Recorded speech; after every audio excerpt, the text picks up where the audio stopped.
You are watching the Vodka stream.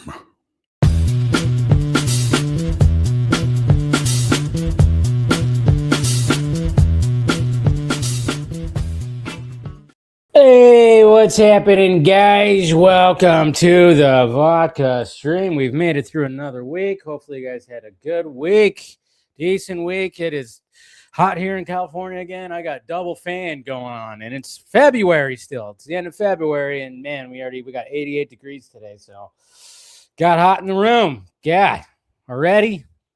It's like, can I just have a couple more months of just like cool weather? Well, it's supposed to cool down next week, so. But damn this sometimes. But then, like I said, people are. I don't do well with the cold, so it works. Anyways, cheers, guys. We got plenty to talk about today.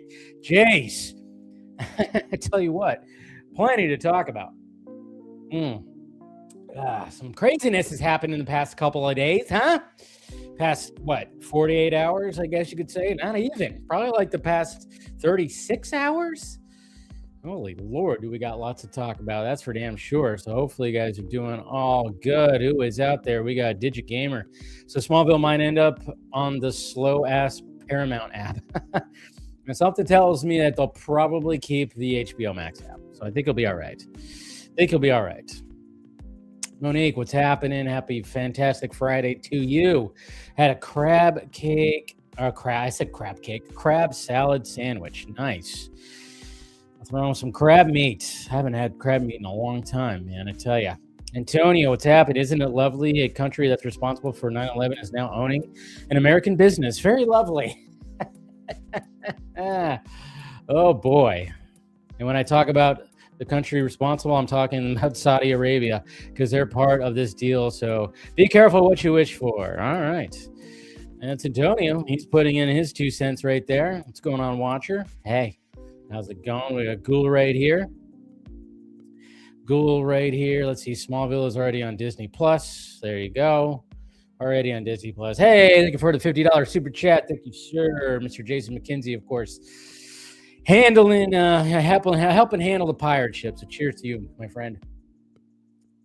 Sounds like Scream 7 is going to be your top. Yeah, I know, right? Oh, man. Yeah, and I'll give my full review. I'll be quick about it because, nothing's changed. Just give my full review because, we got plenty of other things to talk about. So, been on there for years. And there you go. Ellison's paid with their own money. I don't know all the details. I know some people are saying the Saudis. Remember, the Saudis were going to be involved to restore the Snyderverse. That's what was with Christopher Nolan. Remember? That's what Cosmic Book said. Hey, there's my executive producer, Mr. JD McRae. That's right. JD McRae is part of the Patreon, and he is the executive producer of tonight's Vodka stream. So thank you, my executive producer. He was also the producer of all the other streams this week, everything that had to do when it came to the Film Junkie channel. So thank you. And of course, next week we'll have a new executive producer if you're part of the Patreon supporting the pirate ship. Much cheers to you, JD McRae. We got Jamie Willis right here. Wild. Didn't think they go with Paramount. Wishful thinking, nonetheless. Yeah, been pretty damn wild when it comes to all this. And it's, it still could be wild. This thing is not going to go all the way through for another 6 to 12 months, mind you, guys. Mind you that, when the whole Netflix thing happened, it was, there was still just like a possibility that it still might happen. And look what happened. There's still a lot of things that has to go through because we're not out of the woods yet. It's just looking pretty good now because, man, was Ellison he had a fucking boner for Warner Brothers. Warner Boners? What's going on, Antonium Films? What's happening? Good to see you. We got Mr. Balga right here. So WB made a deal with Veruca Salt from Willy Wonka. Yeah, I know. It's pretty much like that. Tyler, what's going on? Hey, Dave, please see Horror Express with Peter Cushing and Christopher Lee. It's a zombie alien classic horror, definitely inspired by The Thing. Have I heard about that? Horror Express. Sounds familiar. Yeah, I'll have to seek it out. Let's see. Let me write that down. Maybe I'll seek it out this weekend. Since I saw a stabby horror movie that I didn't really like that much. Let's see, what's it called? Horror Express. All right, I'm gonna write that down. Express. And then tomorrow morning when I'm hungover, I'm gonna look at that and be like, what the fuck? Why did I write Horror Express? Why did I do that?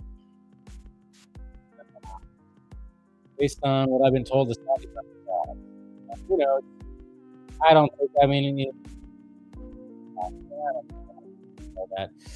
What's going on, D-Man? Warner Mount Warner? Para-Warn? I know. What's it going to be? Paramax.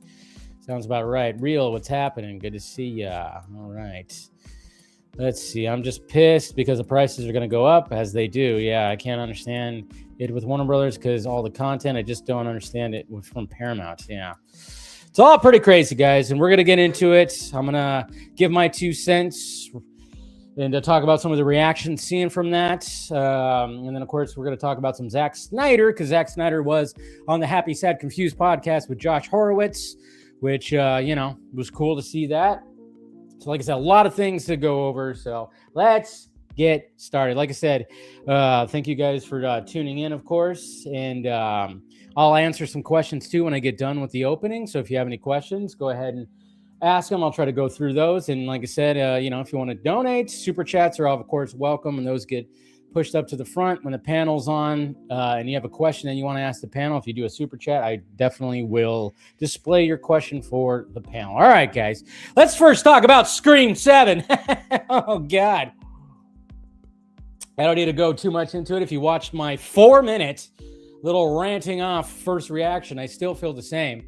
Although I will say, because I was like going, you know what Scream 7 feels like? This is what Scream 7 feels like. It feels like I got the magic ticket from Last Action Hero. I jumped into the Scream universe and I watched a stab movie. You know how there's a movie within a movie and it's always like over the top, undercooked, and it's just like ridiculous?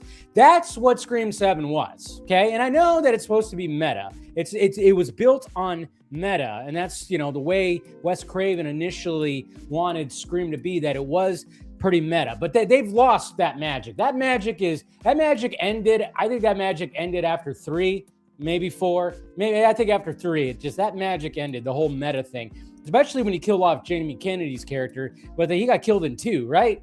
And he was like the one that was, initially making that. But I mean, I tell you what, I've been watching reviews too, like people reviewing it, and they all feel the same. Like it is like the worst of the entire franchise. It is the worst. Like I feel sorry for Scream fans. I'm not a big Scream fan, but I feel sorry for Scream fans because it seems like this script was written in a weekend. It really feels like it was written in a weekend because, with all the drama that happened, it's like they just were like, oh, we got to write a script, get something going. And all they did was rely on nostalgia. And there was no character developed, nothing. It's like, have this kind of character, that kind of character. We're going to have this kind of one-liner, and here are the killers right here. And it's going to be painfully obvious. And there's just going to be nothing that's going to like drive this. This is just going to be pure nostalgia. This is what, we're going to try to just capitalize on Neve Campbell being the centralized character. And she's back. She's 100% back. And we got her daughter. That's right. We got her daughter, her high school daughter, played by a 26-year-old. That's right. We got her. Ugh. It's just awful. It was just, and like I said, I didn't have the greatest experience. Like I said, I didn't realize I was going to a Screen X screening. I totally didn't look at that. I just went for the earlier screening, and I didn't want to pay for the extra $5.58 for IMAX, which I'm glad I didn't. But yeah, I didn't realize that the theater I go to, they have a Screen X. So that's where the walls also light up every now and again, which didn't help the movie at all. It just made it more annoying. And yeah, it started 20 minutes late. It was just, I wish I had like a round of shots, and I just was just taking shots or something, or I had a really stiff drink. All I had was a beer when I watched it. But yeah, it was just blah. It's just, I don't know. Like, it's one you could definitely skip. Like I said, I actually gave the franchise kudos for Scream 5 for trying to go a different direction and trying to add a little freshness while also keeping the nostalgia of, how the franchise was. They were trying to do something. I didn't see 6. And they do acknowledge New York in this one, but they just brush it off with shitty dialogue. There's a ton of shitty dialogue. I'm Sidney Prescott's daughter. That's an actual line. Actual line in the movie. I'm Sidney Prescott's daughter. Oh. So bad. It's just so bad. Nothing good about it. Anyways, but yes, the best part about it, was seeing the Scary Movie 6 trailer. That looked like fun. I'm all down for that. You know, seems like, you know, that's something that could be good. It's probably going to be way over the top and everything, but I dug that. I dug that at least. So at least we had that. Anyways, all right. Now that we've gotten through when it comes to that, we're done talking about Scream 7. Never going to see that movie again. Probably, hopefully never. But I mean, again, that, you know, it's still, that franchise still puts butts in the seats. Like, you know, I know there were people out there that wanted a boycott. They're like, we should have a boycott. You know, I support Melissa Barrera, you know, and all that stuff. You know, I know there's a lot of people that were like, ha ha ha, when they saw all the bad reviews, but the fucking movie's still going to make a lot. It's still putting butts in the seats, guys. It's like, you know, sorry to tell you that. It's still going to put butts in the seats no matter what. Anyways, all right. Enough of that. Paramount and Warner Brothers. Has anybody checked on the sale of the Snyderverse, guys? Anybody check out those guys? Remember, you know, I've come across those guys and shown videos. Have you checked on how's my buddy over there at Lethal Geeks? Is he doing okay? I haven't seen anything or heard anything. Is he okay? How about the Ski Walker dude or the Ski Walker guys? How are those guys doing? Are they doing okay? Because they took some victory laps back in December, the beginning of December, you know, some of those guys. And of course, they like were coming after me on Twitter and everything and posting video. I know the Lethal Geeks dude, Costello or whatever the hell his name is. Didn't he post like a video or something, you know, doing his victory lap? How's he doing? Is he doing okay? Is he posting another video? I'm just kind of wondering. Jesus. Cheers. Ha. Oh, sorry that your little hashtag didn't work. Well, it didn't work the first time because, you know, Netflix's acquisition of Warner Brothers had nothing to do with your hashtag. So you didn't do anything that time, but you took the victory lap and now it's not happening. And so all that money that you know, for putting your billboard and logos and shit on dump trucks and whatever, you know, it all went for, you know, it went great. At least some of the money, you know, I'll give you that some of the money went to AFSP, right? So at least there's that, but somebody check on those guys. Somebody please check on those guys. Make sure they're okay. I'm not sure that they're doing too well. I don't know. Maybe they'll do a video on this. I don't know. Or maybe they're just going to switch to Paramount. I don't know. Now they're going to be, you know, all about Paramount now.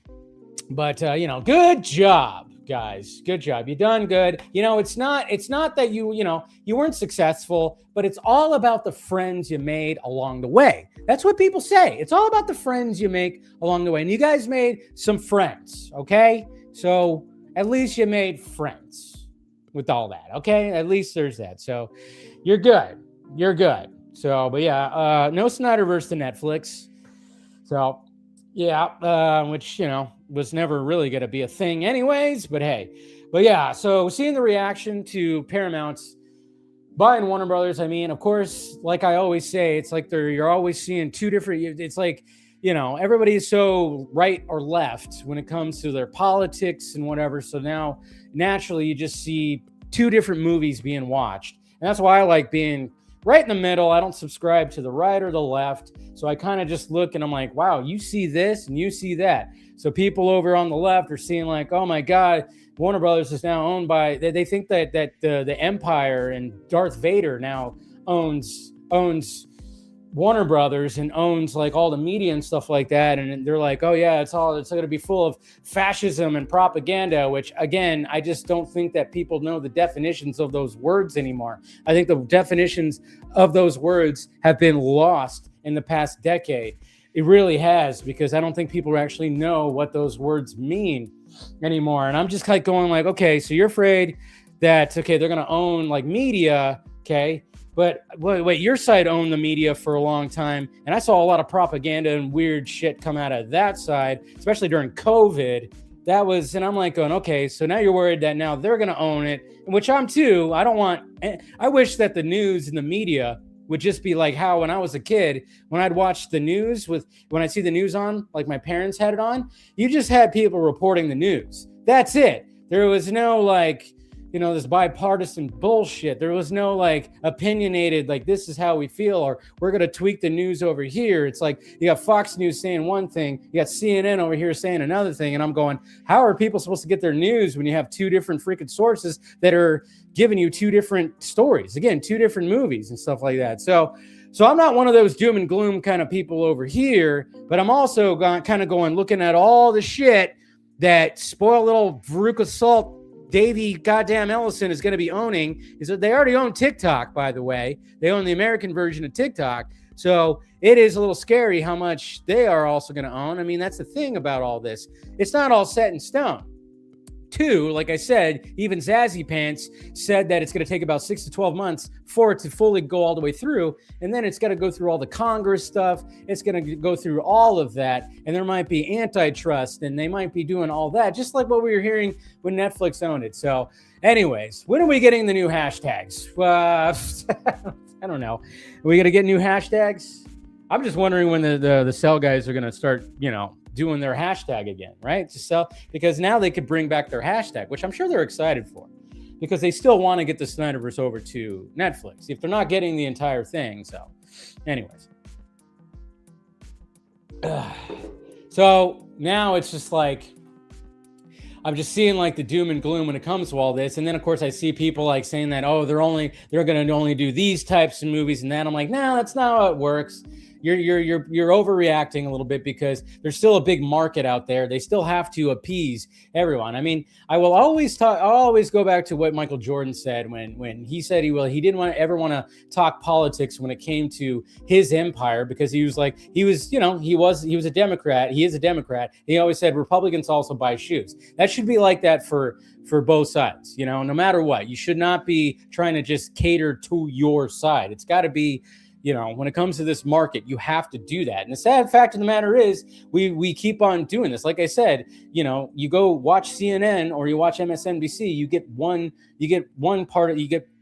outlook of the news, and then you go to Fox News, you get another. And it's like, you see the propaganda, and it's like, people like, which one do you choose? And that's why online media has actually blown up, because there's a lot of people that try to be like, hey, here's what's really going on and blah, blah, blah. But then even that can be right or left as well, too. That's what's so hard to maneuver. That's why sometimes I just like kind of back up when it comes to a lot of this stuff, where you take a step back and let's just see, take it all in first before I get reactionary. And that's the bad part about everything too nowadays, is everything's so reactionary.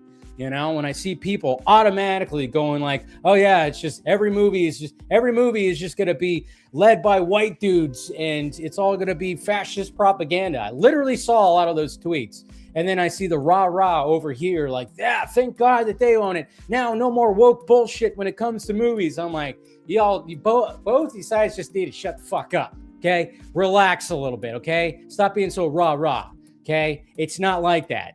Okay, it's not like that. You have to, it's a big market. It's a big market. And then when you're having movies, especially movies, you have to still have a diverse library of movies and everything like that. Now, when it comes to DC, the DCU and DC Studios, I mean, I don't know how many times I saw people say that James Gunn's out. James Gunn's out. That's right. It's over with. I mean, I had people in my mentions say that I had some petty asshole in my mentions that was just like, he came back from he was in my mentions like 2 weeks ago or like a week ago, or maybe it was, I don't know when it was. He came back and he was like, James Gunn's out. I'm like, how is James Gunn out?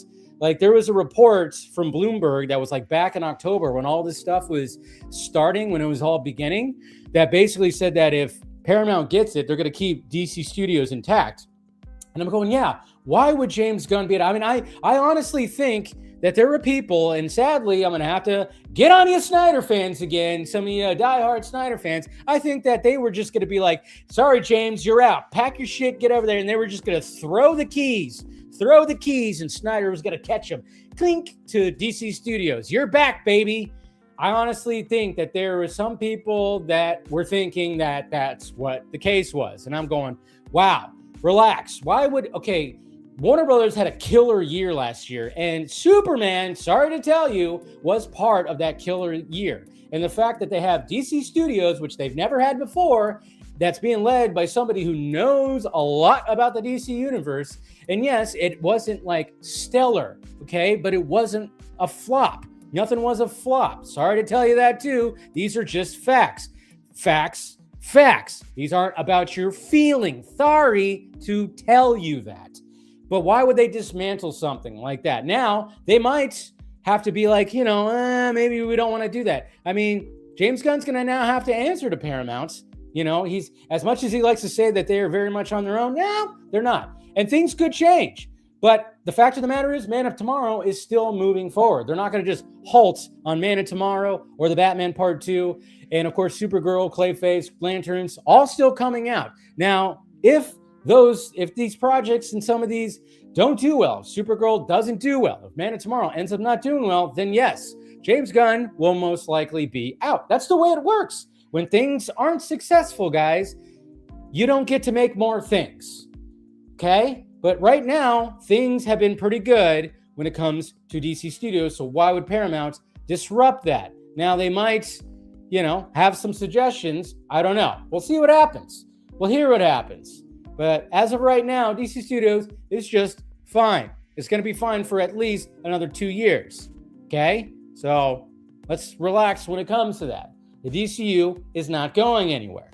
And DC Studios is not going anywhere. But I tell you what, I saw something like people reacting. And I actually was like, I didn't realize how much of a divide there was between the sell the Snyderverse guys and just the restore the Snyderverse guys. There is a divide. Because I really didn't dive into it, but I forgot that the sell the Snyderverse guys are like these arrogant man-child assholes that ousted a lot of these other people because they have these big fragile egos. I'm talking about the Lethal Geeks guys, the Ski Walker guys. They have these big fucking fragile egos, and they ousted a lot of these other people. So then they remain over here and they just do the restore the Snyderverse. So they were happy, while these guys, of course, are not.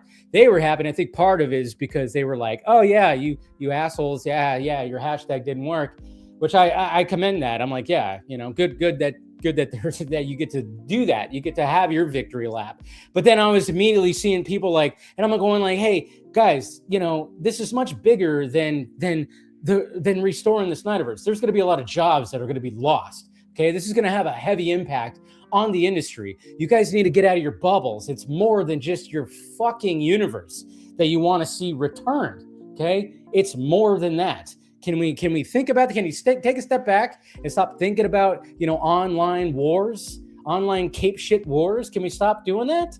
Can we stop? Can we take a step back and realize, oh shit, this might have an impact on other things when it comes to the industry? So that's another thing too, is hey, can we relax? Pump these fucking brakes, man. So we'll see what happens. We'll see what happens. We don't know for sure. And I love it when people are just so arrogant and they think they know. They think they know what's going to happen. They think they automatically just go, oh yeah, Gunn is out, this, that, and this. People making AI freaking images of Gunn, with the I saw holding on to it, he's got a box of stuff and he's crying and everything. I saw that from somebody who has a YouTube channel who got called out by James Gunn. So of course he has a big time hate boner for Gunn. It's always fun to see that stuff because I'm just like, come on, man, really? You're gonna just be that guy? Oh man, I tell you, it's just so freaking stupid. And yeah, I can't stand it. I can't stand it sometimes. So there you go. That's my thoughts about it. Let's just see what happens. Let's not go full on doom and gloom, right? Let's not go on full on doom and gloom. Let's not think that this is all of a sudden just going to turn into, this over here and have, it's not going to be that. And it's probably not, it's not good either. Just saying, it's not really all that good either. But at the same time, it still might not happen. Still might not happen. There's still a lot of things they have to get through. And we're in for another 6 months before things can really just full on merge. Now, apparently Paramount, they've already paid Netflix that little cancel fee or whatever the fuck that Netflix was owed for all of that. They've already paid that apparently. So Netflix is just counting money. Teddy Sarandos is just counting money right now. He's just counting money because they got paid for that dropout fee or whatever the fuck that fee was, where, because initially Netflix was supposed to get it, and then in the contract, if they didn't end up getting it, they were going to get paid a shit ton for all of that. And Paramount apparently was like, here, go away. So Netflix already made their nut. It almost makes you think too that Netflix was like, oh, good, we don't have to worry about anything else. We got paid. We're good. I think it was like billions. It was like $1 billion. I don't know how much it was. It was billions of dollars, I think. I don't know. But they got paid. Netflix got paid. So Netflix is like, hey, we're good.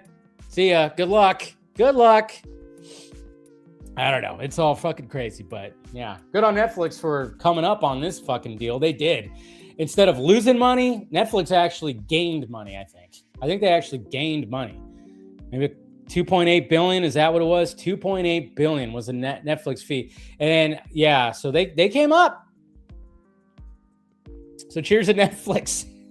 Make better content, Netflix. All right? And make sure your movies get out in the movie theater now. Okay? Use that money to put your movies, your good movies, out in the movie theaters. Okay? Keep doing that. Keep doing stuff like that. You don't have to put everything out. And by the way, too, yeah, as much as we were like worried about Netflix and the 45-day window thing and all this stuff like that, don't think that Paramount is just going to automatically just keep every movie out there for more than 45 days.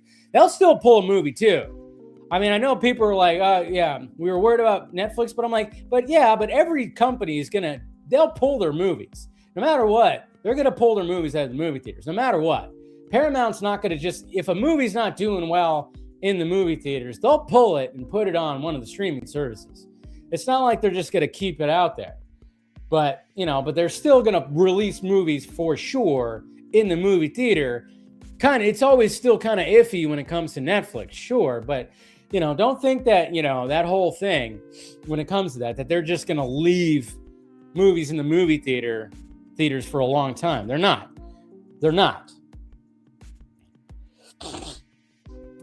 Anyway, sorry. Nose is still a little bit runny, so from my thickness last week, Jesus Christ. All right. I think I'm done talking about that. What's going on, Hank? In raw frequency, only DC head going before the DCU. Yeah. Zack Snyder. Talk about timing. Talk about timing when it comes to all this that's happening. But, we didn't get Zack's input when it comes to the whole acquisition of Paramount and Warner Brothers, because when he was on the Happy, Sad, Confused podcast, this was recorded probably like a week ago or earlier in the week, obviously before the news about Paramount and everything. But Zack Snyder was on Josh Horowitz's podcast, Happy, Sad, Confused podcast, which is a great podcast. Horowitz is great. I use, I don't know how many times, anytime he's had somebody on the podcast, he asks the right questions. Sometimes I go, oh, you got to ask this question, especially when it comes to Zack. So I got to get Zack back on this. Maybe I'll try to figure something out where I'm gonna try to hit up Zack and try to get him back. Maybe we could celebrate 10 years of BVS, 5 years of Zack Snyder's Justice League. Maybe we could do something like that. I don't know.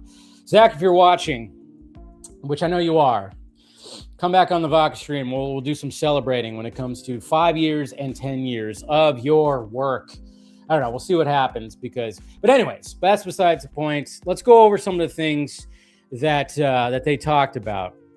I talked about when it comes to this, because obviously we are celebrating 5 years. Next month will be 5 years. Well, it'll be 5 years of Zack Snyder Justice League, but that's not what this podcast was about. This podcast was about celebrating 10 years of Batman vs. Superman. I can't believe it's been 10 years. Can you believe that, guys? 10 years. I still remember going to the movie theater, being so excited and being in a packed house and just walking out. Just obviously, the theatrical version. It's not the superior version. I never watched the theatrical version again, but the theatrical version is not a bad version. And even Zack, during this podcast, even mentioned that he doesn't hate the theatrical version, even though the 3-hour ultimate cut was what he wanted to put out there. But again, we have to remember, guys, we have to remember, there has to be a compromise when it comes to like IMAX, because at the time IMAX, you couldn't have like IMAX too long or something like that. So you have to shorten things. You have to make it a certain length, because IMAX at the time, the technology was still improving and everything like that. But yeah, time definitely flies. And man, I still remember the buildup we talked about. I mean, I even posted it in its own video. That last trailer, the Batman warehouse scene trailer, that had that sexy, really amped up trailer that people were passing around. And yeah, I remember all the different trailers and everything. And it's pretty crazy, that whole thing, that whole adventure. But let's go over some of these clips right here. And let me see, what's the first one we're going to talk about? Let's see. Okay, so the first clip I'm going to show right here is Batman vs. Superman. Now, a lot of people, of course, didn't like it, got bad word of mouth, and I always said that was one of the reasons why it didn't make $1 billion, even though with today's money, it would be over $1 billion for sure. If you add the inflation, it would have. It still made, of course, a crap ton, but technically it did underperform because it did get bad word of mouth, because it didn't follow the traditional route of like, hey, we didn't go, it's as Batman and Superman. We could just had this type of movie, but Zack wanted to do this type of movie. And since then, I mean, in 10 years, it's really become a cult classic. But he talked about that specifically right here. Let me see. I always hit the wrong thing. Boop. All right. So here we go. This clip right here was pretty good. There is no chance that anyone would give a fuck about Batman v Superman if we had done the straight down the road, very commercial version, colorful, bright and shiny movie. It wouldn't be BVS, it would have been B and S.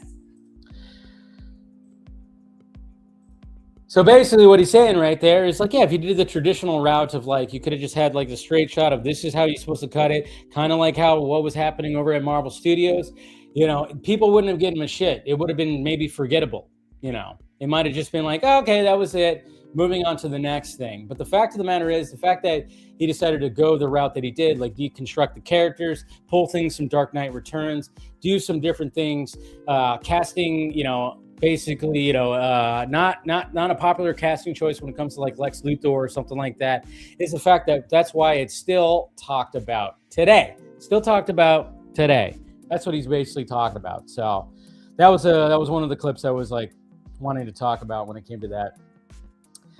Let's see what else we got. Let's see. Yeah, we got that. Okay. So there's only a couple of clips, but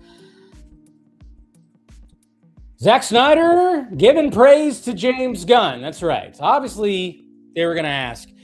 Horowitz was going to ask if he's seen Superman, and obviously Zack and James, they have a relationship, they have a friendship. Now, of course, when it comes to the discourse out there, when it comes to the fans, it's absolutely ridiculous, because obviously they don't share the same, they don't have any animosity towards each other. They're not best of friends, or anything. It's not like, I always say, it's not like they're getting together with their wives like once a month or something like that. But, they are pinned together, and they know this. They know that they're pinned together. They know that the people are looking at them, and there's a different freaking fan bases, which are absolutely nuts. So he does give praise. Why do I keep hitting that? He does give praise to James Gunn and his Superman. I mean, James has been very kind. He said you've been very kind. James is cool. James Gunn. Look, I wish them all the best, and I don't have any. Like, it is what it is. It kind of it's a weed.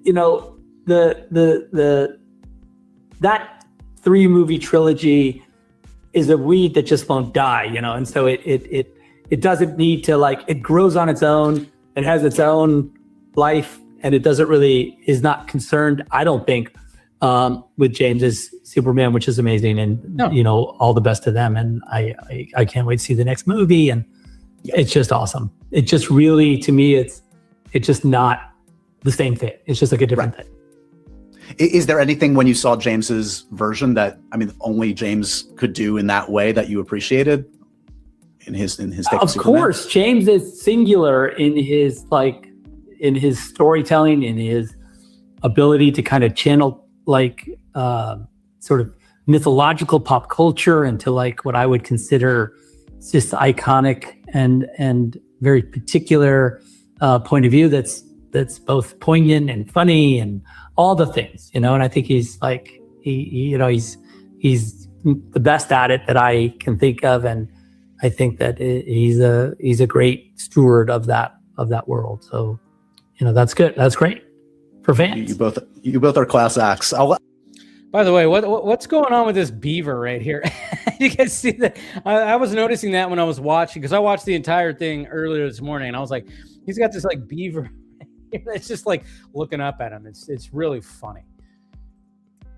But there you go. But of course, naturally, some of the annoying fans out there were like, "Oh, he's just being nice. He's just saying that."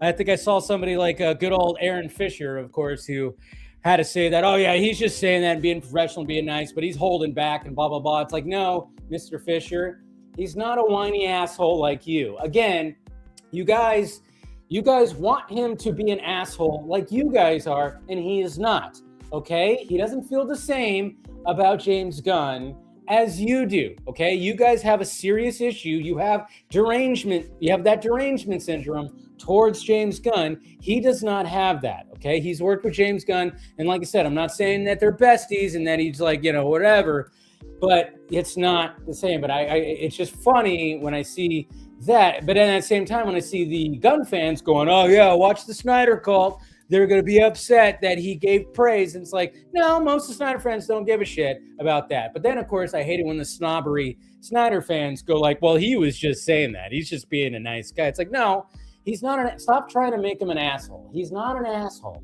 I can assure you he is not. He's like the nicest guy in Hollywood. Okay? He's one of the nicest guys in the world. Stop trying to do that. It's freaking annoying.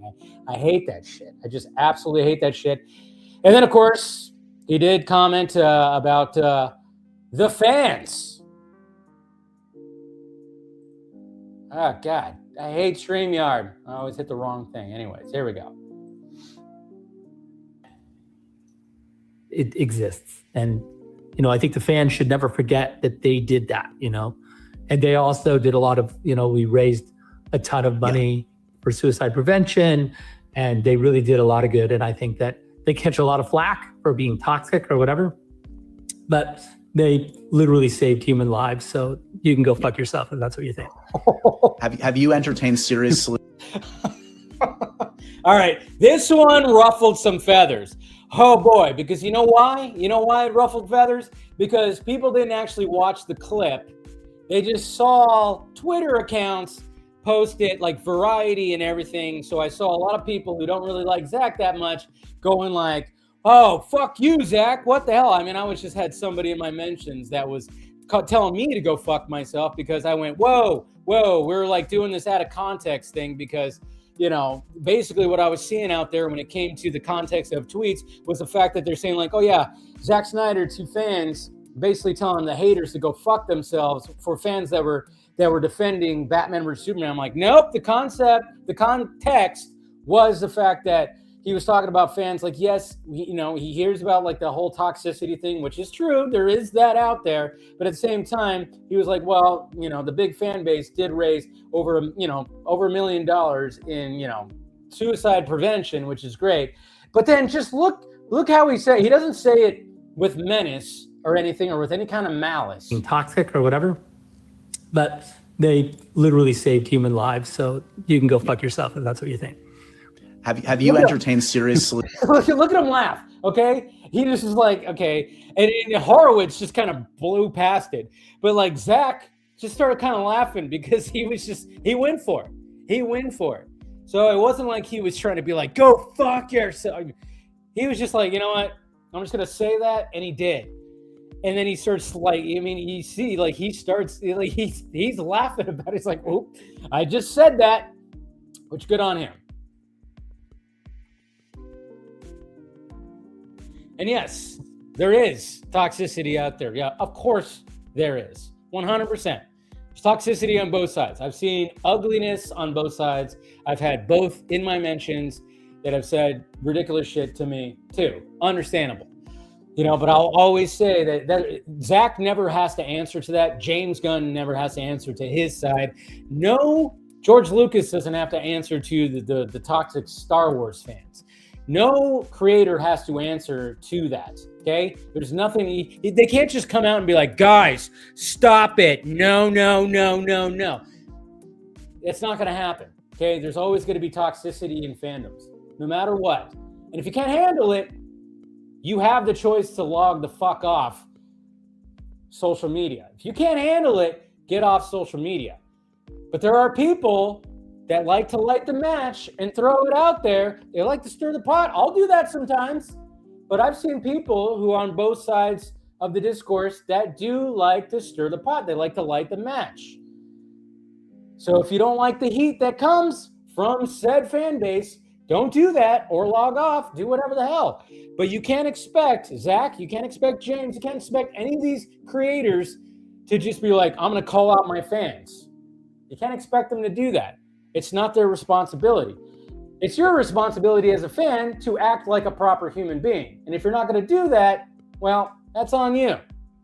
That's on you. And then finally, one last thing when it comes to this podcast. The future, well, maybe there's going to be a couple more things I actually want to talk about. Two things, I guess you could say. When it comes to the future, when it comes to the future of what Zack is doing, and then of course the future of the Snyderverse. He does mention the future of Josh Horowitz. Thank God he was like, oh yeah, ask him about what could possibly come from this. So here's what he had to say when it came to possibly more when it comes to the Snyderverse.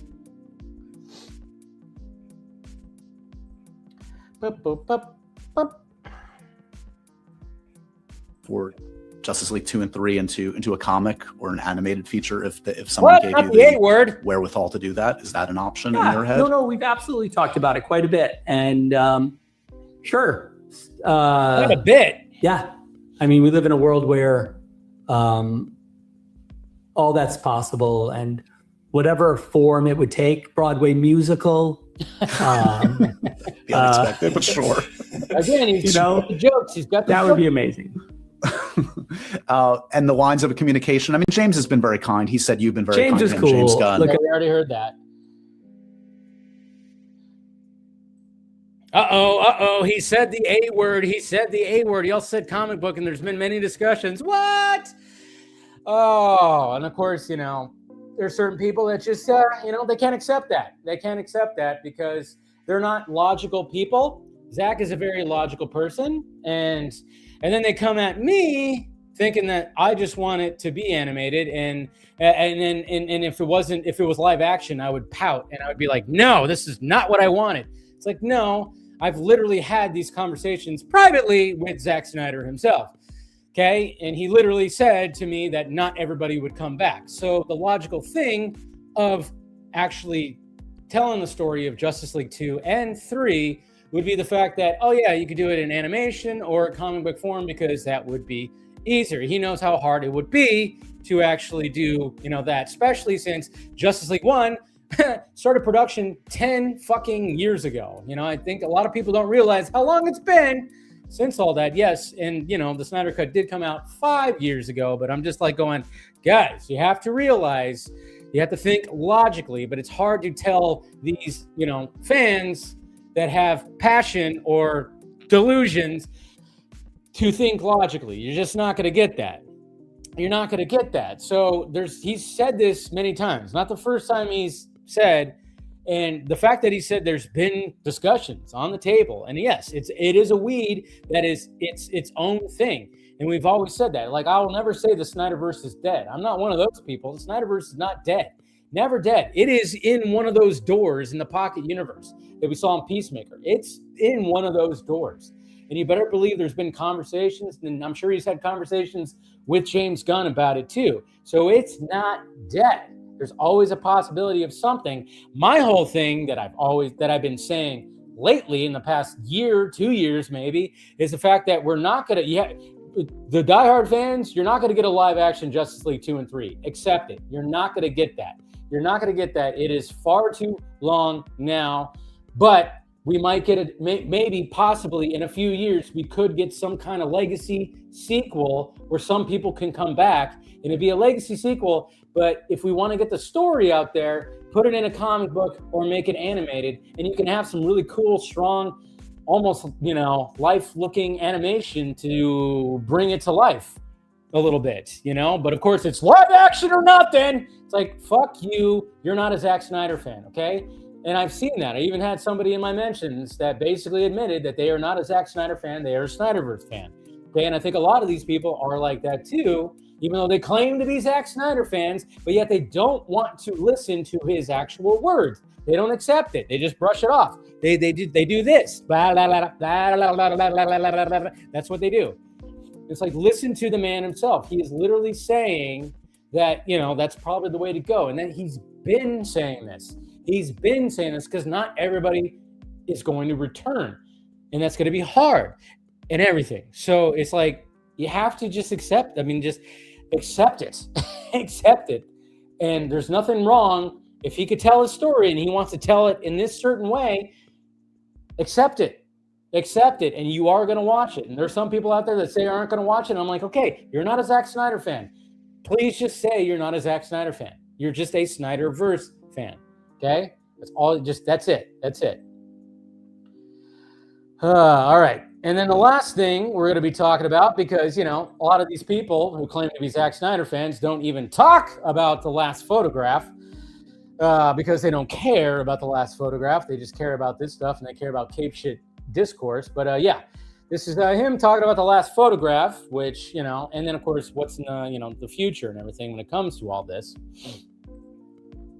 Keep hitting the wrong button. Come on.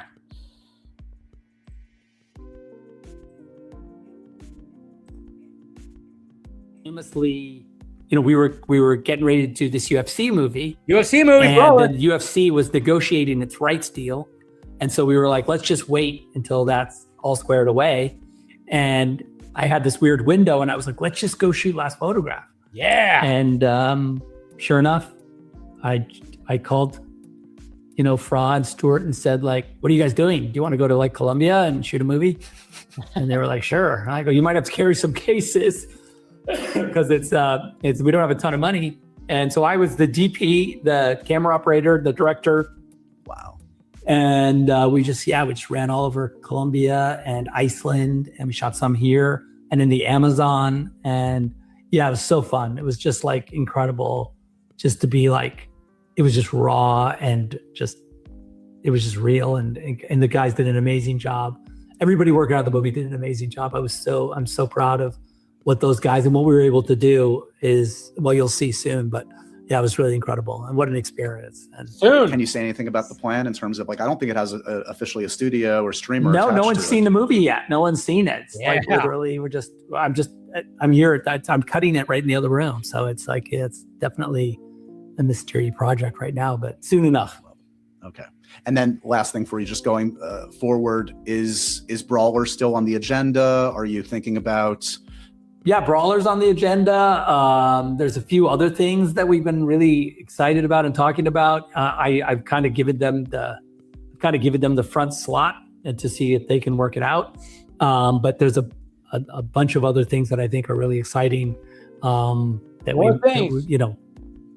we could jump to, and super excited about all those possibilities. But the last photograph right now has got my full attention. So. Full attention. Fair enough. Well, good. Full attention. Some of these fans out there are making it seem like he was in negotiations with all the stuff and the Snyderverse is going to return. No. Listen to the man, please. Full attention to the last photograph. Passion project. It'd be nice if you guys support it and put it out there. Help put it out there. I don't know how many times I freaking say that, but again, it's like, that's great. Guy's got so much on his plate right now. So much on his plate. But like I said, what would be easier? trying to round up a bunch of money in the else worlds of whatever the hell that's going on in DC Studios to do 2 Justice League sequels, try to get everybody back and do something with that, or tell the stories through animation or a comic book, overlook that while you're working on all these other projects. The Brawler project is going to take some time. And then, God, I don't know what's happening with that LAPD movie. That's still happening. Rebel Moon Part 3, is that still happening? Seems like the Armyverse is kind of, I don't know if that's happening, which sucks. But hey, right there, guys. Right there. Can we relax? Just listen to the man. That's all I ask. Just listen to the man. That's all you have to do. Just listen to the guy. All right. I think that's it. I think that was it. That's all I really wanted to, when it came to all that. Just wanted to go over all that right there. It's good stuff. Absolutely good stuff. All right, start getting some peeps in here. Well, I'm going to be very curious to see, what people have to say, what some of the guys have to, what some of the guys have to say about this. It's going to be good. That's what's going to be good. Should be a good time. All right. What are you guys talking about out there? Let's see what you guys are talking about. If Donald Trump came to my door and offered me a job, I would take it. I would sell my soul if it meant my family doesn't have to struggle. Hey, to each their own, it's fine. He's not wrong. Say what you will about BVS, but it wasn't a carbon. Yeah, exactly. It wasn't that. James Gunn seems like he loves DC, and I don't think people could chase him away, especially if they keep. Yeah, some people think that. Oh, yeah, because of politics and everything, that James Gunn would not work with Paramount. And I'm like, I don't see that being the case. If Paramount was like, hey, keep on doing what you're doing, he'd be like, thanks, and then continue what he's doing. But they might have to, they might do a little bit. I think Zazzy Pants is still going to be around for a bit too. It was reported that Zazzy was also going to be still around for a bit when it came to the Netflix acquisition. So I don't know. It's just all, you're going to see what happens. I would imagine John Campea would take the DC Studios job if you're offered to him. Oh, God. A John Campea, DC Studios, based in Hope Pilled. Yeah. Let's see. Snyder fans had tears of hate. James is the GOAT, and he respects the comics, unlike Zack, who only likes Miller. I think, I don't agree with you fully, because I think Zack, he doesn't embrace Zack. And I've said that before. I'm like, Zack doesn't embrace the entire catalog. James does. James is like wide. And Zack is very much, this is that. And he even talked about it on that podcast. Like when Dark Knight Returns came out, he felt like, this book was like, this was written for me, which a lot of people feel that when they read that certain comic book or even just a regular book. I'm like, it's just like it speaks to you in a certain way. And yeah, Zack just has a certain way, like Watchmen and, in certain books, some of the Daredevil books he's even mentioned too, where those ones speak to him, I don't think he only likes Miller. It's just the fact that what Frank Miller has made spoke to him, and there's nothing wrong with that. But yeah, James Gunn he's got a wide range. He's wide. He's out there. He's open. Open wide. Jeez, Gunn and Snyder, get her. That's funny. Get a room. I know. It is funny.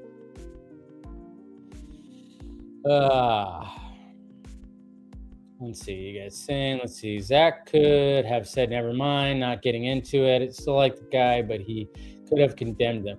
Yeah, but he's not going to do that. He's not going to do that, Ghoul. And that's the thing. You can't expect these creators to just fully do that. Yeah, I know there's if you're not totally keen on the guy, you're gonna not like the fact that what he said, you know. But I think you have to remember the biggest thing, the suicide prevention, and you got to remember what happened with his daughter. So it's very special to him. So it's not like, you know, when you have like your fan base raising over $1 million, you're not gonna just be like, guys, you know. When he went through like a thing that no parent should go through, you know. I mean, Martin Short just freaking lost his daughter to suicide recently. So I mean, there's just nothing. I mean, that's the thing. That's the way you got to kind of look at it. Like, I get it. I deal with these guys. I deal with the toxic side. I do, and it sucks. And they've said some absolute terrible shit to me for sure. But I'm not going to sit there and be like, I'm still going to be like, hey, but the entire fan base, you know, AFSP, it's all been good. It's all been good. But yes, but then at the same time, I don't like it when those guys use that as a shield. Like, oh, we did this, so now I could be an asshole. I don't like that. They shouldn't be using that as some kind of shield from it. I'll give you that at least. The deconstruction was a bold choice. I loved his version of Justice League, Man of Steel. The first two films were the pillars. Yeah. Now I would pay to see BVS Ultimate Edition in theaters. I know. And it was great. I saw it twice, at both Snyder cons. But it's pretty magical. I love when Dave stirs the pot. Yeah. Sometimes I'll do that. Sometimes I will definitely do that. Probably going to do it tomorrow a little bit. I don't know. We'll see how I wake up. If I wake up a little hungover, get a breakfast burrito on me, I might stir the pot a little bit. Hey, you know, just a little bit, you know. The Cell guys, they came at me hard. And I might just have to, you know, I might have to. I mean, I already kind of did on this, but I might have to, you know. It's Saturday. Let's see how I feel. See if I feel a little rambunctious. See what happens. You've been warned. Keep an eye on the Twitter. I don't know. We'll see. Let's see. In a game, you know what? Zach probably would. Hey, he'd be okay with it being a game. They wouldn't do that, but you know. Sorry, I don't agree with the live action or nothing. Yeah, I don't either. I don't agree with I've never agreed with the live action or nothing. Yeah. It's just so, I mean, that's just, you just acting like a spoiled brat, especially when the creator himself is going, oh yeah, I'm totally open for animation or comic book, because he loves both of those mediums. But they don't want to listen because they're not actual fans. I can accept a live-action HBO Max series of the Snyderverse continuing. Best I could do. Well, okay. So you're telling me, D-Man, that if it ends up being a comic book or an animated series or movie, you would not watch it? You just would not watch it? That's what I always say, too. I'm like, you would just not watch it? Bullshit. Absolute bullshit. You would watch it. I love Zach's Wonder Woman minus the, I give up on humanity bull. Yes. Yeah. All right. I think that's pretty much it. What's going on? Dan DeMan. Good to see you. Funny thing, I prefer Zach CBMs on his to his non-CBMs. Watchmen 300. Yeah. I think a lot, you know, you pro over Rebel Moon. Yeah. I think some people have said that. I don't know. I liked Rebel Moon, but it wasn't fully my bag, but I still wanted to see more. I was all about the Armyverse. I was dead set on, I like where he's going with the Armyverse. And sadly, it just seems like that's dead in the water. But that was more my bag, because I've always said I've never been big on the fantasy. And I know it was sci-fi fantasy, but it were still like fantasy like levels of Rebel Moon. And, you know, like I said, I still really liked it. And it's not full fantasy. There's still very much like there's guns and there's, badassery and stuff like that. It's still like sci-fi, but it has a fantasy element to it as well. And it's just, it's never been, fantasy has never been like my number one genre. I'm all about the sci-fi. I'm all about the action, and I don't know. The fact that he was like, oh yeah, we're going back to the zombie genre, and there was so much there. Like, are they aliens? Is there time travel? Is there a time loop? There was a lot in Army of the Dead that went unanswered. Time loops, aliens, just in the vaults being portals. I mean, like, what the fuck? There was a lot on that bone. I thought there was a lot more. And I think that, and he's actually teased that it was actually tied to Rebel Moon. So it actually might be one big giant universe, which is also cool. But we'll see what happens. Like I said, he's one of my favorite directors, so no matter what he does, I'll be watching day one. And I can't wait for Last Photograph, because that's going to be something that's going to be the most unique Zack Snyder film out there. And what I hope with The Last Photograph is going to impress people, and people who are like his biggest detractors go, oh wait, the guy can actually, he actually is a good filmmaker. He didn't make like, oh wow, this is actually wow, That's what I'm really hoping. And I think that's what might happen. And the fact that he has like no studio, no distribution. It's going to be interesting. So anyways, let's start bringing on some people right now. Hey, Christopher, what you up to?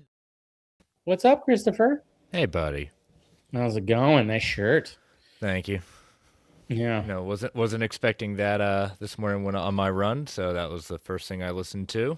Yeah, it was kind of weird because I think it was yesterday where because I think Horowitz on whatever the hell he teased it, and I saw people were like, oh wow, teased it, but I didn't. I was like, oh, okay, that's probably gonna come out next week, maybe a couple weeks from now. That's kind of what I Boom. thought. Yeah.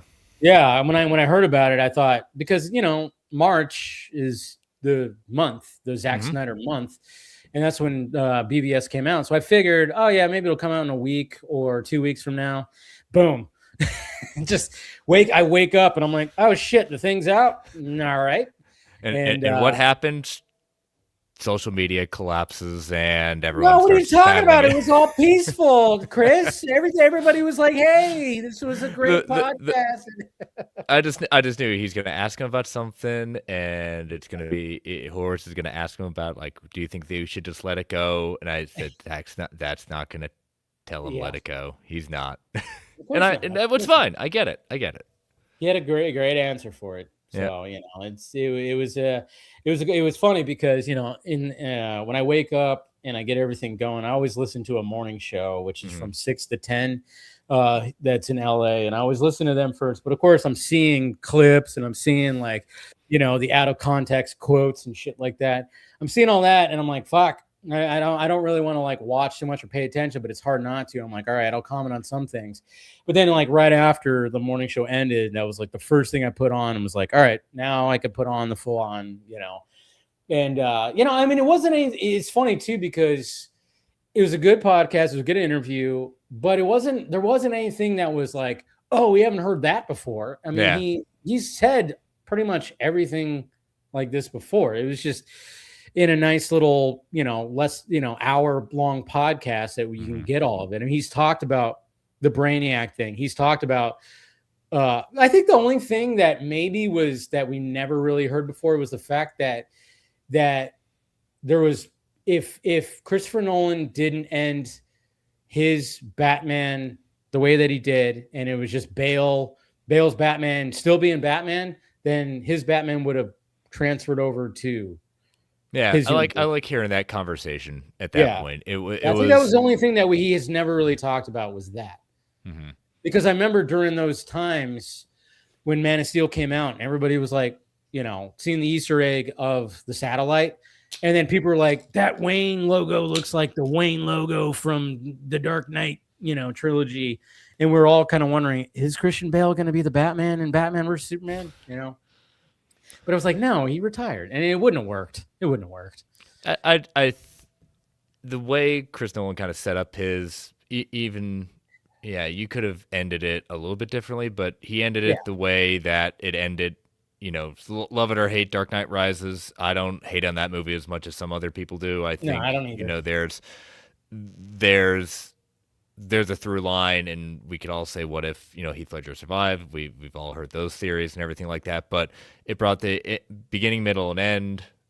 That brought a close to it, just like probably we're gonna get with Pattinson with his Batman. At that point, beginning, middle, of end. That's the great thing about these characters. You have different versions of them. Yeah, and then even Zach even talked about even though his we have to emphasize the fact that no matter what anything was going to turn into, and I've said this for years and everything. I'm like, it was always the Superman story. Like, even though like it was going to lead into Justice League and all these other characters, it was always going to be Superman's story from start to finish. Okay. It wasn't going to be Batman's story or Aquaman's story or Wonder Woman's story. It was always going to be Superman's story. But of course, he was going to tell this.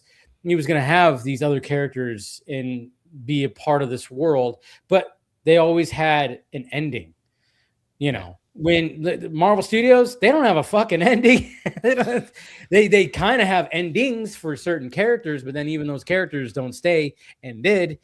You know, like when it comes to Marvel Studios, they just want to keep going and going and going. There's really no ending, even though, some of the characters have an ending. But like Zach went into this just like Nolan went into his, and probably what Matt Reeves is going into his is, we're going to have an ending to this story, And even though Zach's was a lot grander, it was still going to be a Superman story from start to finish, and there was going to be an ending to it.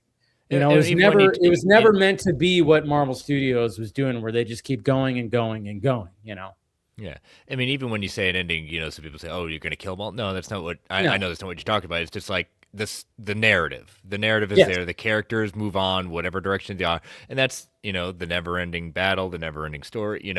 It is, you can continue on however you want. And that's what, if someone wants to pick up the toys and play with them again, go for it. If you want to do something different, again, that's what makes these long form stories about so interesting is, even with James Gunn saying, course correcting the Super Madness, saying like it's not all based on Panic in the Sky. I've read a lot of Brainiac, and I'm going to take from here, and here, but that doesn't mean, I shouldn't read Panic in the Sky. No, read Panic in the Sky. It's a good kind of intro post-crisis Superman event where you kind of reintroduce some of the idea of Brainiac on a massive threat level.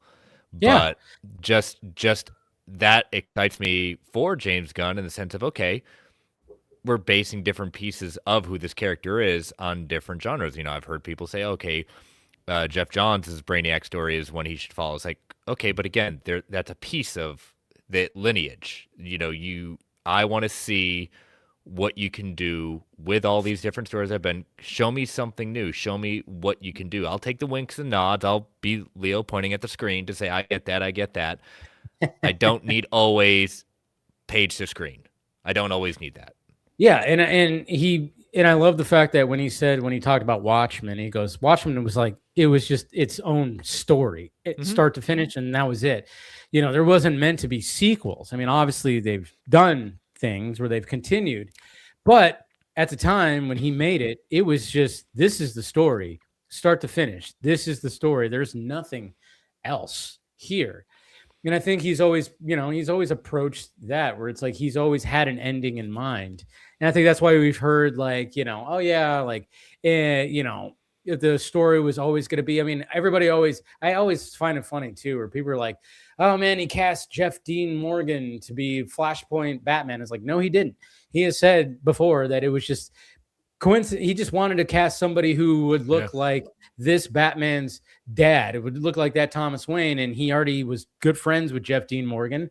And so like he cast him as that, but there was no intention. He said, I think he said on here, I think I actually asked him that on the Vodka stream, and he said no, that wasn't. It was, there were so many things where it was a happy mistake. Like, Harry Lennox was, the Swanwick was never supposed to be Martian Manhunter, but they heard the theory and went with it because it worked.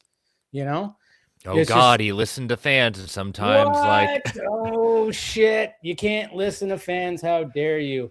We're bringing in Ronan right now. What's happening, Ronan? Oh, is he frozen? What's up, muchachos? Hey, Ronan. For a minute there, I thought you were frozen. The damn PC's been acting weird. So Oh, dude, mine is. I'm getting to the point where I got to pull that trigger. I was in the middle of editing yesterday, and I had that all of a sudden, like I stopped and I was like working on things over here, and then all of a sudden my speaker goes, and I went, what the hell? And couldn't even. That's never a sound you want to hear. No, and then the mouse couldn't move, nothing. I was like, okay, maybe it'll like get out of it. And then I just kind of turned the speaker down, gave it like 2 minutes. Nope, just got it was just frozen. And then it did it also today. So I'm like, oh no. But I think I needed to update some things. I just did so many things today. I did Keep squeezing that. I'm trying. I'm trying as bad, but every yeah, but I'm like, all right. Come March, I am going to be buying a new PC because I can't. There's no way that this thing's gonna last too much longer. I mean, like when I did my Saturday, Saturday right before, 15 minutes before, it fucking locked up where I had to reboot and I had to start the stream half hour late because, it was just running like shit. So yeah, it's getting to that point. I'm hoping there's some spring break sales so I can just go to Best Buy or whatever and be like, all right, yeah. I need a laptop and I need a PC. I'm for editing videos. Give me the best one. And I'm like, just give me a number. I'm like, all right, I'll see you in a few weeks. And then just go to work and be like, all right, I need these hours. Give them to me. I just want to just crank through those few weeks, make the money, and then be like, here you go. Give me my stuff. Yeah. Okay, fuck off. I gotta make this shit work because I can't have, if you're editing something like, for example, a reaction with a deep review behind it. Yeah. And then it crashes in the middle of it.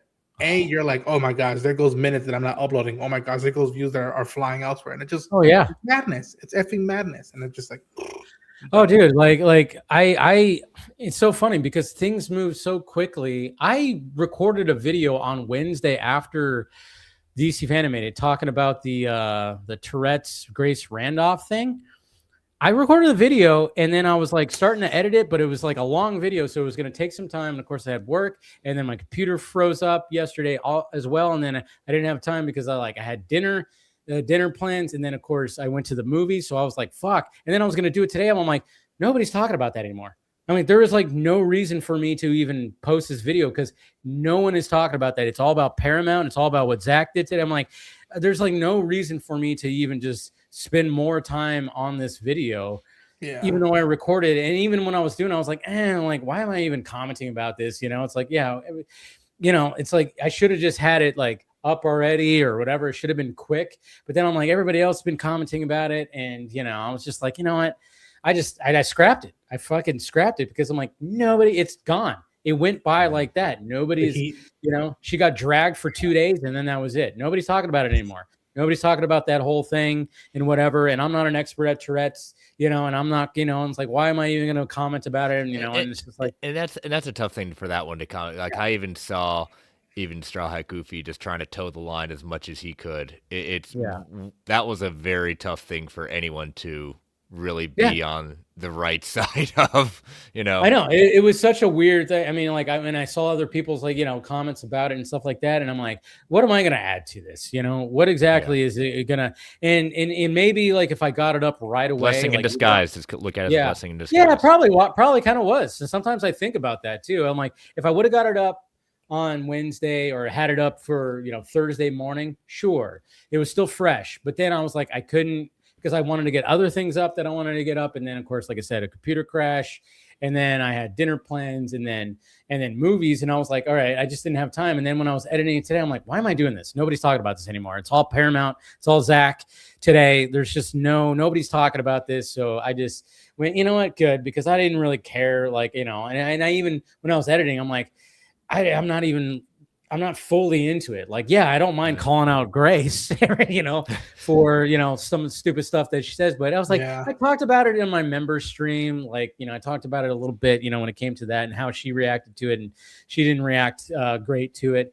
And then I was like, you know what, good enough. You know, my hardcore fans got my opinion on it. I don't need to put a full video out there. And I just scrapped it. Save the energy and stuff. Yeah. It's weird. Because the whole thing of blessing disguise with stuff that might not freeze out. I remember, and I looked at the time. I was like, you know what? I think we're a month away from the 10th anniversary for BVS, which, you know, Zach was talking to Josh. Yeah, I never put out a review for it.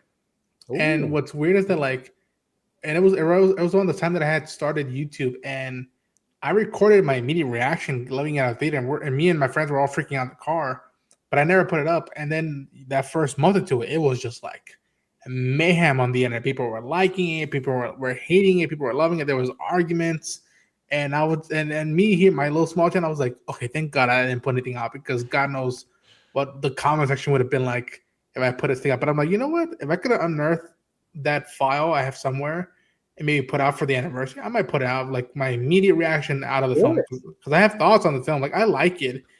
I understand the critiques people have with it, and I still had a blast with it, but it's a fascinating thing to look back now at stuff that either you withhold, and how much stuff is a blessing in disguise, and how much you know what, like, again, there's oftentimes like topics that I'm like, you know what, I'm happy that this exists or people are talking about it. I don't need to put my energy out there for one. I'm not that committed to that at that moment, so save that, you know, energy for something later on. Yeah, I mean, if you have your fans hitting you up going, hey man, what's your thoughts, then do it. Yeah, if you have people like hitting you up saying like, well, I want to hear your thoughts about it, then do it. But if there's people not clamoring for what you have to say about it, and then like I said, trends and things, like I said, when it came to this whole Grace Randolph thing, it was like 2 days of her being dragged and then done. Nobody's talking about it anymore. And I was like, yeah, and so then I was like, yeah, and I don't like who. You know, I'm like, well, it's Grace. Like, she's gonna put her foot in her mouth another time, you know, and it's almost like, oops, we lost him. We lost Ronan. but she's gonna give you another opportunity. But then you kind of look at yourself, like, what's the point? You know, why contribute to the same thing that everyone always says about her? You know? And it's so funny too, because even in there, I was like, you know, I was like going like, you know, you made it about yourself. And then I'm like, am I like supporting people who are coming at you with like this despicable shit? No, I don't know. I don't think, but at the same time, you chose to take a stance, and it's the internet. You know, you're going to get it no matter what. You know, it's a very touchy subject, but at the same time, you know, one of the Grace reasons going controversial. Yeah, it's like you reacted to something and you're not an expert on a certain syndrome, and you probably should have just went, okay, maybe I shouldn't say anything because I'm not an expert, you know. And I wasn't an expert yet. When I remember when I saw it, I was like, holy crap. But the only thing I knew about Tourette's was that one Bailey girl that I seen on my TikTok. Her and her fiance do reviews. She's adorable. She works with it. She leans into it, but she says some crazy things. But she says the same things over and over again. And she even came into the defense of all that. And I was like, and I'm like, okay, see, I don't know. Like, I don't know. There's just so many things. And Scott and I even talked about it after DC Fanimated.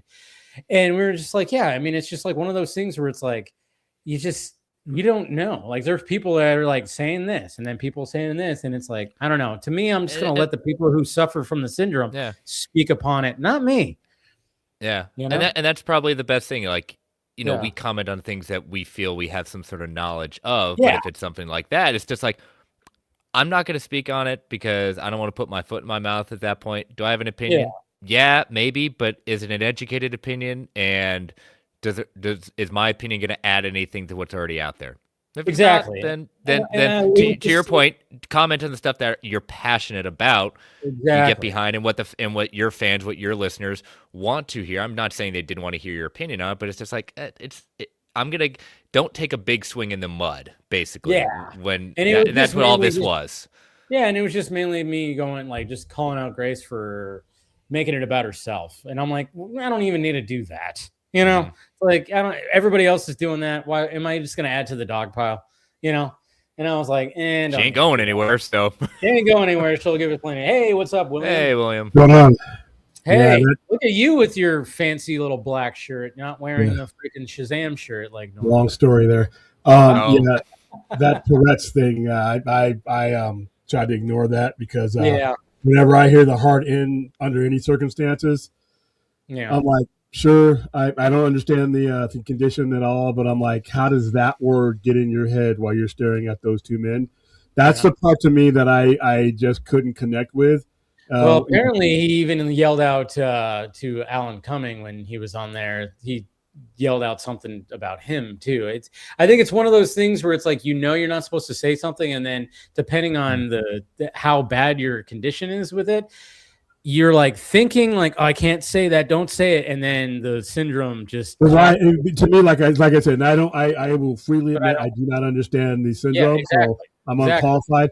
But that word is floating around in your head. I'm just wondering, why is it even there? I mean, what were you? I don't know. But like I said, I tried to ignore that story whenever I saw it. I just moved on to another video because I'm like, you got these two guys standing up there trying to. Well, at the same time, they handled it like professionals. It wasn't like like those two. They kept going. Everything. Yeah. And you know what? Apparently, behind the scenes, he reached out to them, apologized big time, everything and stuff like that. It's all let it handled privately. That's their thing. Let them handle it privately. It doesn't need to be a whole big public thing, and stuff like that. But yeah, anyways, that's why when Grace was like she was going hard and she was double downing and triple downing and then making it about herself. And it was like, all right, let's relax here. Okay. I can't even get past her voice. You guys watch, I haven't watched her videos in about a year. I can't do the voice. It's ear piercing. I'm like you. I can't even, when people share it at that point, or I see it on any kind of reel or TikTok or something, like, no, sorry, I don't care. Yeah. I don't care about her opinion. I've never cared for her opinion. She does what she does. She has a fan base, has made it to whatever level she's at. Good for her. I don't need to hear you. My non-watch is not going to affect her one way or another, and I'm doing very well for herself in New York with that nice little apartment there in the background. Yeah. I mean, I've had a weird relationship with Grace where I followed her and unfollowed her. She followed me, unfollowed me, blocked me, unblocked me, and I'm like, weird relationship. I don't know what the hell is the deal like with. I followed her for a bit, like a long time ago, and then I got tired of her, and then found out she was following me, and then found out she blocked me, and then she unblocked me, and I'm like, I don't even know what the hell's going on when it comes to that. Ronan's back. Yo. You good? Camera stop working? Grace got to me, dude. She was like, oh, hell no, fuck that. She was like, they're Block talking. change. I'm going to dive bomb Ronan. Yeah. Yeah, dude, I don't know what was up with my computer, so I'm like, you know what? I'll go mobile. Fuck it. Yeah, it's fine. It's fine, yeah. But anyways, enough about that whole thing. Let's what happened this week? What happened in the last 36 hours? Jesus Christ. Someone went shopping, I'll tell you that. Oh my God. I mean, it's so funny because the week kind of started off a little, whatever. I mean, last Saturday because I had the Vox stream on Saturday, and that was the day that James Gunn came back online and kind of answered things, and we discussed a little bit. Wasn't anything, he talked about Man of Tomorrow, still Man of Tomorrow, even though I still think he's going to put that Superman title in there somewhere because I don't know. I know he's very hard set on like. And kudos to James Gunn for he wants to be like, we got to be different. We got to be different. And he's trying to put it out there that it's different. But at the same time, it's like, dude, you're handling a comic book universe, and as much as, and I get it. There's sometimes where if I'm posting a video or like setting up a stream, I might want to title it something, but then I go, well, that's a weak title because you want to have a strong title because you want it to hit the algorithm. You want it to be strong. And so like when it comes to like stuff like Man of Tomorrow, it's like, no, it's Man of Tomorrow. I'm like, yeah, just like Superman Legacy was Superman Legacy. It's like, things change, and I would not be surprised if it's still a Superman movie, regardless of what he says. Still a Superman sequel, regardless of what he says. But it's like he's really trying. I think he's trying a little too hard to be different. I don't know how you guys feel about that. It's going to end up being Superman. If he wants it that way, if you're the marketer, if you're whoever's running that, you're not gonna separate yourself from one of the bigger brand names that's going to help you promote the movie. So yeah, at the end of the day, it's going to be Superman. Watch the title change internationally and be like Superman Man of Tomorrow in I don't know, Spain or whatever, and it's just like it's bound to happen, I think, but I could be wrong. Yeah, I mean we'll see, but I mean I just don't say it's like just put Superman in the title. Who cares, man? I mean, and then when he keeps saying it's not a sequel, yes, it is. Okay, it's a follow-up. Did it follow? Yeah. Yes. Yeah. Just like BVS is technically a Man of Steel sequel. It's a follow-up to, the first story. It's a follow-up, and some people are like, no, it's not a sequel. I'm like, well, it kind of is. No matter what. I get he's got his opinions on the whole subtitle : whatever it is. But when it comes down to it, as we've said many times on different things, brand recognition is very important. Now, do I think that the journalists say, what's Man of Tomorrow? Superman movie. Okay, then it'll be a quick thing, but do you really need that kind of questioning at that point? It's you don't want that 50-50 that somebody might not get it. You don't want that. So. Like, what's Man of Tomorrow? And then, I mean, obviously the poster will have Superman on it. Yeah, but they're gonna screw that up.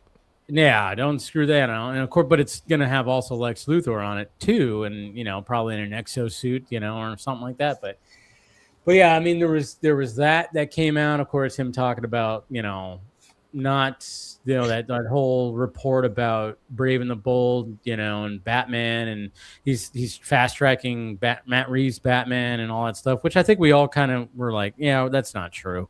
But there was some misreporting out there from other people, not even from the Scooper himself. The Scooper himself was like, hey, dude, I didn't say that. It's like, and it was just kind of funny because Daniel RPK was like, hey, you passed around that was that. I didn't pass around. That's not what I said in my. I don't know exactly what he said because I don't, I try not to pay attention to that stuff too much. I just see what's out there. And I remember it was funny because I posted that because it just fed into what I believe that I thought that Matt Reeves would be filming 2 and 3 at the same time because it just kind of makes sense to me. And I was like, oh yeah, it's happening. I think it's going to happen. And then all of a sudden it was like, I see Daniel RPK like debunk it right after I posted on Twitter. I'm like, fuck. And I just deleted it. I was like, all right, never mind. I don't know. It just seems like it would be a smart thing to do. I don't know. I think we've talked about it before where it's like, should they just film Batman 2 and 3, part 2 and 3 at the same time and just release them like one this year or one next year or one the year after? Or I don't know. It just seems like that would be the smart way to do it. I would say so, especially given the expense. They should have done Dune that way. They should have done Dune 1 and 2. Dune part 3 is supposed to be like 12 years. No, I'm talking about Dune 1 and 2. They should have done Dune 1 and 2 that way, but they were under mismanagement at the time, so they didn't. So. Yeah, I don't know. It's just one of because if it's one big story that's connected, you would think that and then I don't know, maybe it's still going to be the case. And we're going to hear that. Oh yeah, because even Robert Pattinson said that I don't know what he meant by I'm going to be working till November. And if he meant that was going to be. If that was going to be the Batman or what, someone breaking into your store. You know what? Here's the thing. It is February fucking 27th. Why are you doing fireworks? They're doing fireworks right now. These motherfuckers I was like occasion. 2 o'clock, 3 o'clock in the morning, middle of winter. They don't care. Let's do fireworks. I was gonna say, what the fuck? Annoying, man. That was funny because I kept hearing it, and then I see you looking out. I'm like, is someone pounding on your trying to break in or something? That was funny. Fireworks. Well, it is Vegas on Friday. It's only 8:30. Okay. Yeah, sure. But how it's Vegas. That's But I don't know. We'll see what happens when it comes to that. But yeah, so I mean, there wasn't much when it came to a lot of not really DCU stuff. But then, as the week went on, we had the controversy, and then of course, yeah, it's just when we kept hearing that the whole Paramount thing, it was like, oh boy. Like, I mean, yeah, and I love what you said in the chat earlier, Chris. You know, Veruca Salt. I mean, that's very much what Davey Ellison kind of acts like. He's like a big little brat type of like, you know, and you know, he's got his dad, Larry, 10 times, 10 times. Just and I mean, Zazzle had said it before. He had this number in mind.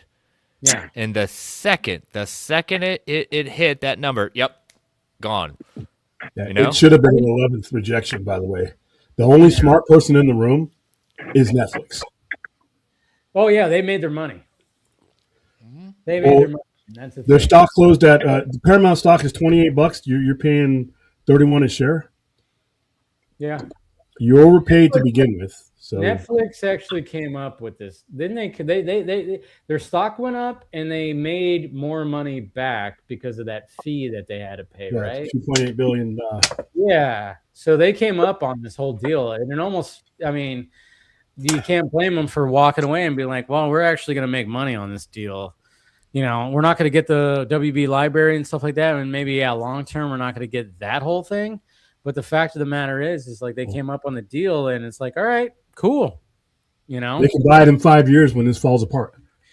It might, yeah.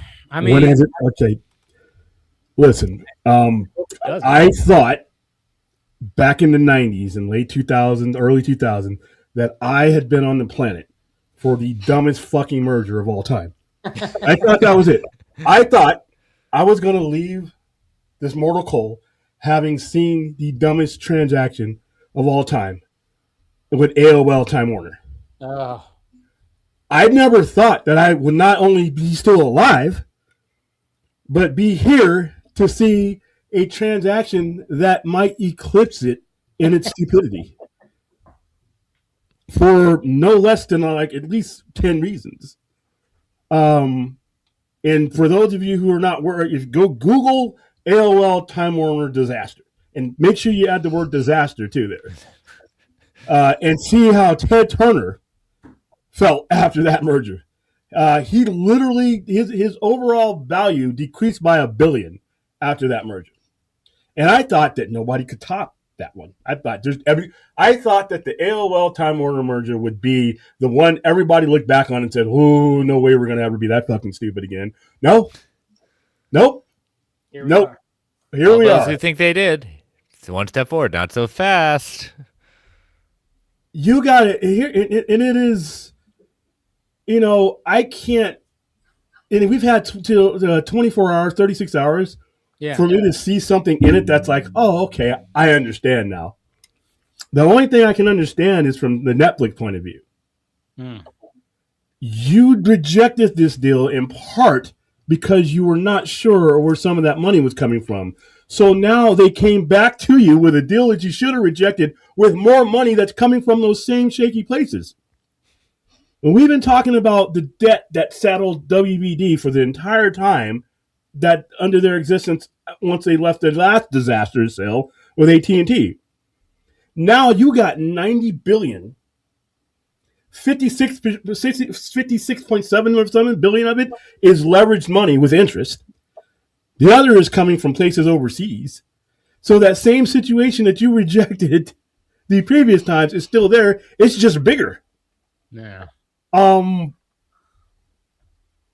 you have now, and like I said, the whining about the monopoly under Netflix, that told me that people didn't know what that word mean, because neither one of those classified as a monopoly, because you still have enough market share left. But if you were going to make those whinings, you would make them now, because you have one studio literally consuming the other one, and that leverage for people to go for work or go for being customers is now going to be gone if this goes through, like 12 to 14 months from now.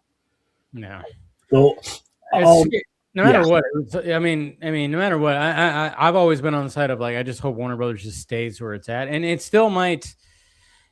Again, it's not 100% yet. They still have to go through all the shit. It's still going to take. Yeah, there's going to be. I mean, there's already people calling this just as bad, or if not worse, than the Netflix acquisition. I mean, there's so many things where And even Zaz came out and said, "Oh yeah, it's gonna be another 6 to 12 months before it actually fully goes through." It's just all this stuff like that, and like and it still might not go. They still might, it's got to go through the Congress thing. It's got to go through a bunch of whatever, all the corruption. I never this with the AOL Time Warner. That was just stupidity. Yeah. This is corruption. There's a difference between just being stupid and being corrupt and stupid. This is not good and it doesn't matter which side of the aisle you're on.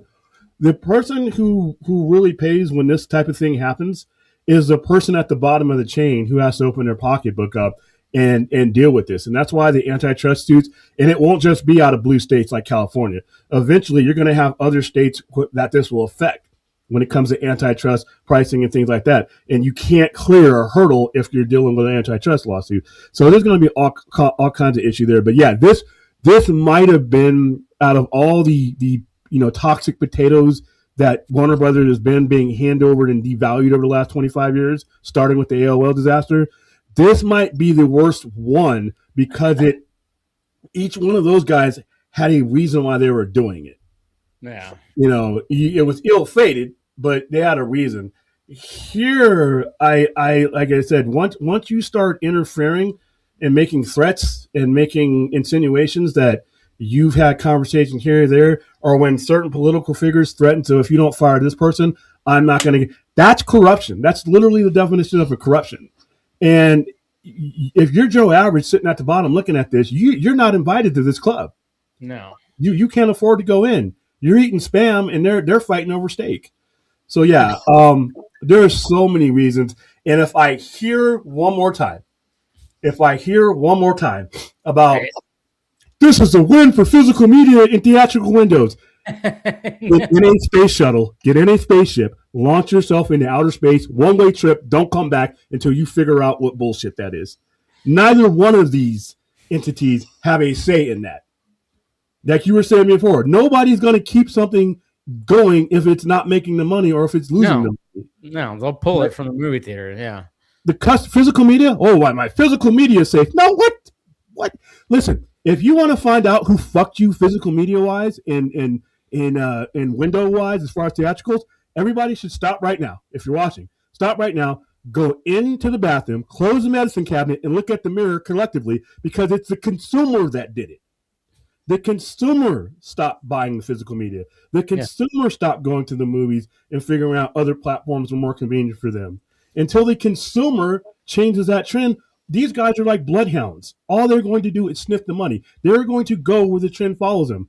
They can sit up there and say, we're going to keep movies in for 9,000 days. Not going to matter. Even Ted Sarandos, during his hearing, said that would be the standard, but if a movie's underperforming, he left himself an out. They're gonna pull, yeah. No, I think you're right, and and I was like kind of bringing up this too when it comes to the way when people are looking at the different sides, whether that people were celebrating or doom and gloom. I'm like, no, it's consumer that moves the marketing, and like no matter what, it's what we do that does it. I mean, like and you're absolutely correct. I mean, I don't buy physical media. I don't. I want to. I'm gonna eventually, when I get like settled into like my own place in a couple years or something like that, I do eventually want to have that big, huge bookcase full of. I mean, I have some physical media, but I don't do a lot of that because I just don't have room for it. Like other people do that have like have all that.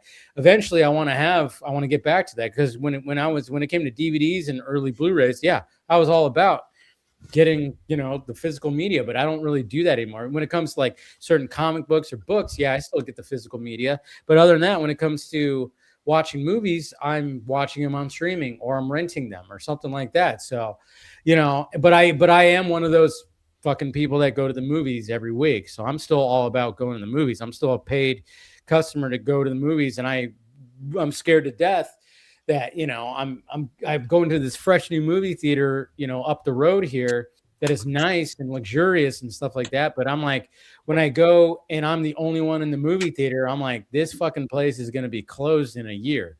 That breaks my heart. Yeah, I worry about that. Synergy. By the way, all the people who are saying that now they're starting to learn what the word synergy means. Yeah. Wow, we didn't know it meant that, did we?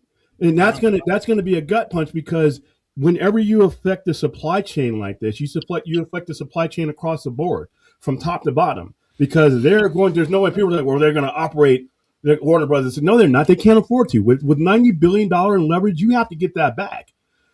So you're not going to be able to operate. So you're going to have duplication in jobs, and a lot of people are going to. And they lost $500 million before this even came to closing, and then they had already announced $6 billion in job cuts.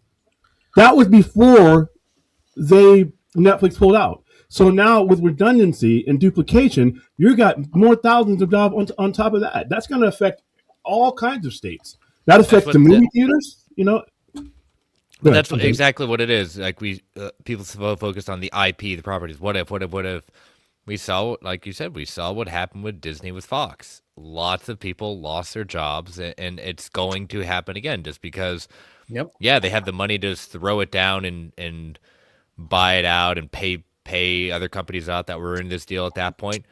But they're not going to sit down and say, "Oh, well, that's just a day's work." No, they want their money back. They're already inheriting $100 billion in debt. $100 billion, and it is paid off with $3 billion. When the comparison is, I know, Yeah, and Paramount's it's a $12 billion market cap company that just purchased an $111 billion transaction of a company that never recovered. And we got to realize this. Yeah, Warner Brothers never recovered from the debt that came over from AT&T. They never did. They had a good year last year, but that made like a little bit of a dent, slightly a dent on the debt, but it's still they have the debt. Yeah. And we're going to have, and I hate to say this, within 4 years, we're going to be talking about another sale. Oh, yeah. Which is kind of sad. I'm tired. This isn't the end. Yeah. No. Yeah. It's like watching an ongoing fucked up Monopoly game session. Of like them buying this, and it's like, what the fuck, man? Yeah. The problem with the corruption is a coin that has two sides. We're less than a year away. So whatever leverage you built sitting up there with Lindsey Graham, which looks sick to begin with, and visiting Congress and doing these, if November happens and goes the way it's trending to go, you could flip the Congress and the House. And now you have all kinds of problems. And if there's lawsuits involved, this merger could take the Paramount one was fast track, and it took over a year to make. So we're not even to that phase yet to where, Agent Orange, you don't even have to be in office by the time. You get a new president now while your shit's still hung up. And now here's the other thing, because when this closed, Netflix stock went up $10. Paramount's went up $5. That's not a good sign, in my opinion, because people are starting to worry. Now you're talking about the out-large investors are like, ooh, the same thing that kept Warner Brothers stock at like $8 for all that time. It wasn't because they weren't making money or making good movies. It was because the debt load. Because when you do that, every dollar you make goes back. It's just a pain in the ass. And this money's coming from Qatar. I mean, places that I'm like, okay, what if they decide, you know what, we got another toy. Oh, you signed a contract. Yeah. We're Cutter. We got that in our sock. With the Netflix deal, it was cash. Yeah, it was cash. Yeah, that was. I remember when that they mentioned it was like a full cash deal. I was like, well, yeah. Another way they made out like bandits. Yeah, that should have ended it.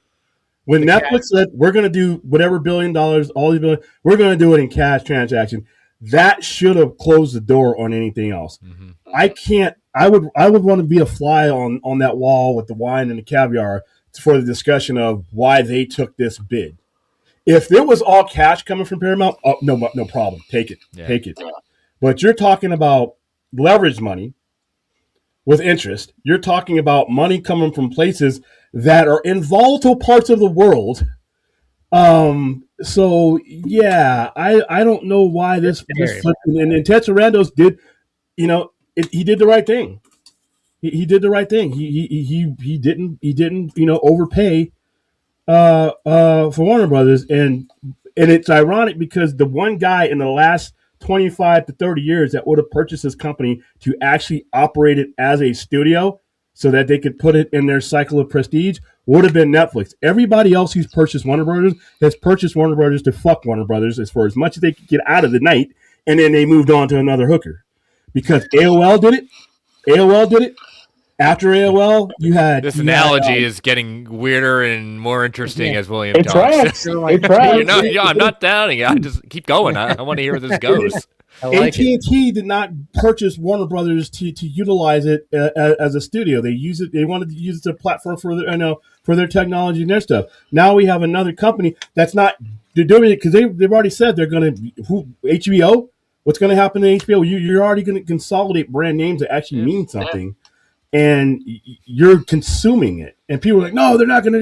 They're going to put out twice as many movies now." I'm like, "How? How are they doing this?" Wait. The one that has been quietly on the sidelines, but it's going to happen. Apple's going to buy someone. It's going to happen. People were like, "Why couldn't Apple just swing in and buy Warner Brothers?" And that wasn't the smartest move for them. For a while there. Well, it's not a smart move for Paramount. Yeah. If you look at it, the only company that it actually makes sense for was Netflix. When you look at it at the end of the day, in retrospect, it didn't make sense for Apple because Apple has everything that they could get their hands on, and if they needed an IP, they can license that IP. Yeah. When you're talking about Netflix, you have Netflix streaming service, but you also have they would now have a distributor that they could run and cycle through all those elements, keeping HBO Max, keeping everything as is. They have now a pipeline, an internal pipeline of quality. They're the only ones in this conversation that ever made any real sense when you look at it. And this didn't go their way because it was a good idea. It's because a whole bunch of other elements that really shouldn't be involved in this type of transaction. So there it is.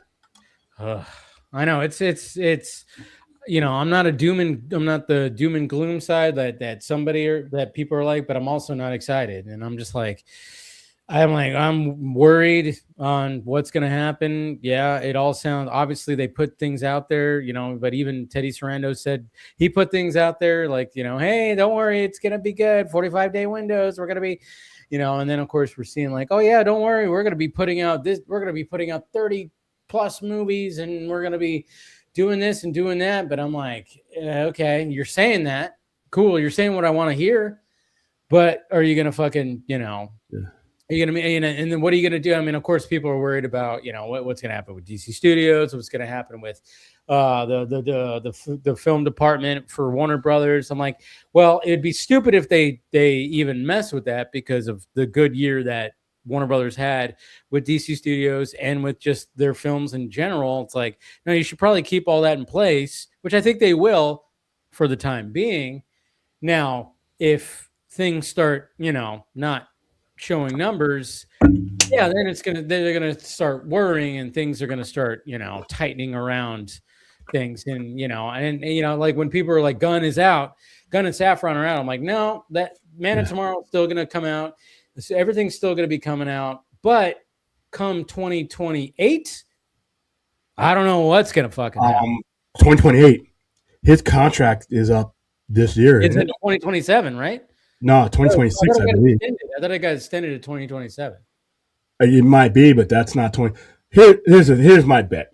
Well, I'll pull out a shiny little dollar. All these guys that are in these positions right now are gonna bolt. Yeah, they're gonna bolt. They're gonna leave themselves. They're gonna leave. Their contracts aren't so big that they can't be bought out by themselves. Or asked to be bought out. And in the case of James Gunn, he doesn't have to do anything. If he doesn't want to stay, he doesn't have to do anything. He just doesn't have to sign a new contract. Just let his contract run out. So when he's done with these movies, so I don't know if what kind of relationship that they would have, but all involved could do better somewhere else. Everybody involved can do better somebody else. I don't know because internally, you're starting to hear the talk about a lot of people that are internally in these companies didn't want this and are probably looking for work. And you have a guy and see the thing about the Netflix thing is Ted Sarando's. It's a complementary business, so they're not the same businesses. You're talking about a studio consuming another one.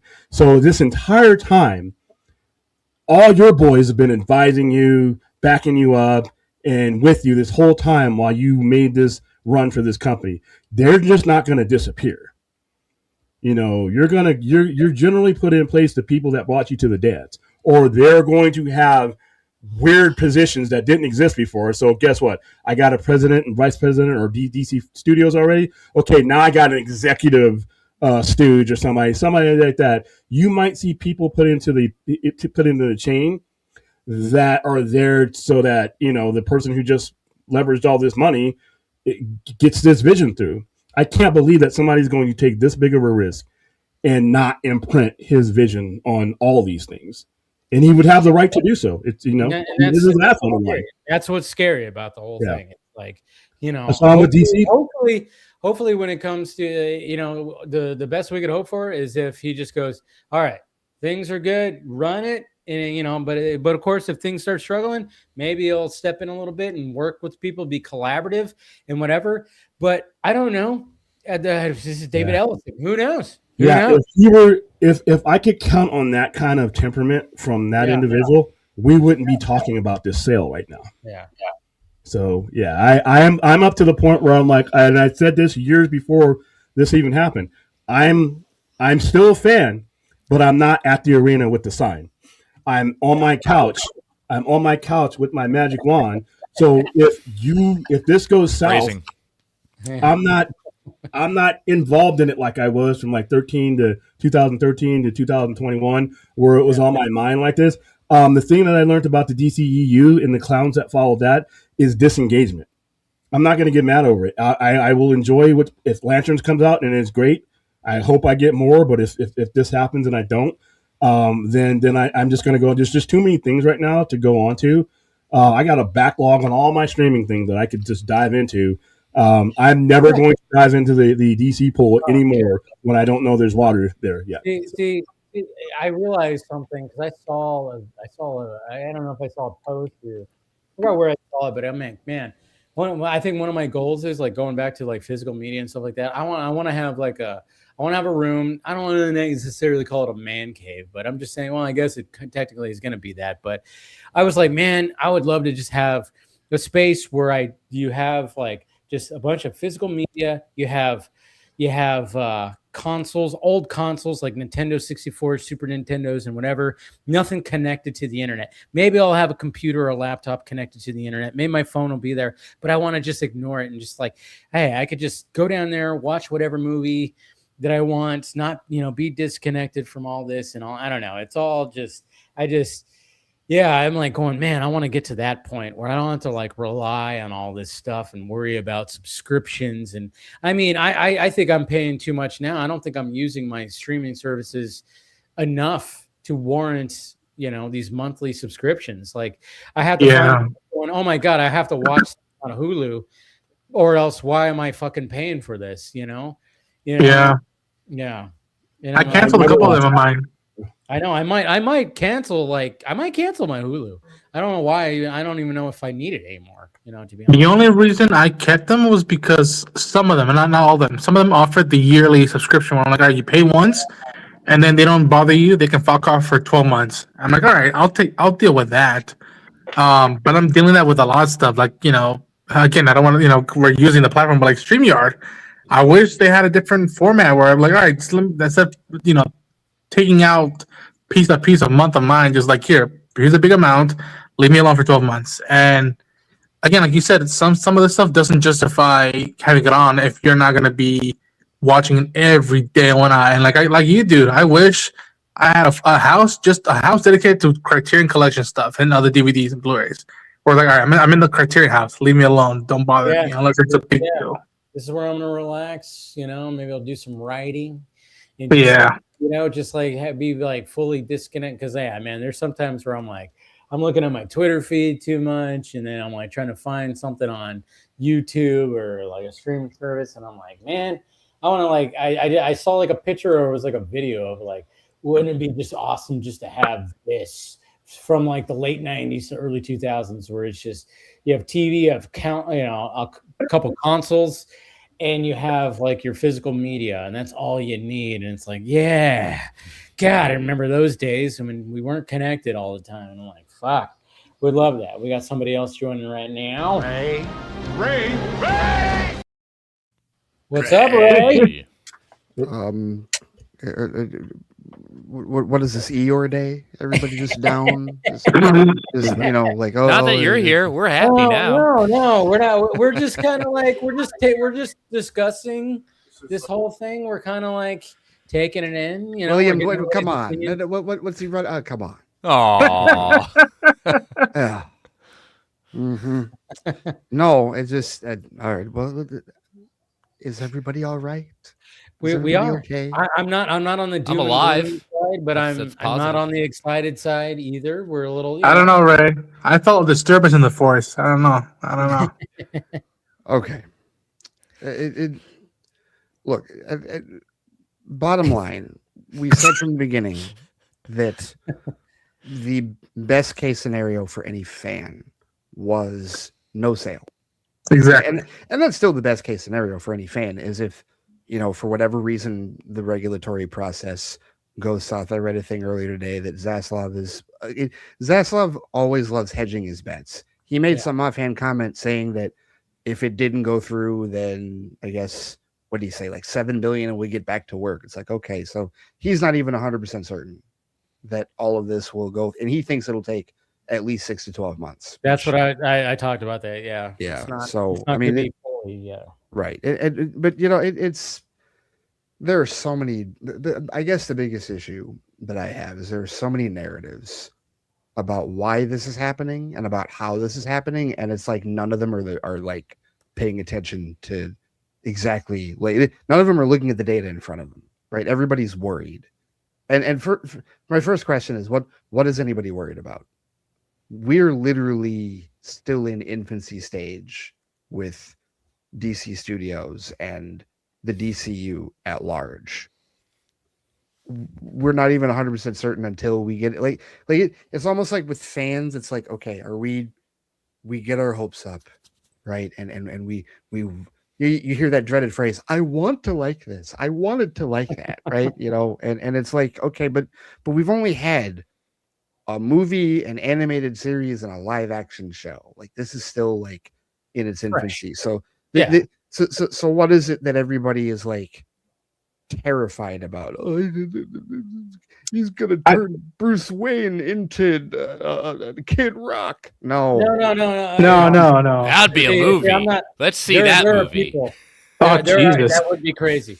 No, there are people that are thinking like that. No, I'm just kind of like, no, what I was like thinking when it comes to DC Studios, I think I said, and I keep on telling people, I'm like, no, there's no way they're going to dismantle something that's working. And Warner Brothers last year had such a good year. It's like, okay, do not dismantle anything that is happening with Warner Brothers because they're killing it. They killed it in 2025. And so let that just be what it is. But then, of course, you worry like, okay, if something falls, I to come in and just, do something and, maybe be like a little bit of like, okay, we got to start working. But then I'm not the doom and gloom side either, where I'm thinking that they're going to come in and be like, we have to change this, we have to do that. And I'm not on the side of people thinking that all of a sudden, like, every movie and every little thing's going to turn into like, MAGA propaganda kind of shit and stuff like that. That some people, I've seen people say that. I'm like, Jesus Christ, guys, come on. It's not going to, you're being overly dramatic because MAGA doesn't sell. If it's sold, Gina Carano would still have a job. That's what I said. And she'd still be in Star Wars. Kevin Spacey would still, although I guess they're trying to rehire all of the canceled people, right? Because Mark Millar's coming back. Brett Landis is coming back. Max Landis is going to be writing G.I. Joe, right? Yeah, I don't know. God, I still have the comics. Goodness gracious. I think my worries are just beyond the implications, right? Like, to me, the DC stuff is the least of my worries right now. Like, and again, I'm not even in the industry right now, so this doesn't totally affect me. But as someone that wants to get into this industry, if this goes through, it's one less opportunity I have, one less space I get to go to and pitch an idea or work at. And, to look at it from across the pond, I'm still not a big fan that Disney owns Fox. That's one less place to go to. And a lot of people lost their jobs. And yeah, the X-Men and the FF are together with the rest, but like, I don't know if the ends meet the sacrifice. And with this, it's the stuff that we're not, because you said we're in the infancy. Like, big things have small beginnings, and like, That's why I'm worried now that like this is the calm before the storm if it does go through. So the DC stuff is the least of my worries. So on that note, Ronan, here's the reality of the situation. We're not in the calm of the storm. We're in the eye of the storm. Why do I say that? Because none of this should surprise any of us. It really shouldn't. Sadly, no. Yeah. I Disney Fox, I get it, but I go back to AT&T Time Warner when vertical integration was officially allowed legally. That's when the storm started. It was 8 or 9 years ago. And so now we're at a point where the content creators, can be owned by the service providers. And that's exactly what you have going. So here's the sentence I'm going to utter that might make your bones chill. And that is this. Depending on how this goes in 5, maybe less than 5 years. Let's see how all this goes. It would not surprise me one bit if this little merger that is happening now, and I do say little because these studios are not whales, it would not surprise me one bit if there's a nice big, A logo and some shipping attached to who ultimately owns this entire operation. I said years ago that Apple was going to buy Disney because Apple is a whale and Amazon is a whale and Google is a whale. The whales at some point will own all of this. And what is happening now, the cannibalization and the mergings, if you will, it's short-term gains, right? Zaslav's getting his payday. The Ellisons and everybody else, like they're getting their short-term payday, their short-term influx, right? They're making money on the short term of this massive merger. But down the road, they're just cannon fodder for the big boys, the actual whales to. Okay.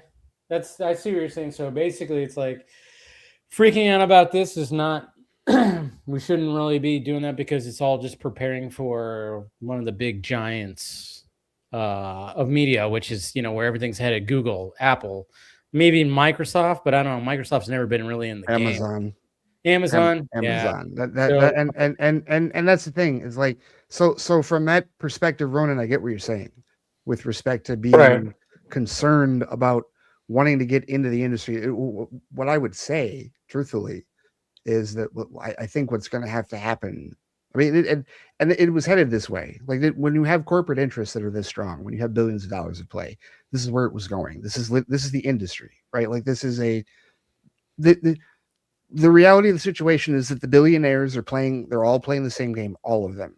So all the people that want to act like David Ellison is so different than Ted Sarandos, no, they are not. They're playing the exact same game, and they go to the exact same club that David Zaslav goes to. And Bob Iger's part of that party as well. They're all in this together.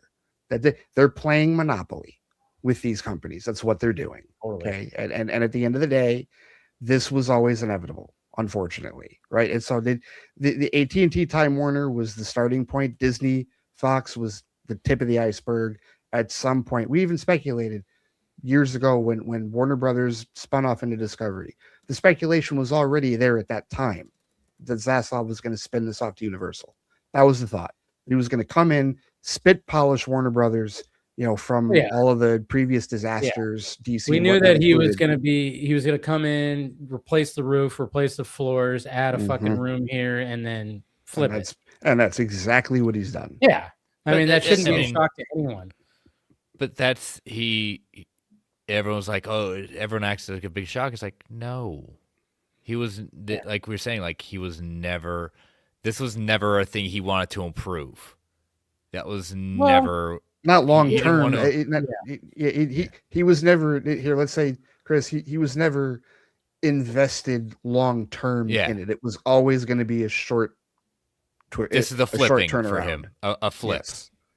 It's fixer upper. Yeah, that's what he's Chip and Joanna Gaines, basically, right? Like that's what he is, and he or Property Brothers, whatever, and he just flips it around. But at the same time, at least when you have a 2025 that Warner Brothers had, at least it was like, oh, we got movies like Sinners and Weapons, and we got Superman, we got like, okay, hey, they did something right. I mean, when you look at what we got in 2025, it's like, oh, okay, well, at least something good came out of it. Yeah, of course, we're all a little scared when it comes to some of this stuff, but at the same time, it's like, for Warner Brothers, who lost its way, when it came to a lot of this stuff, to have the year that it had, and looking at award season, and with these movies, it's kind of nice to be like, to at least be like, oh wow, shit, these they've made some quality fucking products, some content that at least they're backing up when it comes to all this. Paramount, maybe not so much. But and Paramount, it's interesting, because obviously, like they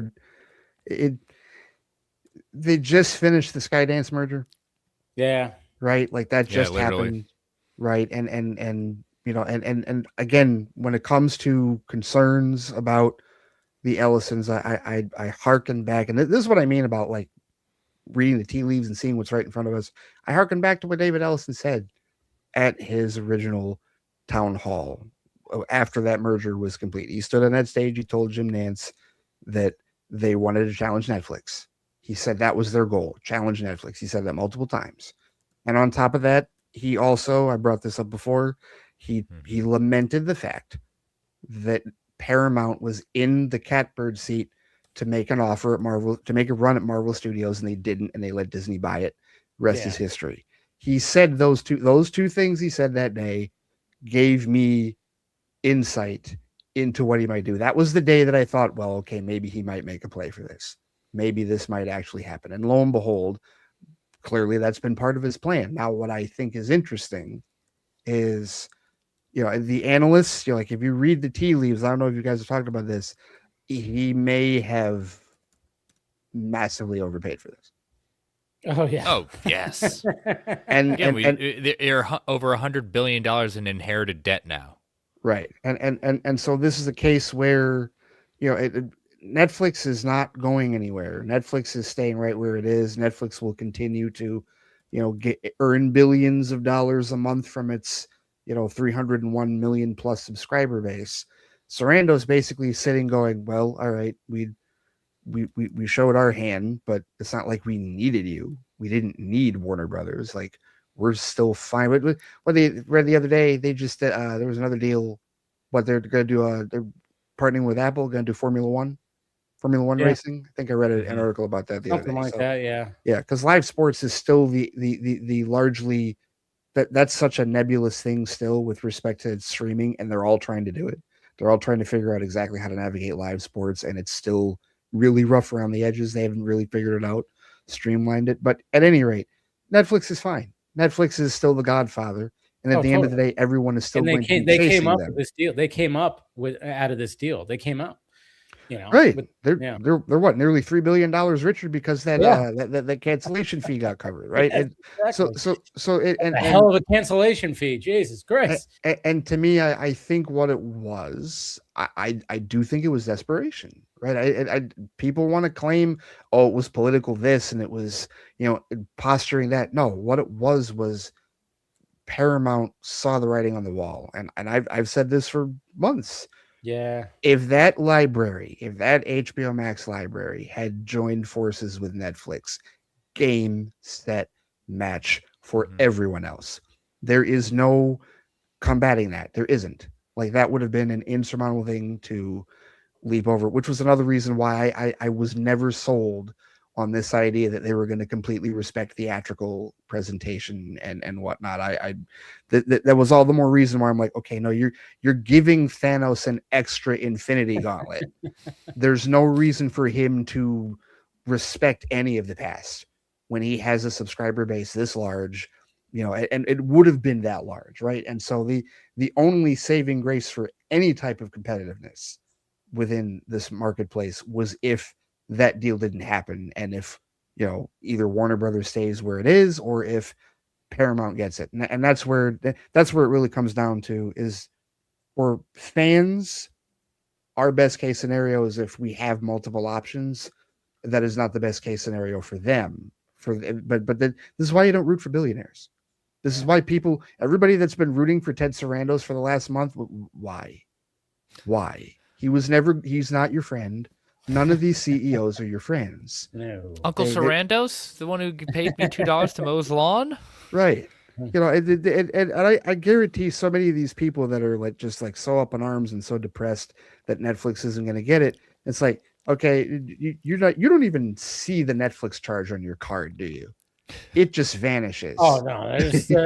When it comes to streaming, people, I mean, they literally had to make up like apps to like, hey, do you know how much you're paying for Rocket Money? Right. Rocket Money, and I'm like, Jesus Christ. Yeah. And I'm even thinking, I'm like, I don't think I use these streaming services enough. I use HBO Max and Netflix. I don't even think I use Netflix enough. It's like, but at the same time, I'm not paying for it. My roommate is. Yeah. So it's like, but at least I have that. Yeah, but that I use HBO Max the most out of my streaming services, and Amazon Prime. What do I use the most? I think I use YouTube most than anything else. I will tell you lately I've been using Paramount Plus most, obviously because of Starfleet Academy. Yeah. Oh, okay. Yeah. Well, you're a Trekkie. So. Yeah. God. What? You're Trekkie, so of course. And that's the other thing, like all the people that were so up in arms about the politics of Paramount. I said, well, why'd Starfleet Academy not get written off? They're like, well, I know. I was like, wait a minute. When people are saying that it's so right, but I'm like, what? Have you seen what they're? Okay, yeah. But it was already in when Ellison. It doesn't matter. He could have very easily pulled his ass off and written it off like Batgirl and whatnot. He did not do that. And on top of that, the whole plan with like they've done this multiple times where they've like early renewed another season before the first season is even out. Season 2 of Starfleet Academy wrapped a day or two ago. Yeah. Like wrapped, right? And so we're getting another season of this. It's not like this isn't going to be an abandoned ship, not with that particular franchise. They're not going to do like what they do like at Disney where they just pull the plug right away, or something like that. Oh, people aren't liking this and shit. No, they're going to, right. And people, the narrative is such that they want to try and push that, right? Because they review bombed it. And they're or even deleted. Remember what happened to Willow? Like I felt bad for that fan base when they got just deleted the series. Yeah. Oh yeah, they were just like, oh, we're sorry, we're done. We didn't. That doesn't exist anymore. I still feel like the worst example of that was Swamp Thing. Like that's by far the worst example. So they canceled it before it even started, and then everybody watched it and went, this is amazing. The pilot aired the next day. It was announced it was over. Yeah, after watching the pilot. Yeah, my wonderful home state that I live in right now, and their stupidity of tax breaks. Yeah, it's just all that stuff. But we got some other peeps coming on right now. What's up, Paul?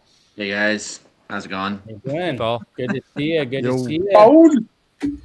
Yeah, no, it's good. It's good to see you guys, and it's I'm now having to get used to staying up late again for this. Yeah. So yeah, you've been traveling. You've been doing a lot of things. Yeah. Yeah. No, for sure. Japan was fun. Yeah. I think that's the longest I've been in a foreign country in some time. So I was there like 11 days and whatnot. But yeah, no, it was a great time. I have my thoughts on this whole Paramount WB merger in a second. This is what the main thing about this panel was going to be about. So yeah. So we'll definitely get your input on it. But we're also going to bring in Phil. Hey, Phil. What's up, Phil? How's it going? Felipe. Hello. It's me. One people don't like, apparently. One people don't like. One people don't like. People in his. Oh, don't sell yourself short. People in his comment you, section Phil. don't. I know everyone here likes me. People in his comment section really don't like me, though. They all think I'm an asshole, but it's fine. I don't know. I've read the comments afterwards. I don't think they're a huge fan of me, though. They call me like Paul Rudd, so they don't really see that as like a insult. So it's kind of like, I mean, man. It's just funny because like some of the people in his comments and in his chat, like they know full well where he comes from, and yet they still decide to try and gleefully and like side-eye bleep, like try and, defend people who we do not like on this panel. And I just find that very funny. I find that all sorts of funny that people will gleefully defend this guy in a ball cap who's done some stories over the years, but when it comes to real right human shit, oh no, fuck that. I want my AI slop. Give me my AI slop. I admittedly never read the chat when I'm You know what? It's probably for the best. I don't do I don't know. People are like equated to Twitter there, Phil. Very Twitter. It's always just a curious thing, but it's just funny to see some of the people be like, man, Phil brings the fucking show down. He's a fucking asshole. And I'm like, when was the last time you showered, huh? Wow, damn, that you just made some new friends right there. Like, dude, I don't fucking care if my opinion hurts your feelings. Fucking boo-hoo. Tell me something I don't know. I mean, if at worst case, it's like, okay, so he brings the show. Why are you still watching the show? For real. That's the case. You all come week after week just to say I'm a fucking asshole and you're still fucking watching. Well, I mean, whatever. And the thing that, like, when it comes to the box stream, what it's turned into is like, I'll do my spiel at the beginning. And I'm like, hey, people, who are fans of mine want to hear my spiel. You watch like the first half hour, whatever, hear my, whatever I want to rant off about and whatever. Fuck. If you have an issue with like whoever's coming on, then leave. You don't have to listen. But at the same time, I like getting different opinions, especially when it comes to shit that's happened in the past 36 hours. I want to get, your guys' opinions, and your guys are going to have different opinions about this stuff. I want to hear what William has to say about this. I want to hear what Ray has to say about it. I want to hear what Phil has to say about this, and Paul, and Ron, and Chris, everybody. I want to hear whoever. I wouldn't want to hear my opinion, but come on. Okay, of all of us, Chris, you were not debate yourself. We're not all going to have the same thoughts. That's what endears me. I'm going to give my opinion up front, and then I'm going to give the floor to to you guys, and chime in, of course. But I'm like, yeah. And if anybody has a problem with that, they don't have to watch. Nobody has to watch. I don't know why I turned into Sebastian Maniscalco right there, but I did.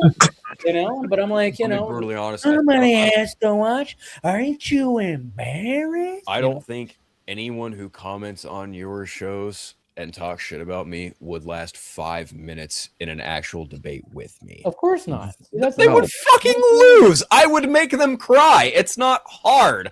Like, come on. Ugh. And I think out of my experience with this show, like one of the best examples is when we talked about the Supergirl teaser, and we all acknowledged like this is a teaser. I remember like that was I remember seeing a little bit. I didn't look at the comments as well, but I remember being like, "Yo, we actually had a really no pun intended diverse like discussion and opinions of like we all feel this way, but we all like admit it like it's the first teaser." Well, that was an interesting one because I remember, I wanted to have more of like, some female voices. So I had Rebecca on and I had Danny on. And I was thinking, I was like, oh, and I even had the thought of like, oh yeah, Danny and Rebecca. I mean, they're both Supergirl fans. Maybe there'll be a connection there. Oh, there was not. There was they had two different reactions, and I went, oh, and I could even tell Rebecca was like, I'm a little out of my place here because I had a feeling Rebecca was going to have some gripes because she loves that story so much, and she was not a big fan of Superman, and so I thought she was going to like kind of have some gripes also about Supergirl, but she was all about it. And Danny came in going, I don't know about this, and I was like, oh man, this is not what I thought it was going to be. So, but I like that. I mean, I'm glad that not everybody's going to agree on everything, and yeah, sometimes it's like, it's going to happen where and it's happened many times on panels where shit just doesn't go where you're like, oh yeah, you're going to disagree with there's going to be disagreements. There's nothing wrong. Oh, you mean like that time that fucking asshole treated William like shit? Yeah, I remember. Who? Ooh. Next time.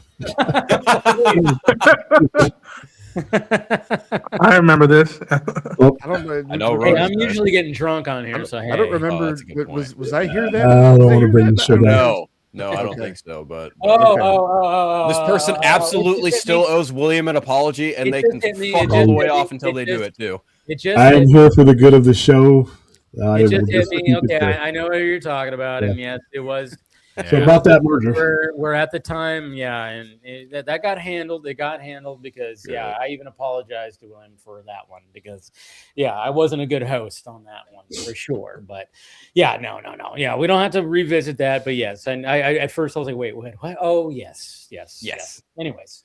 Not to shine the light on that for too long. Yeah, but that was a little bit ago, and it got handled. It got handled, but no, like I said, we're all gonna have different opinions about what's happening out there right now, and like I said, the last 36 hours have been pretty crazy. But we've been talking about the Paramount and Warner Brothers thing, and we've already been talking about it for a while. But yeah, Paul, what are your thoughts about it?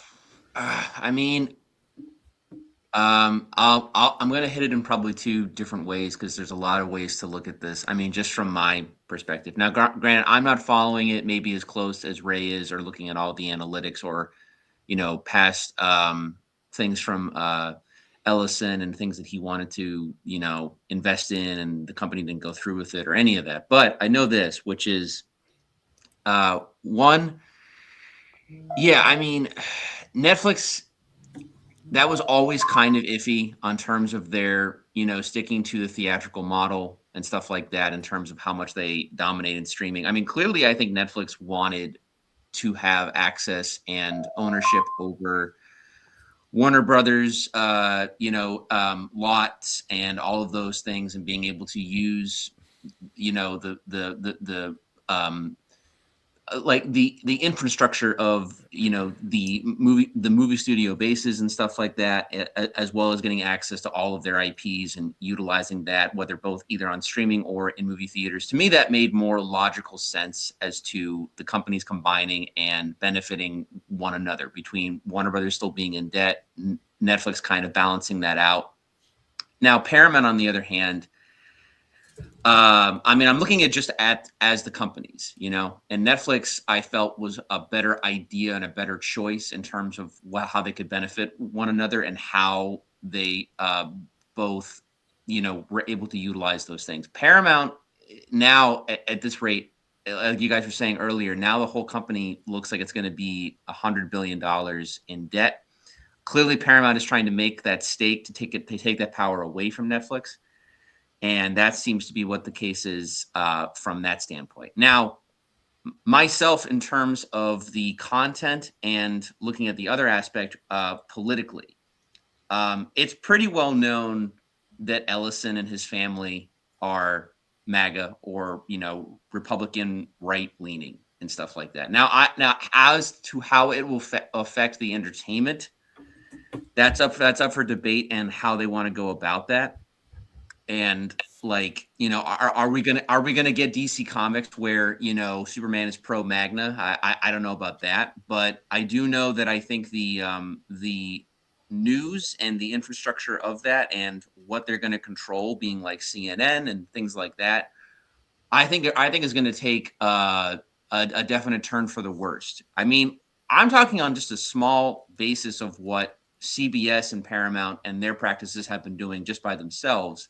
The shit with how they've been handling Stephen Colbert, who is a very well-known Trump hater, as well as, anti-Trump, vocal, entertainment, critic. So I definitely think to not pay attention to that, or to ignore that, and that Ellison won't affect his reach on that political level, as well as, trying to increase the stage for right-wing media, I think would be silly to not think that that's a huge possibility of happening, and or the expansion on that front. Yeah. But personally, in terms of the companies merging and what would the beneficial and what I thought would have been better for everybody, I was going more for Netflix. Now, on the other hand, I don't know if it was discussed because I didn't see the beginning of this the stream and everything.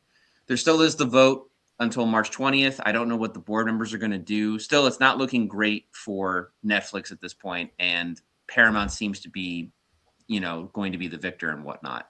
And honestly, I'm really worried about the future on terms of that. Now, maybe Paramount, hopefully, will be more in support of the theatrical model, which I'm a huge fan of. But how they utilize that, how they do it, will they do it successfully? That's up for debate. Because personally, even before the merger, I think Paramount is a mostly shit studio. I think their streaming service is mostly shit. And now they're going to combine with another shit streaming service.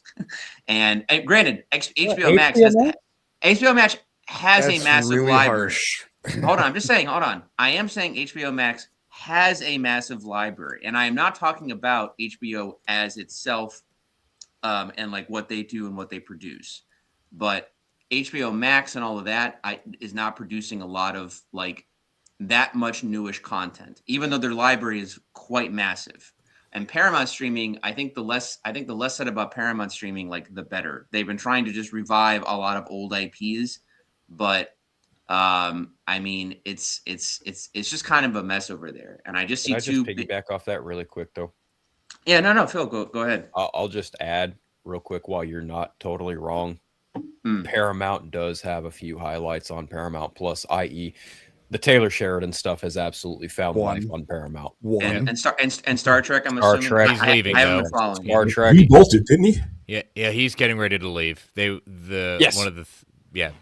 I was just gonna say it. I was just going to bring that up because Taylor Sheridan notoriously was at Paramount for the longest time until David Ellison took over, and he is now at Universal. Mm-hmm. Yeah, Universal.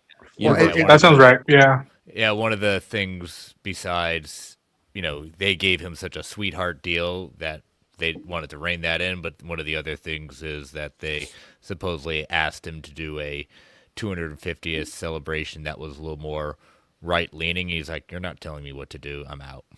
Yeah. See, I'm not even sure they can run Paramount. They haven't had Paramount long enough for me to know whether they can even run that studio. Now they have a gigantic thing, a debt-laden thing, and this climate won't always be there. Cozying up to these people, like I said, corruption has two sides of each coin. So if this flips, next thing we're like I said, election coming around, and this flips, and you've leveraged yourself on these relationships that are now going to dissipate. Then you also got to deal with the values of the share going down, because that's what killed WBD. Is that debt that kept that stock at where a guy like me could purchase some shares, but the value of the company, $8.97 a share after you just dropped, that many billion, they dropped $46 billion on that. The stock plunged, and each time that this company's been purchased, it's been devalued. It's only being purchased right now out of vanity and desire, not out of common sense. This makes no sense. If you're doing the math, this makes no sense given the climate of some of the things that he's acquired. The linear television model, there's a reason why no one else wanted it. Even Netflix at their highest bid didn't want it. Mm-hmm. So I question, not only do I question his temperament, I'm not sure. I haven't seen enough of him running Paramount right now from Skydance to think that is this gonna work? But I'm not getting here. It's like I said, disengagement. We're gonna use the D word because if it's going to be 12 to 14 months because that California AG lawsuit is an antitrust suit. And you're not just going to see, it's not just going to be the liberal blue Atlanta, Georgia, state of Georgia has a state because when you consolidate jobs, they film all over now. And you're losing 6-point-something billion of jobs right off the top before we even get to the merger. Now, when we start overlapping, that's not going to be a good look. And plus, I don't know if it's gonna work. But hey, I thought that for the betterment of the consumer, and that's the one thing. Like I said, the consumer is getting screwed by the corruption of it because he has no vote in it. And when you start merging these things and raising the price, and that person doesn't have a place to go, if you could barely afford one or two streamers, now you got one big one that's out of your price range, you'll probably give it up. and that's going to be part of the antitrust and the unions.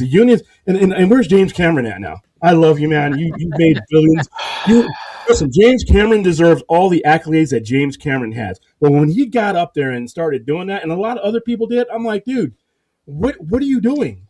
What are you doing? I'll tell you. No, I'll tell you what he was doing. He was acting like a film elitist. That's what he was doing. He was acting old. It was out of old school pride because they hate Netflix. They hate streaming. Like they hate digital. They hate what this industry is evolving into and what it has already evolved into. That's where that came from. That's precisely where that came from. But you're absolutely right.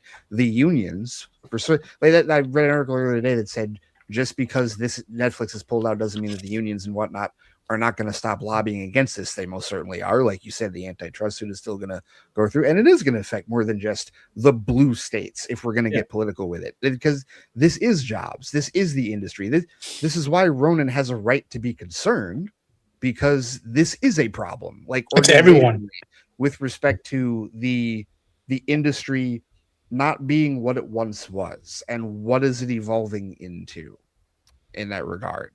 Yeah. And the sad part about it is we have laws that that were put into place in the early 70s to prevent, and there's a reason why we have antitrust laws. There's a reason why a lot of this stuff never makes it to this level, but because you have things that are not being abided by, and that's where you're going to start getting the voter, both sides of the aisle involved, because that's the only place where they have a say in whether these things are strictly but force. Nobody should be able to nobody anywhere in this process should be able to threaten somebody and hold the process over their head. That is we literally have laws against that, and that's being done overtly, which is so to piggyback off of that, because I think an important thing to note with all of this is the climate in which this is occurring.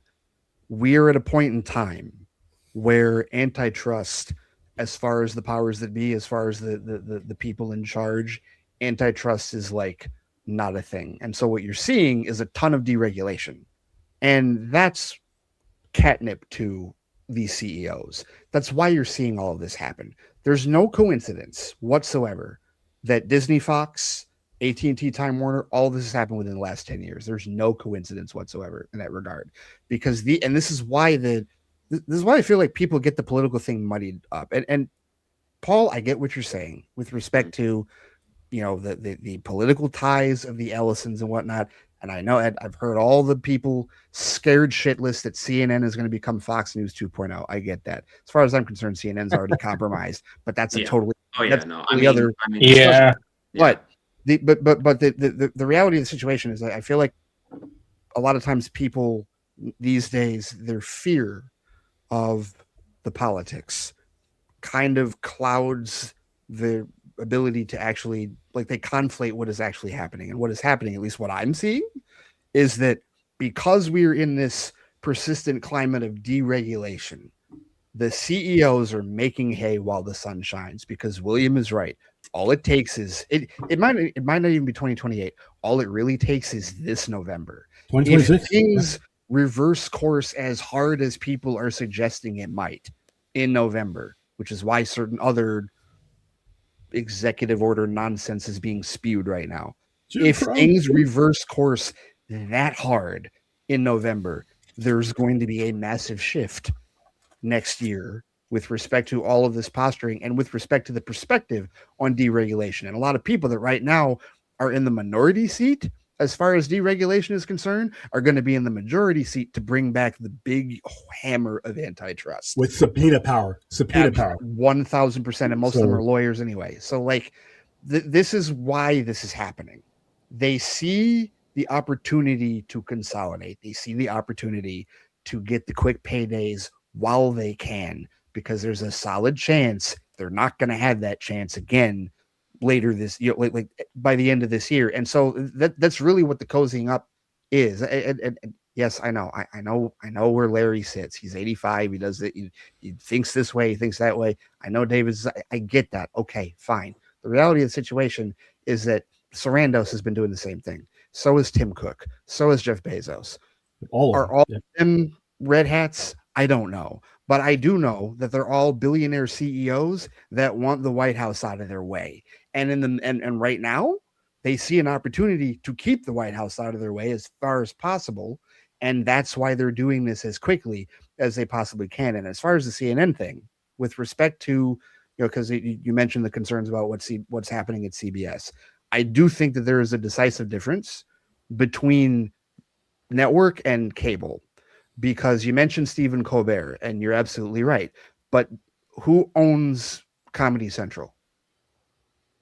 Viacom. Warner Brothers. Is it Viacom? It's Paramount. So it's Paramount. Right. Yeah, Paramount. Viacom. Well, South Park has been destroying them, and they ain't going to touch them. But right, and Jon They Stewart. already Jon Stewart is still on the Daily Show, right? Let's also not forget Matt Stone and Trey Parker damn near took David Ellison and Paramount to court over their deal. That is true, right? Oh, yeah. So I mean, also we should mention the 60 Minutes compromises that have been happening lately too. Just to bring that in. And to that point, Paul, that was because he put a target on their back. He, the individual whose fucking name I won't say. Individual number one. He put a target on their back and almost kind of forced CBS to do something, right? He hasn't done that. I mean, has he said things about CNN? Sure, he has. Of course, he has. But again, cable versus network, I do think there's a difference in delineation there. But with respect to the content creators, with respect to the studios, with respect to has he said, like, hey, I'll bring this in. I'll Exhibit B, William. You know this example. Stephen Miller. What did he tweet a month ago about Starfleet Academy? Yeah, I remember that. He quoted Elon Musk because they hate the wokery of the woke franchise in history. Yeah. When did Star Trek become so woke? September 8, 1966. That is not subjective. That's the objective answer to the question. That's just funny. Yeah. What a fucking idiot. You had a black woman kissing a white guy on TV for the first time in TV history. With a Japanese helmsman and a Russian helmsman and a Russian pilot. Right. But Elon Musk and Stephen Miller want William Shatner to take over the franchise, and they tweeted as much. And Shatner even made fun of them on Twitter, and CBS has completely ignored it. Yeah. Completely ignored it, as they should, because there's no reason to.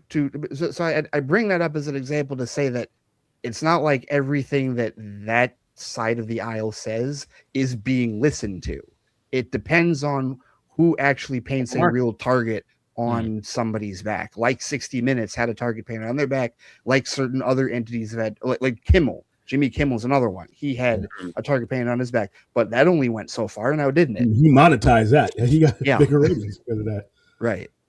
I think what's going to happen here, and this is kind of good, because what's going to end up happening is the general public is going to look at this, and you're going to go through an era where the pendulum will swing the other way. Because when you do this, and you do this much colonization, we've had this happen throughout the last 50 or 60 years, where Congress or the government will get involved and pass laws and break these companies up. We've had an era where cable companies and communication companies, I remember here in Vegas, when the telephone companies had to deregulate and let everybody in because they had so much leverage over the job market for all things involved that it became unlawful.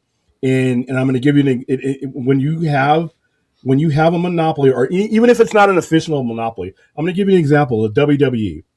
From 2001 to 2018, the WWE had the dominant market share after WCW went out. Ironically, due to another bullshit transaction, AOL Time Warner. I'll talk about that tomorrow. Man. What you had, you just didn't have a monopoly on paper. You had a monopoly that affected the health and well-being from everybody from the top down. If Vince McMahon could treat you like shit, you had nowhere to go to make that type of money. So a lot of those guys went to painkillers, drug stains, because if you couldn't make your spot, you got replaced. So they harmed themselves and did a lot of things because they had nowhere else to go. And that not only affects the person, that affects the supply chain. For every one person that you see out in the open, there's 10 or 20 supporting that person and that make their living off of supporting that person. And when you have these monopolies, you have conditions in workplaces that harm people. So eventually this is going to swell up. and people are going to look at it. And then in order to get elected, you're going to have to run on, hey, are you going to break these things up? These guys have too much power. They have more power than you, and I voted for you. So you'll see it coming around. So you're right. They're doing this right now because they can. But that, like I said, once you get a body of lawmakers and the support of the people's sentiment, they can break a lot of this up. You could pass a law immediately. You could pass a law saying, you know what? We have to. You own too much of the market share. You have to give up this percentage, something like that, like they did when AT&T was in local markets. And Sprint, remember those guys? They got forced out of those markets because of regulation came back and bit them. So I think the general public will see this and just figure, you know what? We have no power here unless we vote for somebody who wants it. Red or blue. It's not going to matter. And that's exactly why this is happening so fast. I mean, the Skydance Paramount merger is not even a year old, and this is happening. That's why. But because they know that the clock's ticking. The clock is ticking to do all of this. And so that's why it's happening so fast. Yeah, and presidential administrations come and go. Exactly. And I don't think people are realizing this guy. William, the reason people don't realize it is because people are conditioned to believe within the last year or so that because we were in such a unique situation with all three branches of government, that there is no end in sight for this particular regime. But you're absolutely correct. There is regimes come and go, and this one will too. Obama had all three.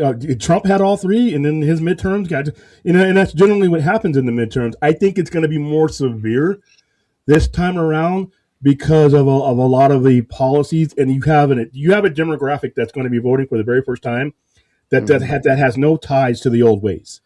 Right. And it used to be before, back in the day, if your father told you, your mother told you this is the way the world was, you didn't have the internet, you didn't have your phone, you didn't have any of these things to go outside of what your parent or telling you or what you saw on TV. Now, if your parent tells you some bullshit about immigrants or whatever, you can pick up your phone and say, well, that's some bullshit. You didn't have that before. And that's what they're doing. That's exactly what they're doing too. They're calling their parents out on the bullshit. That's exactly what's happening. So. And they're going to be at the ballot box in November. And a lot of you look at the guys who are doing all of this. They're all in their late 50s, early 60s, and 70s and 80s in some cases, and they're not attached to the workforce. What they're doing right now has a direct effect on a young voter's job. You don't even have to be in the film industry. Like I said, there's a supply chain and a chain reaction that is going to get fucked up from. You just lose the host. That is going to get scrambled from merchandising. All these things, when you consolidate it, it affects everything, and people are going to realize it, and they might vote that way. But yeah, it's been a weird last, and it just reminds me of AOL Time Warner. And like I said at the beginning of the show, I never thought I was going to be around to see a dumber transaction than that one. That one to this day is catastrophic. Yeah. That one to this day is still delivering. It's like a venereal disease, the kind you can't get rid of. It's going to be fucking you up until you die. That AOL transaction is literally the topic of the day. If you look at it, it's the grandfather of what's probably going to go down here. I'm going to have to read like these specific because I only know this in name. Like what on earth is that? Like what happened? Uh-oh. Long story short. So AOL at its height. Had no fucking business buying anything, but at its height, merged and went into an agreement with Ted Turner, who regrets this immediately, and they merged the Time Warner networks and the Time Warner Enterprise into what was the fungus that would become AOL Time Warner. All right, and even Ted Turner said, "I lost $1 billion of my net worth from that. If I lose $10 right here and now, I'm looking to kick somebody's ass." He lost, I think he was worth $2 to $3 billion at the time. He literally lost $1 billion because it became such a disastrous thing. It led, and there's like movies on this, and you can pull them up. When I'm gonna go live tomorrow, I'm gonna open it up because we're right back here. We're right back here, and they consumed and consolidated, and that began. We started out with a pebble at the top of a hill, and it became what would be the devaluation of Warner Brothers and Time Warner over the next 25, 26 years. It is literally the family tree of fuck up starts with AOL Time Warner, and now we got ugly babies. So yeah, it's bad, and it affected a lot of things. And then they created networks and back networks. Jamie Kellner, Google that name. Rest in peace, but you fucked up while you were here. The WB, remember that network? Remember, you had two failing networks in UPN and WB that got married and made another the CW, yes, another non-revenue generating place to hide money. Yeah, okay. that thing. I'm starting to see where this is. Okay, I get it. Yeah, it's like I said, but I got my notes. I have my notes because I've been collecting these notes for years, even before I had William, technology. when are you writing your book on this? Because I won't be a book. I'm not that smart, but I'll do. We'll dedicate it. Get a ghostwriter. You tell the story. They'll clean it up for you. and I think people don't realize that this didn't, with Warner Brothers being basically deformed and mismatched up into something that the pimple popper guy could buy, didn't start when David Zaslav and Discovery purchased that. It didn't start when AT&T purchased that. This started when Time Warner, that mess got, and a lot of people don't remember it, because when you think of AOL, you think who, your grandfather had that. We got mail, and I even use the thing on my phone. Nobody really. William, Dave, what happened? What happened? Are you all right? Your computer took another shit on you, didn't it? Yeah, like I said, my computer has just been acting like an asshole lately, and it just froze up again. So not you too. No. Yeah, it's time to pull the trigger and get a new computer. Yeah. So. Oh man, I'm sorry. Yeah. Google froze up again. So, but keep going. Don't worry. Google it. Google AOL and see what Ted Turner, one of the smartest men in the world at the time, but everybody has a bad day at his office. And he agreed to that. He had TBS, he had TNT, he had the Superstation, he had wrestling, he had WCW. He just purchased it from Jim Herd. He had an empire, and he merged with these fucking clowns. And that is, like I said, that is the ancestry of this shit that's going down right now. Trust me. Okay. Well, to that end, like I also read, and I, Dave, you were talking earlier about like being on Twitter and like social media too much. I would also add Reddit into that category, because Reddit is just Reddit's a fucking cesspool. It's horrible. And I don't just mean like Reddit's like, DC and Marvel. I mean like all Reddits, like sports Reddits, right? like all subreddits is like they all suck.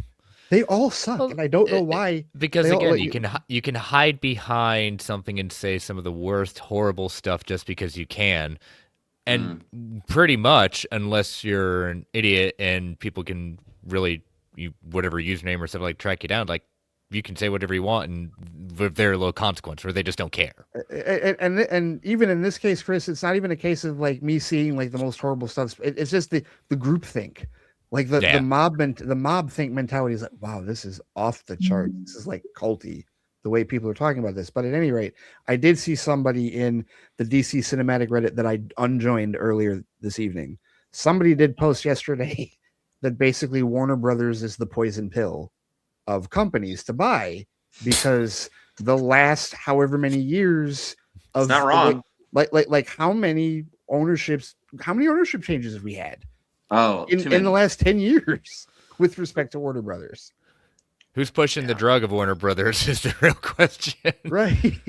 Like it's like honestly, I mean, as a fan of the IPs of the stuff and like the original studio that I grew up watching as a kid, like this feels like this was once a very good meal, and then like for some reason, like it only got picked at a little bit and didn't get finished, and then someone's been taking the meal and just been throwing it in a microwave and been like, reheating it and reheating it and reheating and selling it somehow at a higher price every time. And now it's just this. It's weird. Like that's to your point, Paul, is it's the IP that Warner Brothers has. That's what they see. They see the IP. But to your point of the microwave analogy and to the mismanagement, that stuff that's going on behind the scenes, how many people have taken advantage, how many bad deals have gone down, like the things we don't hear about, they get so focused on all this great IP, which is amazing IP that they do have, and they have an amazing history, but it's the years and decades of just mismanagement, bad deals, movies that have not performed, movies that have gone into production and out of production. It's everything that has just added up to now over $100 billion in debt. It's like you're watching the scene from Glengarry Ross with Alec Baldwin coming in to yell at all of the guys. Speaking my language. But he's okay. Alec Baldwin is basically NBC Universal and what they've been doing the last couple of years, and then he grabs the leads and basically which is the IP, and looking at all of the people in the room and saying like, gold, and you don't get them. Yes, like that's what it feels like. Except like they are getting them, or they are trying, and they're just like Jack Lemmon. They're fumbling the ball again and again and again. Oh my God, they're Jack Lemmon. Warner Brothers is Jack Lemmon. Oh my God. And you're hoping, praying to God that some Al Pacino is going to come out of the limelight and grab the leads or do something. But no, it's never going to Al Pacino. Phil is raising his hand, so he's being polite. He's trying to win the chat over. I'm sorry. No. People in the chat. There are certain people in the chat that can absolutely eat my shit and fuck off.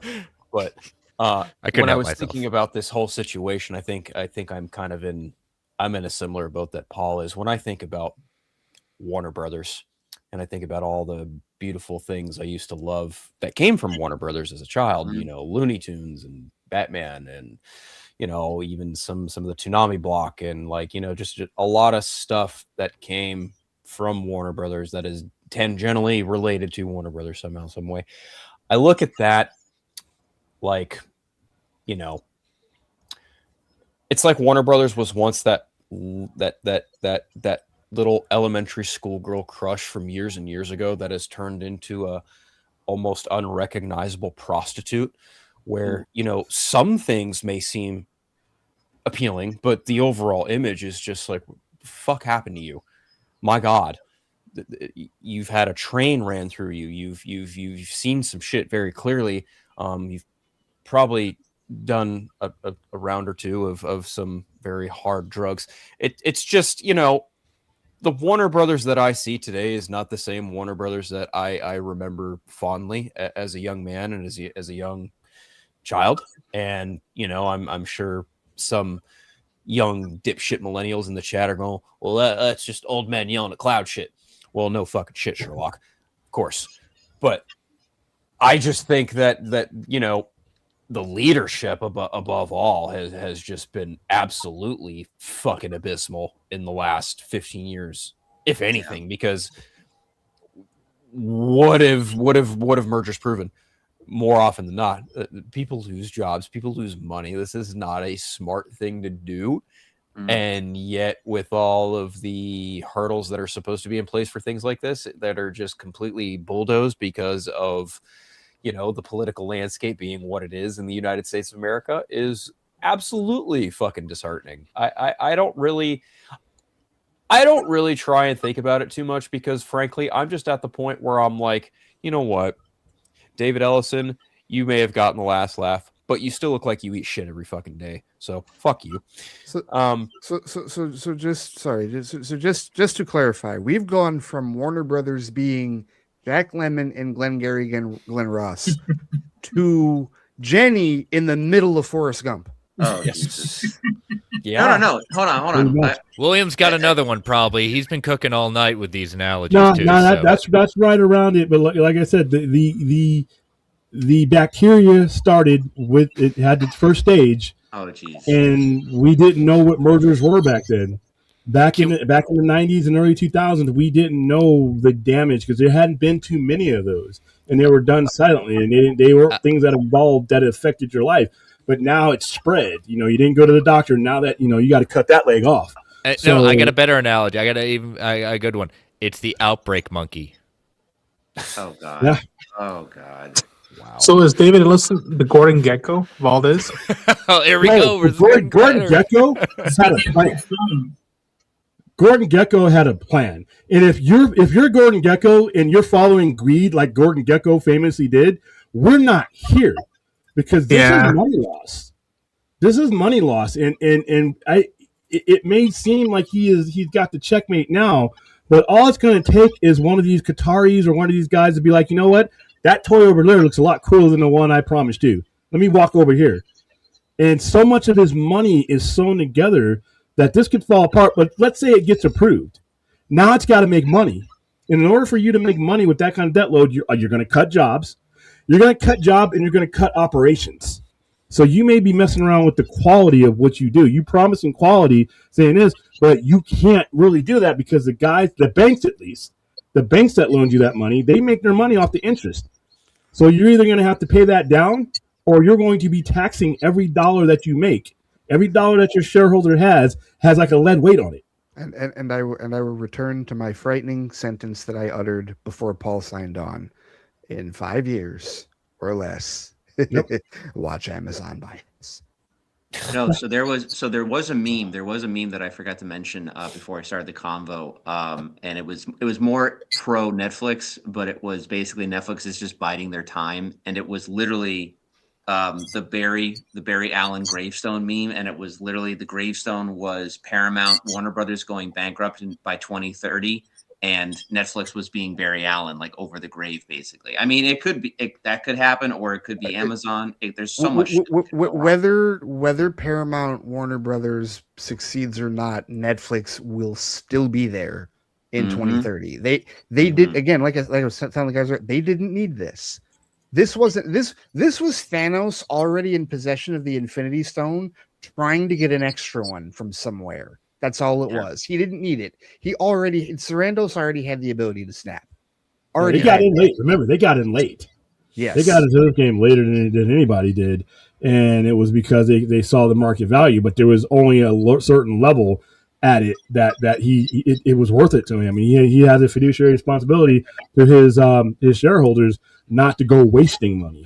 And I can't help but think, and maybe this is, a little tinfoil hat, I don't know, but I can't help but think that maybe there was a decent amount of gamesmanship on Sarandos' part. Let me see how far I can get them to push their chips into the middle. Oh, you're going to go all in? Okay. Have fun with that. And then he just sits and waits. So. And if it falls apart, he's waiting right there at the bottom of the birdcage with the offer, probably what he wanted. It's like, oh, the Qataris pulled out? Here, how about this? How about this $27 a chair? Right, and it won't even be a case of whether or not, because my thing for years has always been who has the market cap to be able to do it. It won't even be a case of how much market cap Netflix has. It'll be how much little the other company might have. Yeah, we'll see. I don't want to. I'm not trying to be doom and gloom either, because I don't feel like being a negative Nancy at this point in my life. I'm just in wait and see mode. I don't know what's going to happen. William, you're right. Gunn and the others could bolt after their content. It could happen. I don't know where they'd go, truthfully, because Gunn would go right. Gunn would probably be teleported right into Kevin Feige's office. I don't think I have my doubts on that. I really do, especially with what he's been saying in the last year. I have my doubts he would go back like that. Yeah, but especially if Kevin Feige goes for a bigger challenge somewhere else to prove that it's not just this infrastructure, and he would be the heir apparent there, and but they would be lining up for him at this point. I think anybody but hell, there are places that those Abdi DeLuca, those guys could go to. If, like, say, for instance, they've developed a relationship during this process with Sarandos, and they're like, we like the way this guy operates, or Universal. There are other places for them to go I'll tell you what, I'll say this. I don't know that it would be one of the other studios, but I could see any of them ending up at the Whales. Could absolutely see that happening. I can see Apple. I can see any of those games. Apple has, Monarch. And I've been saying this for years, and I keep coming back to it. The whales will strike. Disney is not a whale. Okay. Unless there's deregulation, unless there's regulatory feedback as far as like the general public. If the general public says we don't want these whales because now we don't have anywhere to go, then you might have it split up. But the one thing about the DC thing, like I said, I hate to be saying this because I want lanterns. There are certain things on this site, but I don't trust that any of these things beyond what's already done is going to happen simple because of this process. Until I see an ironclad contract that says, I'm here, I get to finish this, and this over this amount of time. To me, I'm watching you jump into the pool and seeing, you crack your dome at the bottom of it when you find out there's no water. And then if you make it in there safely, I'll come in right after you. But right now, I have the same amount of fears of instability when it comes to DC, especially in motion picture, than I ever had. So are you talking like Man of Tomorrow being in jeopardy? Or No, I'm talking about anything as it approached the end of his contract, which is right in that release area. He could decide, you know what, I don't want to work for you. But both of those people could be, I don't want to work for you. I don't think this is not the kind of freedom I want. I was brought in by this guy who gave me this. And like I said before, you don't have to remove anybody, but you can appoint, executive stooge number 1, 2, and 3 in the middle of all that. And all of a sudden now that creative promise that may have been given to these people under Zaslav may not be there under a self-appointed visionary as Elliston. He just dropped $90 billion in a company. He has the right to do things as he wants.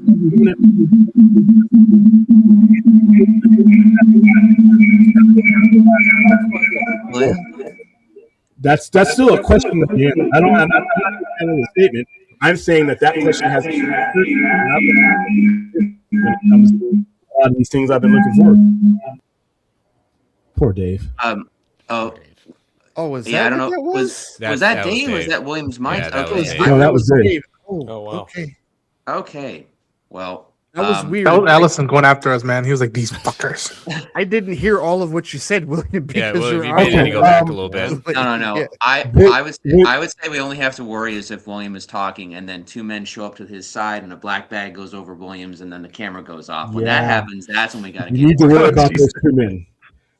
Okay, but the environment that Abdi, DeLuca, and Gunn came in under may not be the same as what they would inherit, and I cannot believe that there will not be changes. They just dropped $90 billion in the company. They have the right to make those changes. So here's a question that I don't know the answer to, if anyone knows this, because in earlier iterations of this deal, I was under the impression, I think I read, that Zaslav was still going to be in charge, was still going to be CEO of Warner Brothers, whichever side got it, whether it was Netflix or Paramount. Is that no longer the case? I'm not quite sure. You may be right on the Paramount side, but even still, Ellerson is at the top of the food chain. So I get what you're saying, but here's the thing, and I know that this comes from you have all manner of concerns and you do not trust Ellison. I totally get that. I understand that. What I'm saying though is that at some point, I don't know. I'm not even going to say rationality. Just at some point, someone has to look you in the eye and go, "Your ledger is this red. You just need things to operate. So it is in your best interests to retain as much." You know what? Here, I have an opportunity. Actually, before I do this, does anybody have to go? I do. Yeah. Sorry, I'm back fully now, thankfully. But yeah, but I know somebody has to go, right? Chris, you have to go. Yeah, I'm gonna head on out. All right, all right, man. But always great talking. Always, as always, hopefully your computer situation, Dave, sorts yeah, it's time to pull the trigger and just buy a new tower. So get some rest, Chris. Good talking to you, man. All right, talk to you later, guys. I love the shirt, man. No, thank you. Oh yeah. All right, have a good weekend, folks. Take it easy. Take care, man. Bye. Okay. Sorry about the microphone thing, because I was on my phone and then I came in and then all of a sudden it was like feedback. I did not know. That was. Yeah, it's the first time it wasn't me. I was so happy. I know. I thought it was William. I thought he So did I thought he William broke his too. mic while he was doing his soapbox, and I was No, like, it was- he was just getting. as soon as I was able to get back in and with my computer, all of a sudden there was a clashing of. It was such a freaky echo. Yeah. Oh yeah, it was. Yeah, I was like, oh shit. So that's why I stood up and then I tried to get out of my phone. So here, bear with me. Go keep going. I actually have a sports analogy for this. What? I can relate it back to my beloved university, the University of Michigan, because we just recently had our issues with our previous football coach being all manner of not a good person. Yeah. Okay. So football coach leaves for whatever reason, fired, goes nuts, is in jail, facing trial. Okay. So now you have a situation where you got all these kids, talented kids, right? Literally the lifeblood of your program, like Jordan Marshall or Andrew Marshall, the offensive line, that are like, hey, we're in this new era where we can go into the transfer portal and we can go wherever the hell we want. Why would we stay at this program that, isn't going to value us any further? So what the University of Michigan does is they hire Kyle Whittingham from Utah, and he's got 20 years experience there, right? He brings in most of his staff from Utah. And he said from day one that his first priority was to retain the talent that they had. Now, mind you, we're in an era of college football where literally teams can revolve their rosters every year. Look what Indiana just fucking did. Indiana was a 3-win football team 2 years ago. They just won the fucking national championship with an undefeated season because they went to the transfer portal and reset their entire roster in the last 2 years. Michigan could do that, but Kyle Whittingham said, no, we need to retain first all of the talent that we already have. And that's what the assistant coaches did from day one. For the first week that they were here in Ann Arbor, they did everything they could. They pounded the pavement. They're like, no, we got to keep you, Andrew Sprague, on the line. We got to keep you, Jordan Marshall. We got to keep you, Andrew Marshall. They did all that. They did a lot of hard work to keep their talented guys here. And they only 2 guys left. So now going into next season, there's a good base of talent in addition to other players that they added in the portal going forward. That is exactly what David Ellison and Paramount need to do. They need to marshal whenever this goes through, whenever the regulatory thing happens. They need to keep Gunn. They need to do what they can to keep Gunn, do what they can to keep Abdi and DeLuca. They need to circle the fucking wagons and keep their talent here, because otherwise this will fall off a cliff right quick. And I know you think it's going to, but no. I don't know. I don't know. I see. This is a question I don't have an answer to, but I should, because and if I don't have an answer to that question, I disengage. I'm not going to do the hate stuff and make rage tweets and YouTubes and stuff like that. But I've been through this before, and my time is valuable. The only thing that's going to matter to me when it comes to these guys, you're very well right. He could do that. I have not seen David Ellison demonstrate that kind of mentality to do that. I don't even know if he can run the company he owns first. However, contracts, ironclad contracts will comfort me. Hell, I mean contracts where there's like the buyout is so enormous that it's not even worth it. I mean it to the point where it's like, you know what? I want to fucking fire you. I hate you, but this contract, that's the kind of contract I want in place with caveats in it, like if there's underperformance or anything else, but things like that. A structured contract, not what we got now. Right now, I legit don't know if James Gunn is going to finish his 10-year plan, because I got a toddler with a gun running both of these companies and potentially within the next year. No. William, actually, a better analysis would be the kid in the Twilight Zone who sends everybody to the cornfield. The cornfield makes the girl's mouth disappear. That's what we're dealing with. Okay, sorry. It's funny, William, because on the one hand you say you don't know, but then you make that analogy. It's like, well, you're kind of leaning towards. Well, yes, because I've seen this process. But I'm looking at this process, and I'm like, oh man. I am willing at this point, and maybe I have rose-colored glasses. I don't know, but I am willing to let this play out and see what Ellison does before I decide he's the toddler with the machine gun.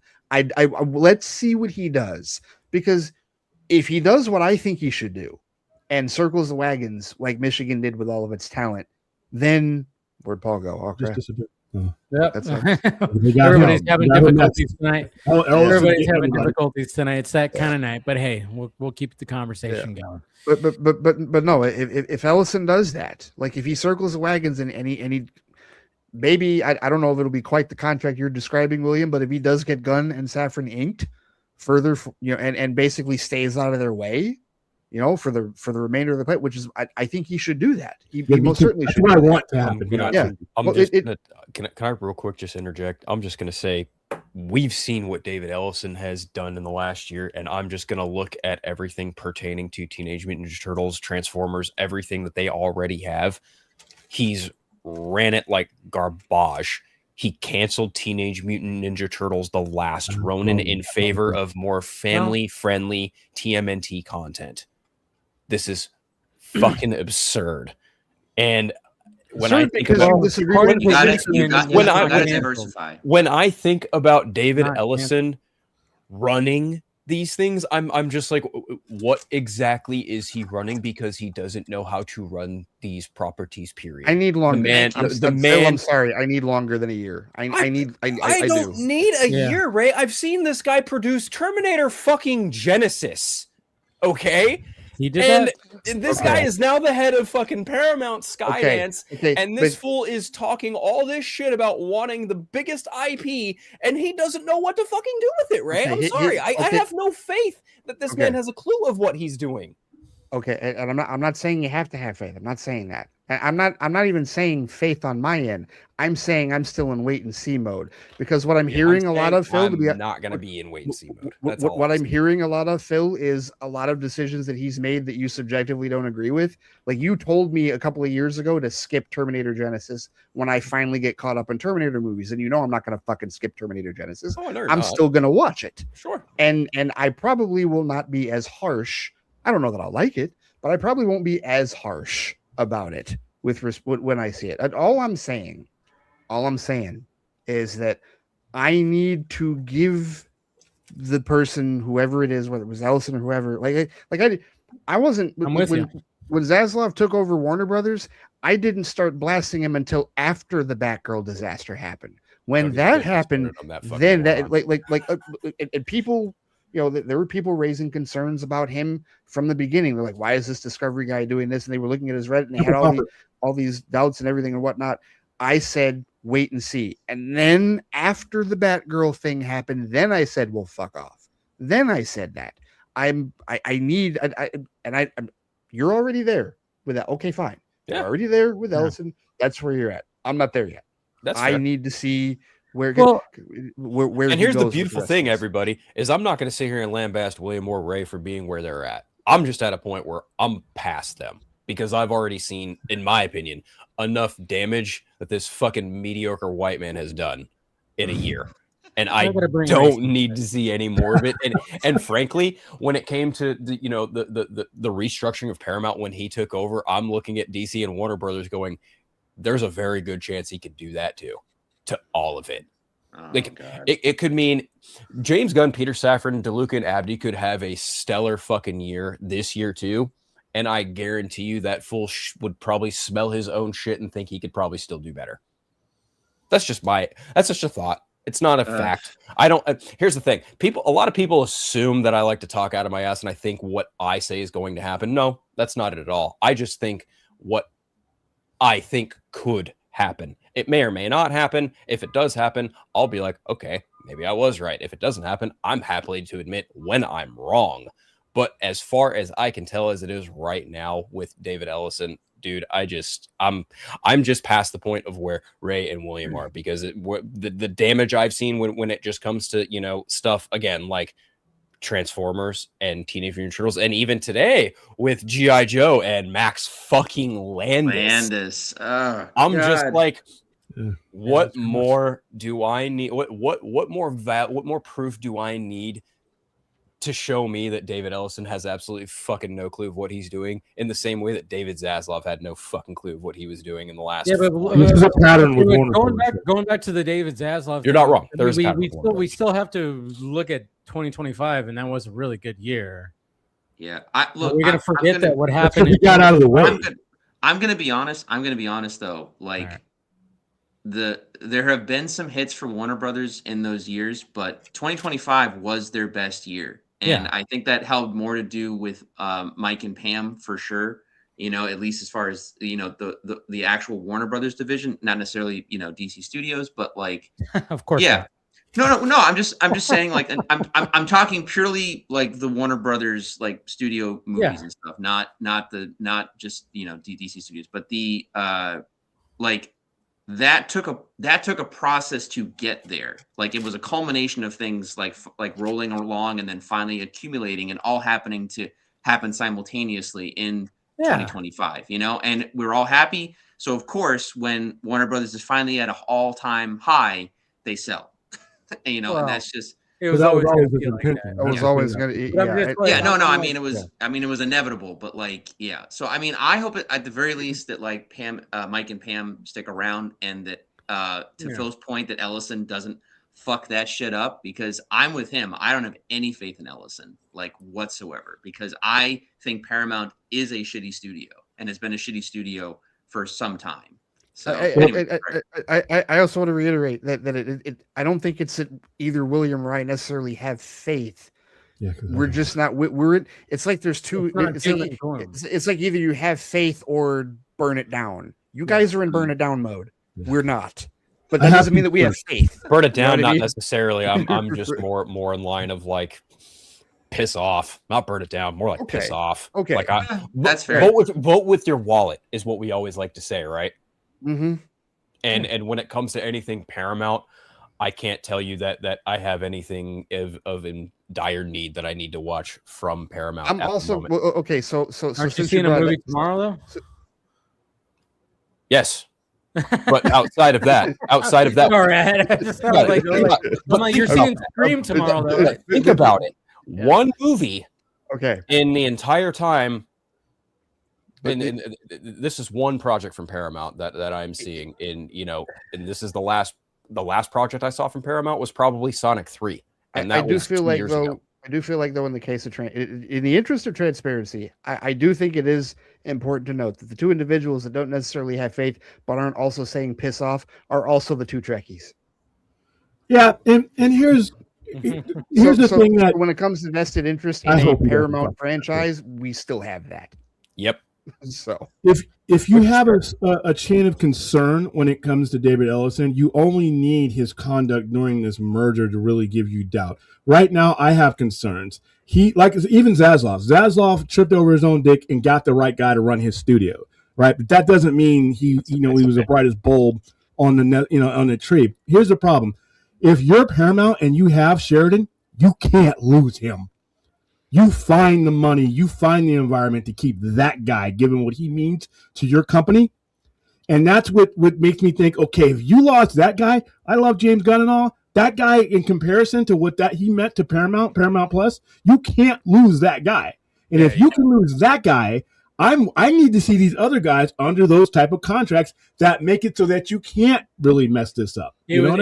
It kind of felt like when Nolan left Warner Brothers a little bit, right? Yeah. Man, what a loss that was. Yeah, that's different, but yeah, I can see Nolan needed to go at that point. To some extent. It was. I mean, I agree. There were other things going on as far as Nolan leaving, but no, Warner Brothers lost him, absolutely lost him, and somebody there, whether they admit it or not, is smarting about Oppenheimer. Dude, definitely. Yeah. When those envelopes said his name in that movie, someone at Warner Brothers was like, "Son of a bitch." Right. And they're probably not going to be happy with the Odyssey this year either. No. Universal for lighting up the cigars. They're like, "Oh yeah." Right. Yeah. And I've always been torn on that too, because like Nolan has a right to do whatever he wants, and I get why he left, but I still think as much as I love him as an auteur, as much as he's one of the best, greatest auteurs of my lifetime, I still think he's like arrogant with respect to his like position on film in that regard. He was angry because of the day and date thing in 2021 that they did as a result of the pandemic. A thing that I was actually, as a consumer, happy that Warner Brothers did, because I didn't feel safe going to the theater that much. So I was glad that I had the option to watch Judas and the Black Messiah and Dune and the Suicide Squad without worrying about, does dude coughing in front of me have the fucking virus? Right. I did. And it wasn't like I didn't go to the theater that year. There were a couple of times I did, but not nearly as many as I normally would. So I actually appreciated that. That was a decision that Warner Brothers made, or that HBO Max made, that I appreciated. And he basically flipped them off and said, I'm taking my talents to Universal. And again, he has every right to do that as a filmmaker, but as a consumer, he kind of flipped me off too. Yeah, and that $55 million that Warner Brothers ain't getting back that they lost on Tenet. Because remember, he forced that movie into an environment that it was never. That felt weird, man. Yeah, that was the first movie of his I missed in the cinemas, and I was like, "How do I feel about this?" And then when I finally saw it at home, I'm like, "Well, thank God I saw it at home, because I could understand now what the fuck was happening with the subtitles." And like, I was like, and I remember telling my friends, "Listen, I love Nolan, but that was literally what, year one of COVID hitting, like, and it was like it's year one, guys. Let's not let's not rush it now. Like, let's wait a little bit. Like, we will be there. That was I drove to San Diego to go see that. That was definitely a Nolan going, I'm gonna make my date, and it's like, this is probably the one time you should have moved your date. Yeah, that's what I think when I think back on that situation. But ultimately, you know, like when it comes to that whole day and date situation, I think like I kind of look at it from his perspective, but also from the consumer's perspective, because he's looking out for, you know, his fellow creators like Denis Villeneuve, like, you know, Zach, like a lot of other people who, you know, woke up to the news of their movie that were contractually obligated to get this type of release are now being released, you know, day and date via, you know, the parent company. And there wasn't a very smart way of going about it. Do I think Nolan acted extremely? Yeah, I think there's a little extreme acting there, but let's also not forget, like, the man was at Warner Brothers. That was his home studio for 20 years. And even after that massive public breakup, he was still editing the fucking movie on the Warner Brothers lot, not even a year later. So I think when it comes to like Nolan or even James Cameron and some of these, you know, really old school traditionalist filmmakers, it's just something that we're going to witness. It is something that they are entitled to with their opinions, and they are fully right to express however they want. We're not going to agree with them. There are definitely things that James Cameron has said that I'm just like, brother, you are out to fucking lunch. Love your movies, but you are out to fucking lunch when it comes to some of this shit. Anyone remember what he said about Wonder Woman? Because I do. What did he he say? About letting women. Yeah. No, he's out to fucking lunch, man. Yeah. Out to lunch. Absolutely fucking delusional. Some years ago, back during like film school and whatnot, I saw a documentary. I may have brought this up before. It's called Side by Side, and it's hosted by Keanu Reeves, and it is a documentary where he interviews directors and like editors and DPs about photochemical film versus digital, and you get every viewpoint. From the pro digital viewpoint, you get Danny Boyle and David Fincher, who are like, yes, we love digital cameras because of the convenience and where we can place the camera, we can do this and do that and whatnot. Right. Somebody like Martin Scorsese was in the middle. He really wouldn't go one way or the other. He saw pros and cons on either side of it. The ones who were hardcore negative, hate digital, Nolan and Wally Pfister. In fact, Wally Pfister pissed me off. I lost respect for Wally Pfister as a result of what he was saying in that documentary. And the thing is like the problem that I have with it, like, I guess the one that Tarantino's position on it pisses me off more, truthfully. But it's just that it's like this. Tarantino doesn't piss off people. What are we talking about here? Right. God. Like weak sauce. I completely understand that they're looking out for their fellow creators and they're looking out for the craft, and they have this belief in the craft. And I'm not saying they should ever abandon it. I'm not saying that at all. What I am saying is stop treating digital like it's the fucking plague. I am saying that. Yeah. Because if it weren't lean into it if you need to. I mean, Fincher has and Snyder has, and Fincher and Snyder are perfect examples, because to me it's less about the medium itself and more about who's behind the fucking medium, right? Yeah. Like David Fincher is an old school director. He can use red cameras all the live long day, but when you watch Gone Girl, when you watch Social Network, he's using old school fucking film techniques. He's using the camera the way he would if it were a Panavision camera. And I know, like, I'm sorry, I didn't mean to cut you off, but recently, like the Cliff Booth trailer, a lot of people were comparing that to Once Upon a Time. They're like, film versus digital, what the? And I'm like, stop it. It's two different styles. You're talking about Tarantino and Fincher, okay? Yeah. Fincher, when he was filming on using film, it wasn't going to look like Tarantino. He's always had a dark palette when it comes to his shit. So let's not do this. It's not because it's digital and film. It's two different directors, guys. Come on. Yeah. I think I agree with Ray. And again, I'm of both schools. I feel that give the director what they want, or try to work with it within the budget, and go with it. I think Ryan Coogler filmed very good amount of Sinners, if not all of it, through very different versions of all film. Yep, right? it was filmed. And the movie looks incredible. And I'm not anti-digital, but I do agree that you need an actual, like, really talented, DP and a director who know how to utilize the color grading and how to make that shit pop, because I think the biggest complaint that happens now, especially with television productions and or even TV movies or even mainstream films, is that everything kind of feels and looks washed out. And we need whatever is happening with that we need to combat more than even just the anti-digital stuff. That's once we topple that, things will work a lot better. But at the same time, I want film to be used, because there's like a there's a grit to it. I when I went to go see Sinners, I went to the Coolidge in Brookline, Mass, and terrific theater. I know I've recommended it to you guys before if you're ever in the area, but they go out of their way to do like film projection on their massive old school theater, and there's really no feeling like it. However, I know that my experience in experiencing that and having that experience is a limited experience as well. You know what I mean? It's not something that's accessible to everyone, and I don't think Coogler's going to be pissed if someone chooses to watch Sinners at home or on their phone, if that's what they have access to, and that's like what's easier for them to see it through. But I know a lot of people, when Sinners in general was a great movie. I know many different people, including myself, saw it on several different formats to get that experience. And it's more about just the studio supporting that vision and giving access to the audience to be able to see it in that way. But at the same time, support digital and also support more of the idea of the craftsman behind the camera utilizing digital to a degree where it looks good, because that's the real thing. That's the real problem, is people are afraid of everything looking cheap and washed out and like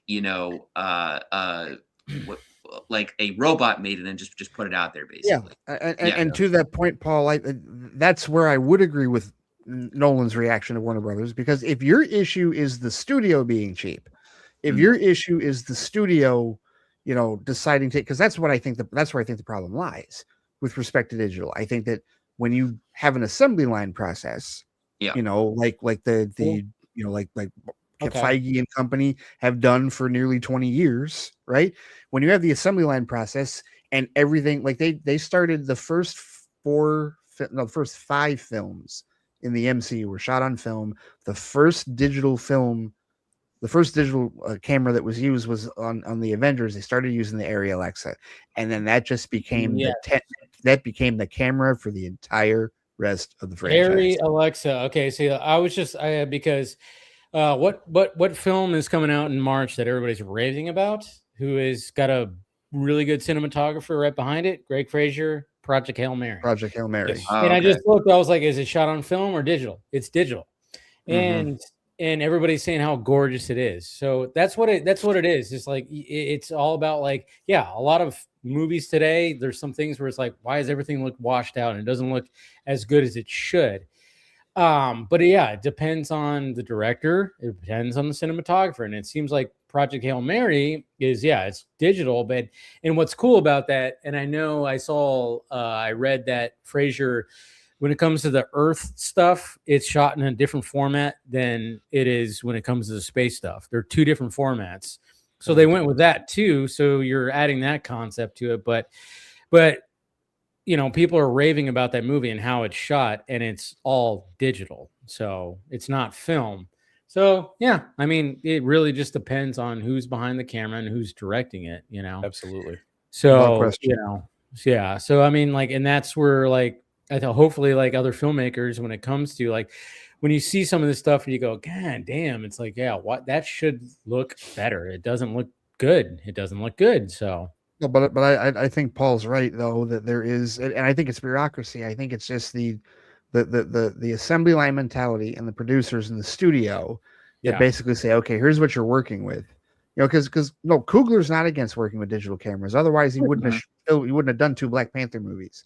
But he does know who to like Autumn Arkapaw, who's Autumn Durrell Arkapaw, who's his DP for Sinners, or forgive me, I cannot remember the name of the DP that he had. He uses a lot of female DPs, which I greatly appreciate that. But like he knows what DP to use or what he gets out of it. I feel like the only complaint people really had about Black Panther was the CGI in the third act. Yeah. But like as far as how it was shot and as far as like, what it looked like compositionally, I've never heard anybody have complaints about the composition of those films, but he can go back and forth, which is cool. And I agree. I don't think he would have an issue if somebody that didn't have the means to see Sinners in IMAX watched it at home or on their phone or whatever. Unlike Denis Villeneuve, who said watching Dune on a cell phone was like driving a speedboat in a bathtub. Yeah. Well, but at the same time too, like I understand where Denny is coming from, because like if I were to tell someone to go watch Lawrence of Arabia, I would not tell them to go watch it on their phone. I would say, I'm like, you can, but I would say if you can, try to get either a very good 4K copy and watch it that way, or if you can, if they're showing it again in a mass screen theater, because I've experienced Lawrence of Arabia in different formats and stuff. I mean, I've seen it on I saw it on old VHS tapes when I was a kid, like where they had the double stuff, because it was, it's such a long movie, but it's something to be experienced in a theater to get that full immersion effect. But you can still have a good time seeing it on your phone, but it's not how I would start out like watching it. No. Yeah, I mean, you're right, but I still feel like everything you just said. I still feel like is more diplomatic than their positions on it in that regard. There's definitely a old school versus new school mentality about practicality with like people's budget and whatnot, and then people who want you to experience movies. The difference though too, I mean, the real reality of it is that we really aren't talking about is the fact that even in our generation, when we were kids in the 90s, at least most of us here, going to a movie theater even back then was still a everyman experience. Movie theaters are fucking expensive now. I mean, like everything else pretty much, but like you have to really put money aside if it's going to be you and your friends to go see even just a regular movie, not even just like a super special experience or something like that. So it's not like when I saw Scream, I was like, I'm not seeing an IMAX. I was like, I'm gonna pay the extra fucking $5.50. Yeah. Next week's going to be a little bit of a part of a case study in that, because we got the what? The Bride's coming out next week, right? I was going to say Hoppers. Oh, right, Hoppers. Because we've got we have 2 Pixar movies again this year, and I know the big one that is getting heralded is Toy Story 5, but Hoppers is the first one, and it's exactly what you're talking about. Now that's a family, right? That's parents and kids. How expensive could that fucking get? to right. Go see that? But at the same time, what movie made like $1.5 billion recently? Inside Out 2. So it's like, you have to kind of Elio. Minecraft. No, but Elio, went the other way. So exactly. So and we could be and to that point, and I brought this up too because I've cited 2023 a lot with respect to like what you shouldn't do with comic book movies. And so many people look at 2023 and they look at the 4 DCEU movies and they say, wow, this just shows you how dead that entire franchise was. To which I go, no, don't release. First of all, as a studio, never release 4 comic book movies in 1 year. Yeah. And then beyond that, certainly don't do it when one of the other studios is releasing 3 the same year and another studio is releasing at least 1 or 2 the same year. There were 8 to 9, and I say 8 to 9 because Jared, one of my listeners, he brought up Mutant Mayhem came out that year, and yes, that is technically a comic book movie, technically, even though a lot of the general audience still doesn't consider Teenage Mutant Ninja Turtles in the same vein as Superman or Spider-Man or anything like that. But either way, the point is that's how flooded the marketplace was in 2023 for superhero movies. So here's what the general audience did. They picked 2 the whole year that they went to go see. Guardians Volume 3 and Across the Spider-Verse. That's it. Every other movie, DC or Marvel, bombed. All of them. Fury of the Gods, The Flash, of course, we know. Blue Beetle, which is really unfortunate because that was probably the best of the lot for that year. Aquaman and the Lost Kingdom, Quantumania, and the Marvels, which that was another disappointment because I really like the Marvels. But that's the thing, is like you had too many. And so when it was very cluttered. And so when you're looking at a situation where, like you said, like Inside Out 2 made over $1 billion, or you know what, we need Zootopia 2. That's a sequel that was like almost made $2 billion. 9-10 years apart from the first movie, which also made $1 billion, and it makes almost $2 billion itself. What you have to do is event prioritize for the general audience, for the consumer. Give them an event film to go see. Like, okay, this one you can't miss. They did this last year with the 4 comic book movies that they saw. The 2 that they saw the most were Superman and Fantastic Four. They passed on Thunderbolts. They passed on Brave New World because they picked 2, and that was what they saw last year. They have to be more judicious in their decision making as far as what they're going to go see because of how expensive shit is. Absolutely, which is going to be interesting with this year. You know, having Supergirl, and then you're going up against a Spider-Man and an Avengers movie. It's like, whoo, and then you got a Dune movie that's also there too. Don't forget about Clayface. Clayface doesn't have as much. I think Clayface can be okay because I think it's going to be it's a small budget. Do we know what Clayface's budget is yet? Do we know that? It's definitely under 100. It's definitely in like the 50 million, 60 million probably dollar range. As far as I've heard, it's like around that. It's cheap. So it's not going to have a lot of pressure on it like Supergirl is going to have pressure on it. To relate this to Even Scream though Supergirl is 7, going to be cheaper than Superman, apparently. To relate this to Scream, which I didn't watch your video, but I saw your headline. Oh, fuck.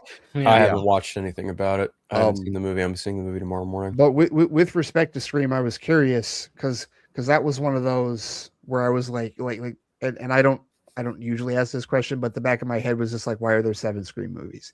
and I'm like, I think I know what the answer is. And so I go to Box Office Mojo and I find out, oh, that's why. Because not a single budget for any Scream movie has ever topped $45 million. Yeah. And they're made for cheap, and they put butts in the seats. This one's still going to put butts in the seats, even though it's getting bad reviews. I just saw that its opening weekend is going to be like $59 million. And that will be the 4th time, Phil. That'll be the 4th time that a Scream movie outgrossed its entire production budget with one opening weekend. And that's why it's already done it 3 times. That's why there's 7 of them. It's exactly. I know they're talking about making an 8, and I'm just like, okay, everyone, shut up. I need to just watch the fucking movie already, because I've heard all manner of like, it's great, it's bad. What I don't give a fuck about the noise. I know that the identity of the killer has been on the fucking internet for like a week. I've avoided it. I don't give a shit. I'm gonna watch this movie tomorrow, and then I'll finally be able to fucking talk about it. Because I do like these movies, and I know Dave has not been a fan of them, and I'm just just at this point of like, I was not a fan of this one. Big time. I mean, personally, I just can't believe that it was the monkey the whole time. And I mean, I thought Jay and Silent Bob being in it was a bit. I think you saw Primate, you know, yeah. Or you call Jay and Silent Bob. You know, another franchise that did exactly this. I had to tell. I had friends of mine who video game that despise the Resident Evil movies. Oh yeah, and they asked the exact same question. Why are there so many? And I said, dude, look at the ledger. Look at how cheap these movies were to make, and look at how much they were making. And they're not even making, like, the thing is, they're looking at like, well, it's only making $200 million. Yes, on a $20 million budget. Do you understand how much profit that is? And that's probably why Zach Kreger got the job of doing Resident Evil. Yeah. I'm sure that budget is very small. Yeah. And I think it's going to be something awesome, to be honest, because I hope so too. What he's doing is I really hope so. Things. But I want to go into the chat. We have some super chats that I want to answer. We got Tony Movie Chappie Neal Blomkamp fan. Think about what would have happened had Jeff Robinoff and Alan Horn never got kicked off. Oh, And then yeah, we're seriously. running Warner Brothers when if that would have happened, we probably would have solved the Snyderverse in its entirety. Mm-hmm. No, Yeah. they wouldn't have abandoned it. No, they would have yeah. not pulled. They would have not like clenched and fucking folded on what Zack was doing. Yeah, they probably Yeah. wouldn't have put Jeff Jones as head of DC Films. Ugh, John God. Byrne. I'm certain they wouldn't have done that. Yeah, no, probably not. No, they are. You're absolutely right there, Tony. And then we have Skeptic that and again, thank you for the super chats panel. What do you think happens to shows like Harry Potter series and other HBO Sunday shows post merger? I think they stay. Okay. If you're following the politics of it, then Harry Potter definitely stays, right? Oh, of course. I think I'm kind of with William and Ray in that whatever is immediately being worked on right now is probably safe, i.e. Harry Potter, because also because Harry Potter is one of the biggest franchises on the fucking planet. Yeah, there's no way there's no way they can that for some semblance of fanboy identity politics they think is going to happen at Paramount once this merger clears, because it's definitely not. No, I think Harry Potter is going to be fine. I think HBO is going to be fine. I think Warner Brothers and their other bigger studios are the ones you have to keep at the very least a raised eyebrow at, in terms of will they or won't they pick and pull the old out and put in new people in. I would that's what I would say. I would agree that HBO is definitely the most solvent out of that. I know that the streamer itself has not produced original content, like an Apple TV Plus or even Disney Plus in that regard. That's true. Right. But you're talking about HBO Max? Yeah. But HBO itself, they're winning with the Pit, I would say. The Pit is like their darling. But one of the things that they did in the last year or so that I agreed with was like basically taking their HBO show and like simultaneously like putting it on both Max. Right? The Penguin is an HBO show. The new Game of Thrones they're kind of winning, but at the same time, it's like what we're saying right here is like. Obviously when it came to the Penguin also, it's like releasing weekly on a Sunday is like the perfect, and I hope they do that with Lanterns. Like that should be your Sunday show. Yes. We talk about it on Monday. The Sunday show. Water cooler talk. Yeah. Yes, so they absolutely should keep that. And they should not. Yeah. Ellison should not touch any of that. If that's working, that's working. Keep all that and even like I said, one of the things that. When the DCU slate was announced, that Paradise Lost series, I'm like, you have something there because you have a Game of Thrones type of series that you could put on HBO Max on a Sunday that takes place in the DC universe, that is that on Themyscira that you could really work with. That's why I was glad that when it was reported by a couple of goofball scoopers that said it was canceled. Oh yeah, wasn't it canceled? It was canceled, according to the Dan Schneider and the Rogan. Fucking Chattanooga guys. FBI. And then James Gunn was like, "Fuck, no, of course not." And I'm like, "Yeah, good, because that is a gold idea for an HBO Max series. You have something there, all while having a potential Wonder Woman movie that you can also do too, where." It's like, I don't know. I just thought that was like a golden, because Game of Thrones is obviously always a hit, even like the new series that's out right now. People are loving it. And if you bring that concept to the DC universe and to Themyscira, you really could have something there. So I don't know. I'm glad that he debunked that. And then thank you for the $2 super chat. Jonathan, does Gunn quit DC Studios if merger goes through it? No. I don't think he does unless he has a real big problem with David Ellison. I don't see it happening. Yeah, I don't see. I mean, I agree that they like we were saying earlier does need to get inked longer term, but no, I don't think he just up and quits unless. Well, you wouldn't have to. You wouldn't have to. Contract merger is going to happen at the same time his contract is up. So you don't really have to do anything. Contract is up this year. Yeah, so he really doesn't have to do anything. You just let it ride. So they either move forward, or if he has issues with Ellison, he might leave, or if Ellison comes in and wants to dismantle and do a whole new thing with DC, if that's what he chooses to do, as Phil has said time and again, like whatever Ellison wants to do, like that's probably what will happen. But with DC, I have literally no idea what's going to happen personally. I mean, it sounds like Man of Tomorrow is still going forward. So everything that is done or being in pre-production as we speak, I'm confident is going to go forward. It's the things that extend beyond his contract that are like I'm not even going to speak on. I would agree with that. I would agree with that. Like Paradise Lost. Now, Paradise Lost was in the pre-production phase. I put that in that side of the ledger. But everything else, as far as his vision for 10 years, I'm not looking past beyond anything that is actually in pre-production. So anything past Man of Tomorrow is kind of up in the air. I think. Well, I mean, are we just talking DCU, or are we also counting the Batman Part 2? No, I mean, well, that's Batman Part 2. The Batman Part 2 is confined within basically at the most it'd probably be a trilogy. Yeah, but we're talking about a 10-year vision. You're talking about a vision that's going to last a decade. So it still falls under the purview of DC Studios, though. So despite that, it's still in production and it's going into production this year. It's probably going to not be affected in the same way Man of Tomorrow wouldn't be affected. So that's our end point is the Batman Part 2. I would assuming that movie still goes through with production. Well, okay, but that's another story. Like with respect to that, I'm not trying to be a jackass. I'm just pointing out. I get it. Have happened.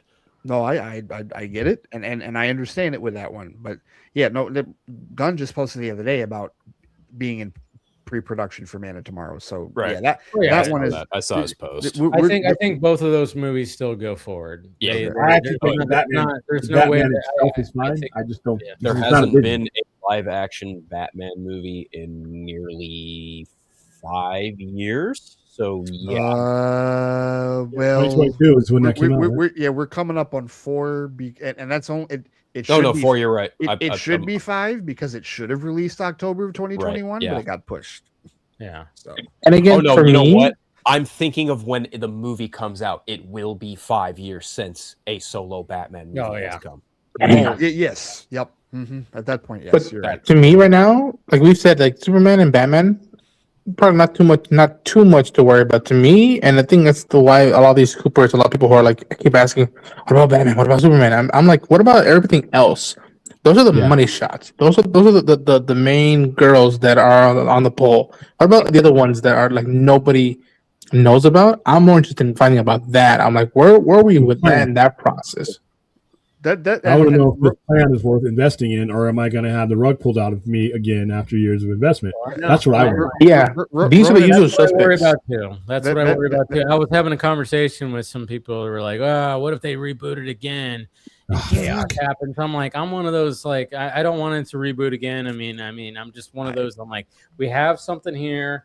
Don't dismantle it. Yeah, I don't think any of us. And the big test is going to be like we don't have a James Gunn movie or series that's coming out this year. That is I think that's a good litmus test of like, hey, the DCU isn't where the Sony Spider-Man spinoff universe is. Oh yeah, they're not there. They're not there yet. If Supergirl and Clayface, didn't what's his name say they want to reboot? Yes, they did. They did say that they want to reboot it again. Yes. Oh, well, technically, you're not rebooting anything because there was really nothing there to start over again. You had a bunch of the headline I read was "Don't count on a Madam Web 2." I mean, they could go on without, like I said, guys. They got to stop using that word. You got to stop using that word. If it's not a reboot, this X-Files thing, I don't know all about it yet. But if Mully, Scolder, Mully, if they're in there, right? If David Duchovny, if they're in there and they're in their original characters, then it's not a reboot. Then it's stop. It's funny. It was funny because I was listening to the morning show that I was always listen to at KLOS over here in LA. I was like, and they were talking about it, and they're like, "Is this a reboot or like, are they just like?" Is because who is cast? I forgot the actress's name. Who's it's a name I haven't seen before. I don't know. I'm not. Yeah, I forgot her name. But they were like, "Is this a reboot? Is she playing Scully?" I was like, "No, she's not. No, she isn't." Okay. No, she's not playing Scully. It's not like she's playing Scully. So they're not doing a black Scully and Mulder. No, they're not. They're not race swapping Scully. I think it's just they're continuing, and I think they're continuing. They're gonna be references to Mulder and Scully, and I would not be surprised if they end up showing up. No. I just don't see Coogler going. No, we're wiping out all of that because he's a fan. He's not going to wipe out what they've done, and I wouldn't be surprised if he's had conversations with David Duchovny and Gillian Anderson. I mean, there's no way he got the blessing from Chris Carter, and that's good. You know, Williams absolutely right though. It's not, and I know Williams like the actress that got on cast is Danielle Deadweiler. That's what her name. Yes. Okay. Yes. Yes. I know that name, but I don't know what I've seen her in. They're one R word away from fucking up that series. Because if Sarah Michelle Gellar is in the series as Buffy Summers, you need to know better not to use the word reboot, because that word is like swearing shit on a Mona Lisa. No. The way I look at it, a reboot is just a reboot. It's like you reboot your computer because you just got to get it going again, like I had to do tonight. It's not a revival. Is like what Scrubs is. That's a revival. Revival is a Buffy, buddy. I understand where you're coming from, but as a tech person, I'm going to stop you right there, because rebooting a computer and rebooting a franchise are two very, very, very, very different things. I don't know about very, very, very. Maybe one. I think they are very, very different. And because let me tell you why. Because when it comes to rebooting a computer, you're not taking out. You're not taking parts out. You're not putting new things in. You're not changing things around. You're literally pushing a power button, powering it off, powering it back on. When you're rebooting, like small example here, when you go from Batman and Robin to Batman Begins, look at what was stripped away. Look what was kept. Ultimately, still two Batman movies, but two very, very different things, right? Okay. When it comes to technology, you're only just pushing a button. Same thing, on off. In the case of like a Batman franchise, you rebooted because it was not working out at all. So you needed to change some things to get people interested or get it working again. So while I see what you're getting at in terms of like hitting the refresh button to restart things, I get where you're coming from. It's not quite. In my opinion, it's not so quite what would you call from Batman to Robin to Batman Begins? What would you call that? I would call that, reboot, reset. You're not wrong. But at the same time, again, you need to change some things around. Yeah. I just think that the analogy isn't, I get what you're saying, but it's not quite as just me being the tech nerd that I am. I get that. I get that. Maybe that was a bad example, but when I'm looking at the X-Files, when I'm like, it's not, because, like I said, Scrubs is coming out, which I'm looking forward to, and that's more of a revival. That's a revival, yes. And it is out. It is out. And then and then it's funny because I know I have to watch. I definitely, and I know they're totally ignoring that last season that they were like, that we don't even know what the fuck was going on with that. Well, Bill Lawrence wanted it to be a spinoff, and I think he wanted to even call it like Scrubs Interns or something. Yeah, but and ABC was like, no, we wanted this, we wanted that, and then it was just a whole thing. It was a mess. It was a mess. Yeah. But I was listening to Zach Braff on a podcast, and he goes, "Oh yeah, we're ignoring that whole thing." But what was I going with this? Revival, and then remake. Obviously, we know a remake is just X-Files, the same thing. But I mean, X-Files is more. So what's the difference? It's simple. If they're in it, if those two actors are playing those characters, then it's a revival. If there are two different actors playing that from day one, that's a reboot. And you know what reboot means. So here's another fun one to think about. How about Full House, Fuller House? Fuller House. Is that a reboot or is that a revival? That's more of a revival. I think that's a revival. Yeah, it's a revival, but it is also a continuation. I think continuations and revivals are one and the same. Yeah, because Scrubs is still a continuation. And I understand that the semantics is that not everybody from the original Full House cast was in Fuller House, but come on, it was still Stephanie, it was still Gibbler, right? Like it wasn't like. Well, okay. Let me posit you this then, as far as a difference between a continuation and a revival. So in the case of Fuller House, it functions as a revival and a continuation.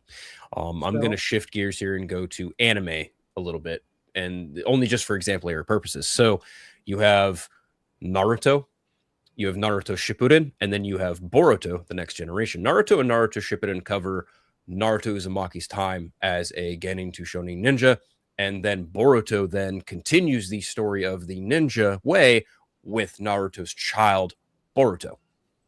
It's not quite a revival, but it is more of a continuation. So there are differences. I have absolutely no frame of. I've seen not a second of Naruto anything. I made it so as simple as fucking possible, and you still understood it. I did understand it. I'm just saying. I wish I had more context. Yeah. No, I And think the key like word yeah, is continuity. If the continuity still is there, then it's not. Then it's not a flat out revival. reboot. If But you're it's starting already with started, fresh new continuity, then if you're starting with fresh new continuity, then I think the term reboot is more applicable. Because but you got to use the right word though, because you got multi-generational people who watch some of these shows. The moment you say reboot, you may as well fart it in the room and cleared it out, because they have handed down that show to their children and in some cases grandchildren. So that's your core audience. So who's your core audience for what?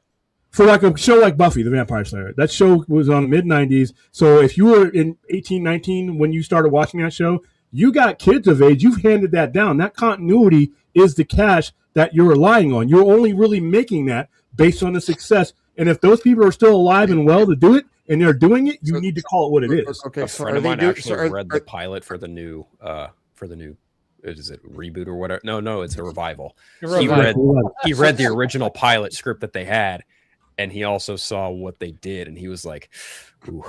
But see, then you have something like the Anaconda movie that came out last year. That is a reimagining. That's there you a go. reimagining. But no. Okay, so I didn't watch Buffy either, but they're reviving Buffy. Yes. Okay. They're reviving Buffy without Joss Whedon. Well, of course. When is that releasing? That's sometime coming. Sometime this year. They've already either this year or next year. I think. Okay, so I guess Mike. So who is the target audience for this revival? The target audience for Buffy is not only Gen X or millennials, actually both of them. Yeah, it's probably both of them, and then newcomers too. Then you have newcomers who they're my understanding, what I was told, it's a similar audience as like Riverdale, CW. That okay, and it's targeted at that. And to the point I'm about to make is I do not agree that a Buffy revival now is aimed at either Gen X or millennials, because they're already there. I know what you said about the second you say reboot, it's like you farted in the room. Wrong. Half of that audience will still fucking watch the show, even if it's a reboot. Yes, they will. Even if maybe not, and I don't think that's a bet that they should make. No. What I'm but they're not the target audience. The target audience is the younger generation, and that's the point with a lot of these shows. Like here, Riverdale's. Well, they could just. Well, they could make a show like Riverdale for the current generation. They're bringing this back because they know they have a built-in audience that they can grow beyond the core demographic that was already there. We're old now, William. You're not growing a whole lot out of old people. I'm sorry. No, but we're handing this down. It's just like Trek. This is like Trek. Trek was handed down to me. Okay, but guess what? Starfleet Academy is not like. Yeah, but we can't get to Starfleet Academy without the lineage of Trek. If we don't have anything in hand, if we can't have empty hands today, here, son. My point is, all the assholes that review bomb Starfleet Academy because it's too woke, they're not the target audience of Starfleet Academy. They're not even watching, dude. You honestly think some of these Cro-Mags are really watching this? Yes, they see some scenes. They're hate watching it. They're hate watching it. I can't take this. They're hate watching it. They're hate watching it because they every complaint they have is a specific detail, like the fact that why are there female Jem'Hadar? Fuckers. I hate these people. They're like they're hate watching it so they can pick apart the little things to complain about all the fucking time. You will never sell me. You will never fucking sell me that all the people that hate it don't watch it. At least with Buffy, it's different.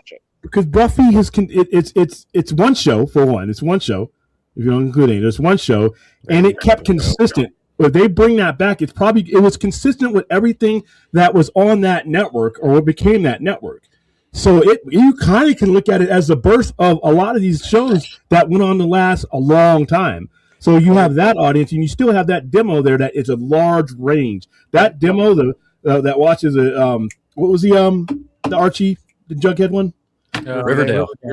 How long did that last? How Long to Vampire? These shows have that. That's that same demo they're going to go for. And it's already there. You're right. But I think when it comes to Buffy, that's familiarity. Buffy's a brand. Buffy's a brand. Yeah, I think if it is a reboot, say it's a reboot and roll those dice, have fun. But if it's a revival, give yourself a chance to survive. I don't think reboots are such a roll of the dice. I really don't.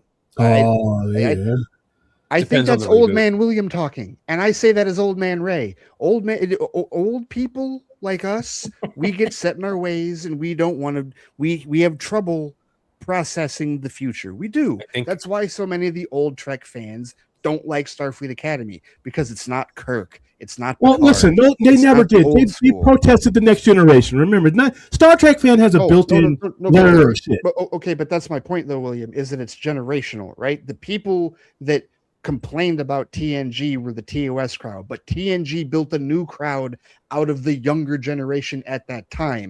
No, I think those people stopped lying. They never told you that. You know what? I really like TNG, but I'm never going to say it out loud. Some of these assholes, like you said, they're not just hate watching. They say this stuff about this stuff at the beginning because they don't watch it or they skim across it. When they sit down and they don't have their other baboon crew with them, watching it with them and pressuring them, and they watch it one-on-one, they end up liking some of this stuff. They ain't going to proclaim it, but so then if that's the case, William, then it's not really rolling the dice, is it?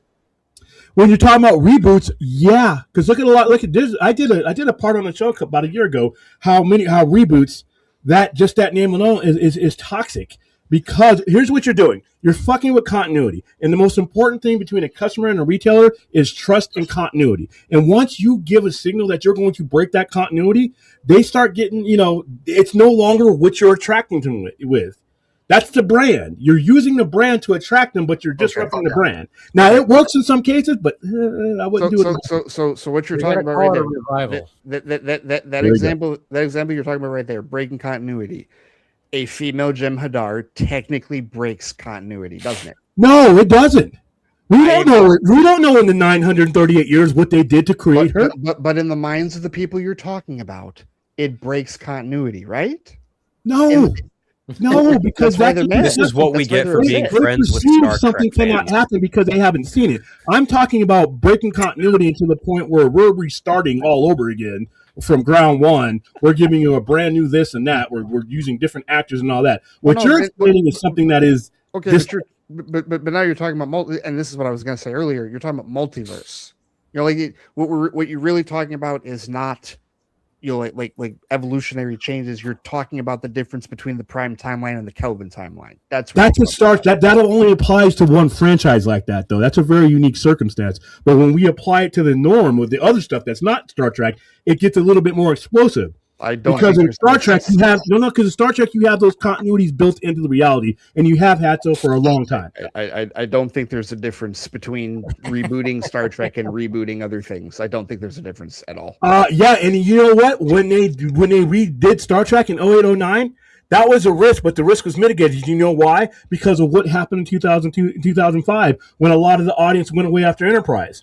They didn't have very much to lose. J.J. Abrams could basically tell you, "Hey, old Trek fan, here, get on this lifeboat or fucking drown." But again, the 2009 Star Trek movie was not aimed at old school Trekkies. It was aimed at the mainstream audience, which is why it was faster. It was aimed at consolidating which is why it was a summer. Remember how Star Trek movies used to release in the fall and in the winter, and that was the first one that was actually a summer blockbuster. That was the point. Well, the world changed, though. We don't do movies like that as much anymore. They're all summer blockbusters. I remember Thanksgiving Day going to see Star Trek, or in December going to see Star Trek. But back in 1996, when First Contact got released, is not the same as 2009 going forward. They're all a hot take, but I always thought Star Trek Beyond was the closest it felt like the original series. Or like, yes, you're right. No, Ronan, you're right. The Star Trek Beyond is a 2-hour episode of the original series. And that is the closest because it was the 50th anniversary, which they fumbled the bag on that really badly. But at least that movie was done reverentially that way. And don't get me wrong, there was plenty of established continuity that they did a wibbly wobbly timey wimey deal with in the other two movies, but still they were marketing the Kelvin timeline towards the mainstream audience, and it worked. because they said, hey, you know what? Maybe we modernize it. Maybe we allow JJ to do his lens flares. Maybe we do this. Maybe we make the bridge look like an Apple store. It worked because they were going after the younger audience. They weren't going after You got to be careful trying to apply that to other things. Like you would not be able to apply that to Buffy. You probably, but they're gonna try it. Okay. Let's get off the Trekkie reboot, revival, reimagine, whatever. I know. Let's get off this because it's gonna go on forever and ever and ever. But the last thing I wanted to like talk about when it comes to the stream is the Zack Snyder on Happy Sad. Yeah. That's what I was hoping. Truthfully, you were going to talk about first. Well, yeah. Well, I did. I talked about it earlier, but I'm glad to save it for last. And thank you for the $2 super chat, Shine. And let's switch gears and talk about Spaceballs too. Dude, I literally was gonna say, let's switch. Okay, we did Star Trek. Let's start Star Wars. Yeah. I don't have my buzzer. Star Wars actually feeds into what I have to say too, about. I'm messing with you guys. Definitely looking forward to Spaceballs too. See, yeah, even the chat was like, all right, let's get off this. Okay, all right, I got it. No, understood. No, let's talk about. Didn't mean to derail like that. No. I always appreciate when you guys go off on the Star Trek stuff because I'm not a Trekkie, and I don't. I wasn't, not to bring it, not to rehash. I was really trying to make the point about reboots and remakes. That's really I get it. But it just seems like it's right. But anyway, but Zach on Happy, Sad, Confused, which was cool because I love that podcast. Talk about timing, when it comes to everything that's happening. But celebrating Batman vs Superman 10 years, which was cool. This is what we love about, I love about Josh Horowitz is like he does this kind of stuff. And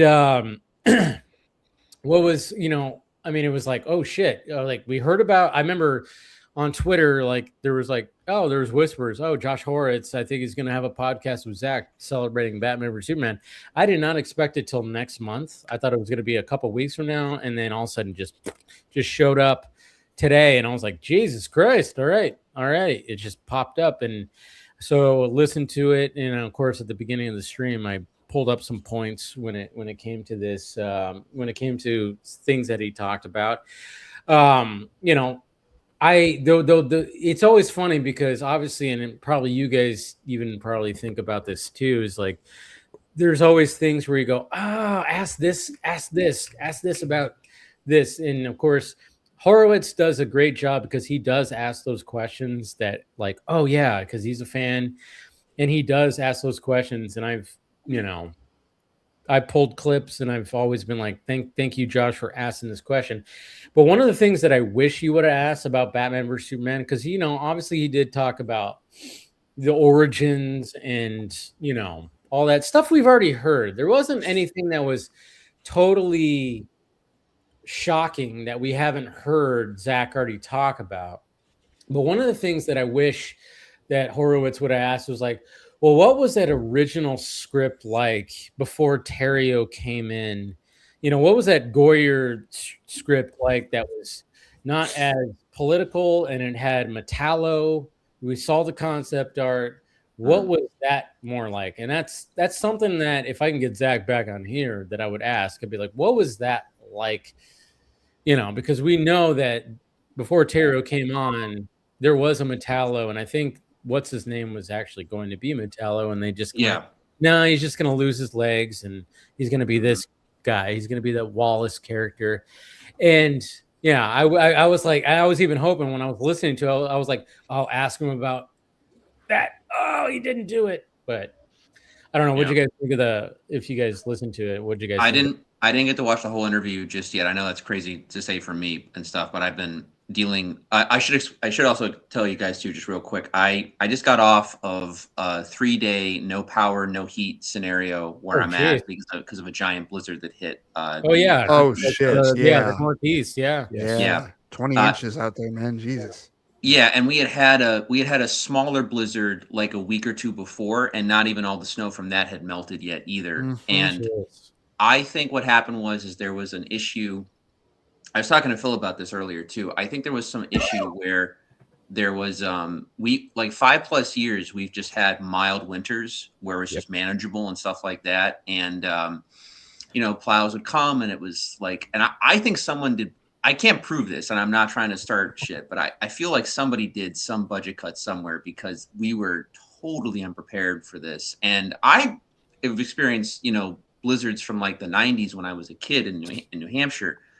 And this wasn't even that bad, but because in my town, all the power lines are so close to trees. So it's even when there's a mild storm, you might lose power for like, maybe half a day or like a day.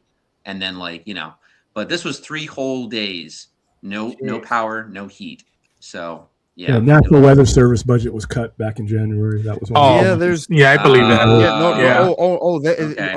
No, I thought you were talking regionally. No, nationally. Oh yeah, no, that forecast, like we've been dealing with it here with rain, like flooding and whatnot, and also in some cases snow. Yeah, that unfortunately over the last year, the National Weather Service they have not had the resources allocated to do the job that they were doing. That money went somewhere else.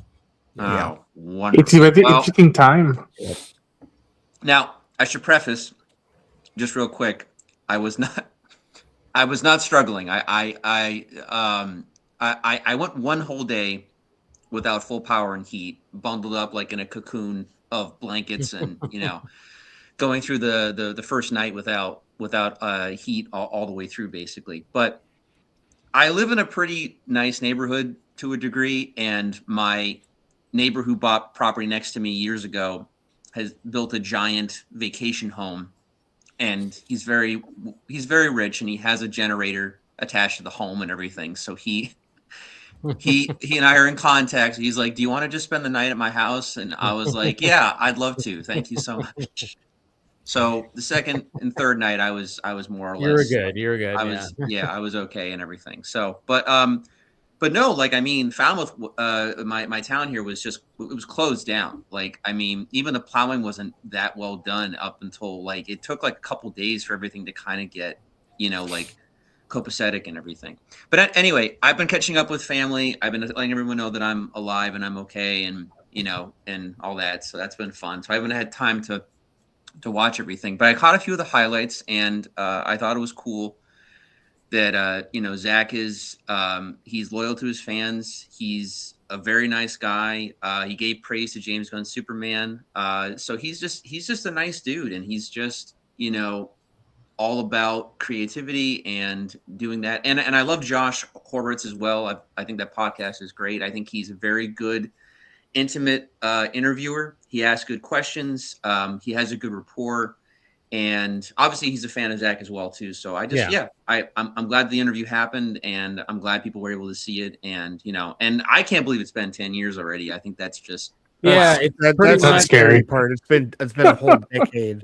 It's pretty nuts to think about that, and where we're at, and but yeah, I mean, like when he was talking about, obviously, stuff we've heard where it's like when he brought up the fact that, hey, they had thought. I mean, I think the main thing that I felt that was kind of newish was the fact that he talked about the fact that if Nolan did not wrap up his Batman story, he probably would have used Bale. Well, he said there would have been a serious conversation. Yeah, there would have been a serious conversation about that. And I remember during that time after Man of Steel, when people were pointing out the Easter eggs, and they pointed out the satellite Easter egg, everybody was like, that Wayne logo looks very similar to the Dark Knight trilogy logo. And it did. And I think maybe it was at the time they were like, they didn't know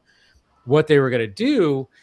But yeah, I think that was like the biggest thing of that I took from it, where I was like, oh, I haven't heard him talk about that before, and then of course he talks about like Ben, and he talks about how he convinced Ben, how he drew like a little drawing, and it was like, hey, look, this is he basically did what Michael Uslan did to get Jack Nicholson on board for Batman. He basically painted over an image of Ben with like a bat cowl, the same way Uslan painted over a picture of Nicholson from The Shining with white and red lips.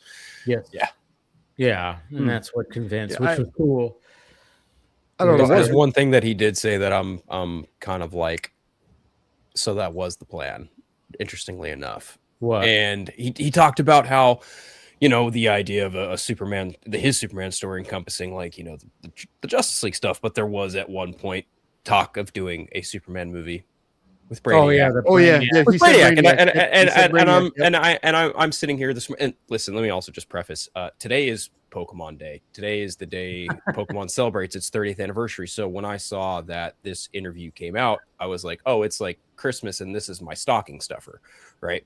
So Nice. getting this interview and just getting Zach's perspective on, you know, when he read The Dark Knight Returns in college, I was like, that resonates with me on a personal level because I started reading comics when I got into college. That was the first time I ever bought my own set of comics and graphic novels. So that really resonates with me. But he also talks about how when he was getting into college, yes, Matthias Schoenaerts was also apparently the backup had been. Yeah, apparently he was going to be. Yeah, right. Interesting I was because like clicking on him. I was like, oh yeah, that was his backup because he's now Krem in Supergirl. Yeah, it's crazy. Yeah. So when it came to Zach in college, and it's interesting because like when he was in college, 1986, the fucking explosion of comic books going from being targeted at children to finally growing that audience up into, you know, teens and adults, and paving the way for Elseworld stories and paving the way for more mature storytelling, and finally paving the way and taking comic books out of that kiddish realm that they are so confined in, and so many fans continue to fucking confine them in. Yep. It's just, you know, and that part, Phil, that was the other. When I looked at the interview, like I wasn't looking for like new information or like new nuggets. I wasn't either. either. Already know.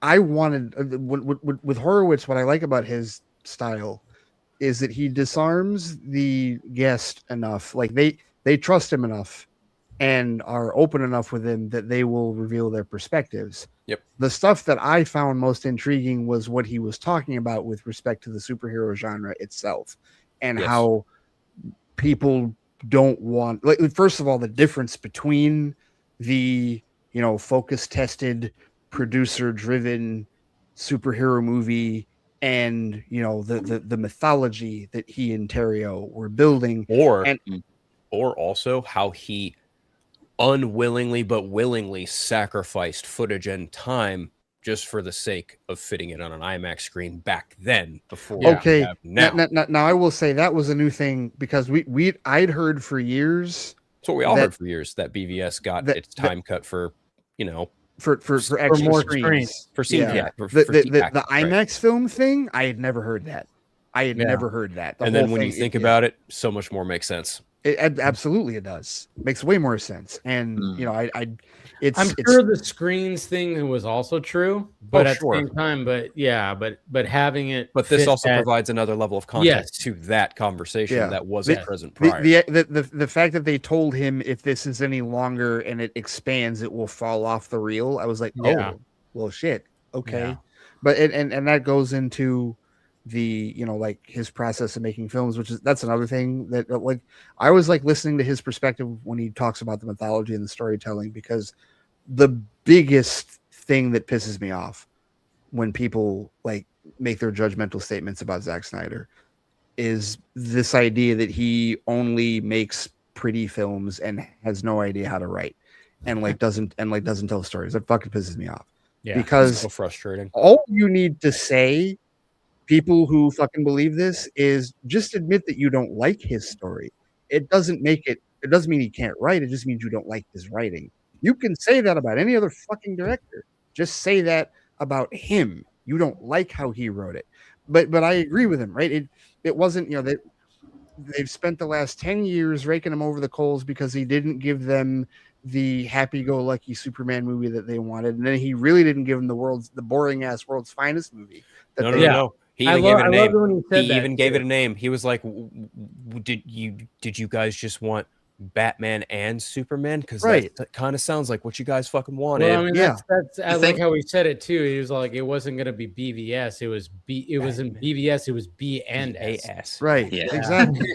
And I was The like, thing, the thing is too, though, honestly, as a DC fan who loves so many iterations of those characters, like in terms of a world's finest movie, you're not gonna really be able to top the DC animated universe script or what that. I mean, it was basically. I mean, I know it was like a combination with the two shows, but it was basically like a TV movie essentially. But yeah, in 3 parts. But Yep. yeah, but that was to me like pretty much a perfect world's finest movie. Like Zack could have just copied it beat for beat and it would have been successful, but that's not what Zack does. And so we got something much different. Now, granted, if things had gone on for a little longer and maybe we got an actual world's finest where now they're, working as, like best buds or as teammates, like that would have been cool. But as it is, BVS is something that people are going to be talking about another 10 years from now because it surprised everybody and there's just so much history around it and there's just so many layers to pull back and everything. Sorry. And anyway, I love the fact that people, he even said like people wouldn't have been talking about it if we did a generic, like, Yeah. Part of me felt like, and some people push back on that. I was like, no, the only reason why we're talking about it still is because he didn't do the traditional thing that. And here's a great example of that. Here's a really great example of that. What Avengers movie do people talk about the most? Infinity War. Which one? Yeah. Not the first one. Not Age of Ultron. It's those Infinity two. War and Endgame. Yeah. I would actually even just say Infinity War. Yeah. See, because Infinity War because they lose. Sorry, well, no, I would say Endgame because people love the last hour. Well, of course. Okay. That too. That too. But the way I look at it is like, like what Phil said is like. Oh, if you're talking about us, if you're talking about us, Yeah. Infinity War. Yes. Yeah. I thought you meant like Infinity War is like one of those ones where everybody walked out going, "What the fuck?" kind of thing. I loved it. Because people were like, "Yeah, we're pumped for it," but like, can this actually work? Yeah. But look at Batman v Superman: Dawn of Justice 10 years later. People are still talking about that movie, negatively or positively. Same deal with Infinity War. I see people fucking try and trash that movie, not regularly, but semi. You'll occasionally see some chucklehead like try and say, "Oh, Infinity War isn't that good." I'm like, you're out to lunch. Yes, it is. Half of my enjoyment of Infinity War on opening night was literally hearing the theater scream when the credits rolled. Oh, sure. Yeah. Everybody losing their shit around us. That was amazing. I loved it. Absolutely loved that. That was fantastic. Yeah. And so when it comes to BVS and making that movie, the one thing I really loved was how Zack broke down the whole Lex Luthor of it all. And how, you get all these detractors who are like, he doesn't fucking understand Superman. He doesn't understand fucking Lex Luthor. And I'm just like, no, he does. You dumb motherfuckers don't understand these characters. But when he's talking about fundamentally, like explaining why it was Lex and Doomsday, like Superman is gonna beat Lex Luthor, like period. But what villain? Like how many villains does he have where you really feel like he could die? Doomsday and Darkseid. And that's exactly what I love. Because he pointed out the biggest problem of Superman movies to date, in that every single one of them, for the most part, featured Lex Luthor. And what does Superman do more often than not? Well, he fucking bests Lex Luthor, because Lex Luthor is just nothing more than a mere smart guy. He's gonna win. Yes, right. And that's the thing you always hear from Superman fans is, I want Lex Luthor to be smart. I want him to be calculating. I want him to be fucking this, that, and the other. And they get all bent out of shape when fucking Lex Luthor came in BVS, and he was exactly what they described, but he wasn't doing it in the cadence that they wanted. And that's the thing I also loved was how Zack was like, that's why I ultimately went with Jesse, because of the way that he portrayed and threw off his intelligence and the smarm and the way he did it. I was like, man, keep fucking talking. Sorry, go on. Well, no, sorry, but like, and also in the way that he like explained that, right? Like the whole idea of the uncharacteristic. I lost my train of thought. Fuck. All right. Take your time. No, it was no. But just in terms of like here, let me get back to what I was originally thinking.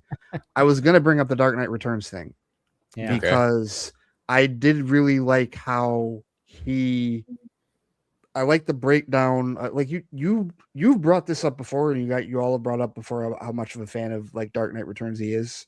Mm-hmm. And he went ahead and said that if he had an opportunity, if the opportunity arose, he would certainly do that movie. I don't know what universe that existed where he would get that opportunity, but I mean, it's certainly something that one could hope for. But I also appreciated that he openly treats his movie as, like he said ripping off, but like borrowing, things. Yeah, I like how he corrected himself, borrowing. Yeah. Well, no, I think he did. I think he said both on purpose, truthfully. Yeah, because I think because it's always stealing but borrowing. He is someone that like he whenever he, the way he talks about stuff, he disarms in general, and he seeks to disarm a lot of times and just be like down to earth and be honest about it. He knows what people are thinking. Yeah. He knows he's heard what people have said. And I remember one of the things that one of my old buddies said after BVS came out, and this is an older friend of mine that I haven't spoken to in years, that is an even bigger Batman fan than me and loved The Dark Knight Returns. He said after seeing BVS that he would have rather just paid money to watch an actual adaptation of The Dark Knight Returns. And on the one hand, it's like, okay, I get it. You were looking at it, you saw the Dark Knight Returns stuff, and you were basically not thrilled that it wasn't an adaptation of that story. By the same token, it was never going to be an adaptation of that story. Right. It was always going to be his story in the mythology that draws from his favorite Batman story. He made that clear. Yeah. Yeah, he made it very clear, definitely. I remember a number of years ago, because Grant Morrison gets this stuff really, really well. They brought up a terrific point that, again, they understood right away what Zack was trying to do, and borrowing from things that he enjoys about comics, but putting it into a new context within the film. He says, he's like Dark Knight Returns. The comic is so wonderful as a book because it's basically man versus God by the end of the book, like because Batman gradually. The story escalates as each issue goes on, and so by the time it's man refining himself, and then finding and facing God essentially, right? But again, it's this idea of the repressed man fighting the big power, right? And then that was like what essentially that book led to. Meanwhile, in BVS, it's completely flipped. I mean, granted, Batman's being manipulated, Superman is having to do the fight regardless, but Superman is representing the freedom, the immigrant, all of these different things, and Batman is the old money and the repressor. Yep. And like and now the context is entirely different, and it's just like that's what art's supposed to do. Like that's like when you really break it down, that's what's so fun about it, and the dissecting and the themes and how these characters can, be represented, but in entirely different ways. So yeah, but I for anyone who wants the adaptation of Dark Knight Returns, do definitely watch the animated movie because it is terrific. The animated movie is a damn 40th anniversary this week. Woohoo! I know. That's crazy. Yeah, but yeah, and Paul, and again, that's just another reason why it nothing grinds my gears more than people saying that he's a horrible writer that doesn't understand the source material, because you hear him talk for like 5 and I also like how like Horowitz will not, when he does these interviews, he will let the he doesn't interrupt. He doesn't interrupt, right? Exactly. Doesn't cut off. Yeah. And I'm not saying you have to do that with Zack, but even at one point Zack apologized for ranting because he knew he was talking for like 10 minutes. Yeah. But still you're listening to everything that he's saying, and you just listen to everything that he's saying, and it's like, no, he really does understand and care about the core of these characters, of this mythology. And right. That's like the number one thing that the haters like don't understand. that they can't wrap their heads around is that no, he understands these characters maybe even better than you do. The problem is that you were unwilling, a lot of you, to be challenged. Like when he talked about how he's pro superhero, or like he's in favor of superheroes, but he's gonna essentially make them earn it. He's gonna essentially he's gonna put them through some shit so that when they come out on the other side of it, like that's the story that he's telling. He's going for depth and dimension, whereas and again, just calling to attention the fact that a lot of the audience, a lot of these people that clutch their pearls about Superman especially, don't want to see him challenged. They want to see him win. They want to feel better about themselves because he won. They don't want the way that movie went. They don't want his vulnerabilities. They don't want him to be, they want him to be better than them at the end of the day. And he wasn't. But they say they read the comics. And if that mentality is not consistent with anything that's ever gone on in Superman comics. No. And the entirety of of course it is. No, and it's the same talking points every single time. And the minute they throw out the word Boy Scout, that's when you know. That's absolutely when you know that they fundamentally misunderstand Superman, because all they give a shit about is Superman doing the pose, smiling like a fucking asshole, and telling Batman and Wonder Woman, "Oh, gee, gaw willikers, guys, we're gonna save the world today." That's all they give a fuck about. They don't want that's the finished product in their head. They don't want they don't want to see Superman actually fucking struggle. They don't want to see Superman get his ass kicked, and I mean actually get his ass fucking kicked, right? They don't want to see him actually deal with human problems, even though they claim that, oh, Superman is the most human character, but you don't want to see him deal with human shit. Yeah. I want to say real quick, because Phil, you and I have talked about this, and again, I want to make a point as well. I think comic book fans, to a degree, have, I mean, I could be wrong about this, but I think they have an easier or more accessible degree if things are done in the comics first, or they are experimented with in terms of the comic books. But Phil and I have gone back and forth many months. I haven't been able to keep up with it because I just don't have space for things as much as I used to. But the Absolute line is a terrific example of this, where I got space for it. Yeah, William, I'm not going to compare, but as it is, and again, Absolute Superman isn't doing as well, but even that world and that universe, they're taking it from a very, grounded and darker level to try and reassess what Superman even means. But again, Scott Snyder and his collaborators, I think, understood that mindset, kind of what Zack was trying to do with his movies, where the deconstruction is vital to the character and understanding them at their core and what pushes those characters forward. Because that's what's been so wonderful about the Absolute books, is they took all these things and established lore that people knew about the characters, and they still ended up being the characters that we know and love. Granted, different context, but it's still them. Yep. And that's what's so fucking awesome. But yeah, I don't disagree with Phil's points on certain things about Superman. And even Batman, I was having this discussion even like a couple years ago with some comic book people. And even Batman is getting to this point where people are trying to, he has to be good at it. He has to be Bat God. He has to be good at everything all the time.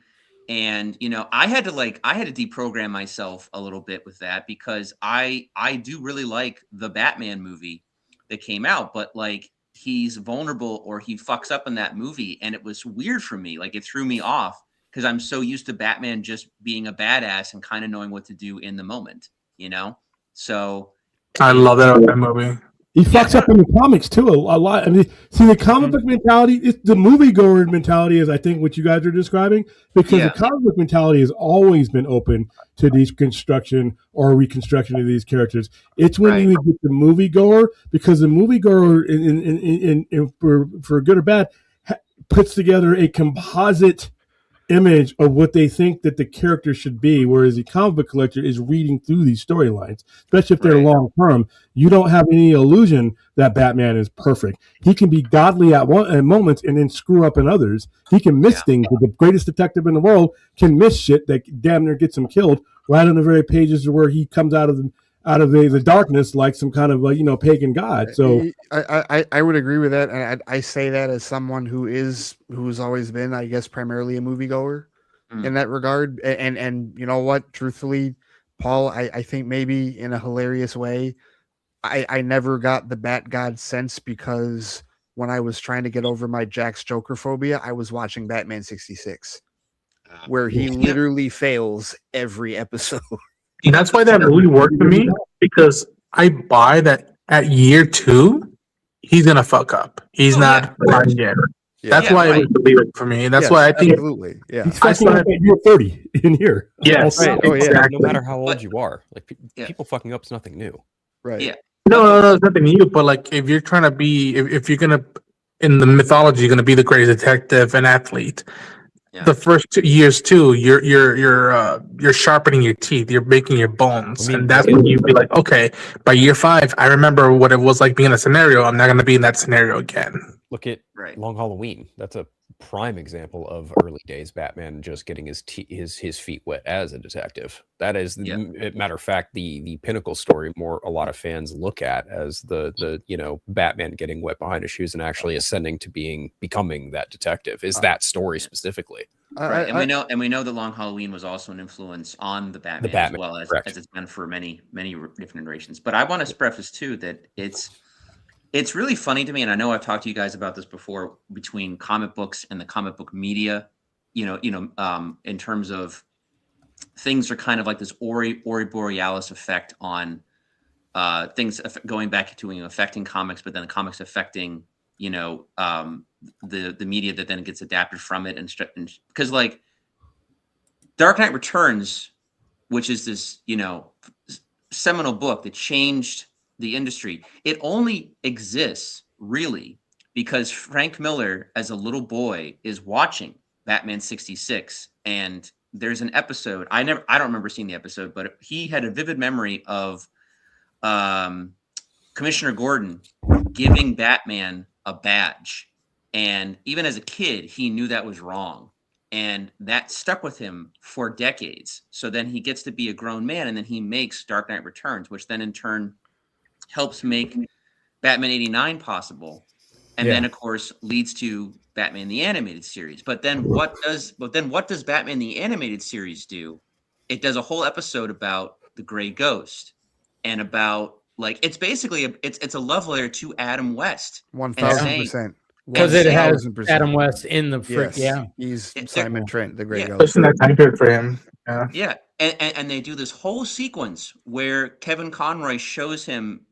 And they didn't have to do this in the episode, but he shows him the shrine, and he's like, "Oh, so it wasn't all for nothing." That's Adam talking, about himself. So, that's how this shit goes. And sorry, go on. No. Not only I completely agree with that, Paul. Not only is it how the shit goes, but I also want to distinguish because at one point during the interview, they were talking about BVS's box office, which of course that's part of the conversation. And I get it. I want to. This is a point that I've made and will continue to make, because when we talk about the people like the moviegoers or whatnot that just even 10 years later are still shitting on this movie and are still applying their hypocrisy and false logic to what is going on with it. The thing to also remember is whatever people say about second week drop-offs and multipliers and shit like that, the bottom line is the most willing to change perspectives with each iteration of a character is the general audience. The general audience, because the thing is, you don't make that much money just by us. We do not account for nearly that much of the box office. So the idea that all of us got duped in the first weekend, and that's the only reason the movie made $874 million is that the math doesn't fucking math on that at all. So what that means is is that between Man of Steel and BVS, the general audience was not as polarized about this movie as we've still are told they were. Yeah, and not only that though, like I give props. Like I'm so glad that Warner Brothers allowed the Ultimate Edition to exist, and I think they've done the statistics, and they've said that the Ultimate Edition, that's what kept coming back, and that's what kept selling because people saw that iteration. We said sorry. No, I was just saying like he says many times that the DVD sales in the Ultimate Edition really drove up like the profit of the movie. Yeah. My friend June, my friend June saw the theatrical cut and was very meh on it. And then I showed her the Ultimate Edition one afternoon. And as soon as the credits rolled, she looks at me and goes, "Why wasn't that the movie they showed?" Yep. Jeremy, John Schnepp, whatever. What's his name? Who passed away? Who did the John Schnepp. John Schnepp. Yeah, he had a complete 180 on the movie after watching the Ultimate Edition as well. Right. I know. I don't know if you guys follow him, but I know, like popular YouTube critic, but Jeremy Johns, leading up to Snyder Cut, went back and watched Ultimate Edition, and even he said the same thing. He was like, yeah, don't get me wrong. There's these problems I have with the movie, but he's like, this is a superior, better cut of the film. Yeah. And a way more comprehensive. That extra half hour with the whole Lois thing really puts things. Zach actually called it objectively better, and he's right. Yeah. Well, it totally is. But but we can quantify it. Like, I always say it's all subjective, but in this case, we can quantify it because things make more sense logistically in the Ultimate Edition than they do in the theatrical cut. So, right. And then on top of that, with the Snyder Cut being what it is, and if you watch Man of Steel, BVS Ultimate and the Snyder Cut, like you can see the trajectory and you can see where, like why Superman had to die in movie 2, because it helps cause this effect to happen to then bring it again full circle back around. Yep. Yeah. And that ultimately, I did both Horowitz and Zach talked about like doing another one of these episodes for the 10-year of Zack Snyder's Justice League, which that's like what, 5 years from now? Yeah. Yes. Oh, jeez. Been 5 years since I know. But yeah, that ultimately remains, for those of us rationals, for those of us actual fans, that ultimately remains the painful what if, because there's always that part of me that, again, like I said, the general audience was not as polarized on BVS as they would like us to believe. And so if they had seen, if there was only one version of Justice League, and if it was a similar situation where like you had a theatrical cut of Justice League, like a theatrical cut of Zack Snyder's Justice League, and then the Ultimate Edition, however long it would have been, even a situation like that, I still feel that the general audience at that point, after, at that point, three of his movies in, and then, with Suicide Squad and Wonder Woman in between, would have been like, okay, I know what this universe is. And then who knows where they would have gone from that point. I think the bigger what if between as far as Batman versus Superman goes, bigger than the Ultimate Edition, is what if you had better management? I don't think that listen, the Ultimate Cut is better, no doubt. That edition that was released in the theaters made $873 million. If you have better management, you move on from that. You don't need anything else. It's great that you got the Ultimate Cut, but the bigger difference was poor management and fucking morons trying to drive the DC car while they got their head in the laps of the person in the car next to them driving the Marvel car. They wanted to view their company, instead of being DC, they wanted to be Marvel as far as what their standards were. They set stupid expectations, and they. Well, yeah. Well, they looked at it like this is a movie with Superman and Batman, and they're fighting. And they should have been, a cajillion dollars. It should have, and you have Wonder Woman and stuff like that. It's like, so in their minds, they're like, oh, this underperformed. Yeah, and I'm so happy that most of those people got chased into the darkness because they were fucking morons. Well, I mean, that's the thing. It's like when you see something like that on paper, you go, "Oh yeah, that's $1 billion right? That's $1 billion." Okay, right even then, and then it doesn't do it, so they freak out. That's listen. I learned in the army. Listen, the biggest dummy in the room is the guy with the expectations of bullshit. He's going to get you all killed. You have to know your product. Yeah. In order to come up with correct expectations. If they knew their product, they knew the trajectory of their product, where they were at, what had made certain things successful, they would not have made those stupid ass expectations. Yeah, but they're looking at Marvel Studios, and Iron Man is making $1 billion. They don't get Marvel Studios doesn't pay them. Okay, I get that, but I'm just saying, why things went to shit is because they're going, oh, we got a Batman and Superman movie, doesn't make $1 billion. They fucking start going. Oh, I agree, but that wasn't smart. What I'm saying is that was not smart. They weren't looking at long term. They were looking at long term, which is the Ultimate Edition, of course, pulled in the most money, and people started going, "Oh wait, this is actually a good movie." And then, of course, they didn't want to give the time of day when it came to. But at that point, you already had the $873 million in the bank, William, let's take it further because I don't think any of us are disagreeing with what you're saying. No, let's take this further. Okay. If it was better management and they do exactly what you're saying and accept the success of BVS, they don't fuck with Suicide Squad. Yeah. And we see the Ayer cut because it would have been the one that was released. I would have liked that. That would have been nice.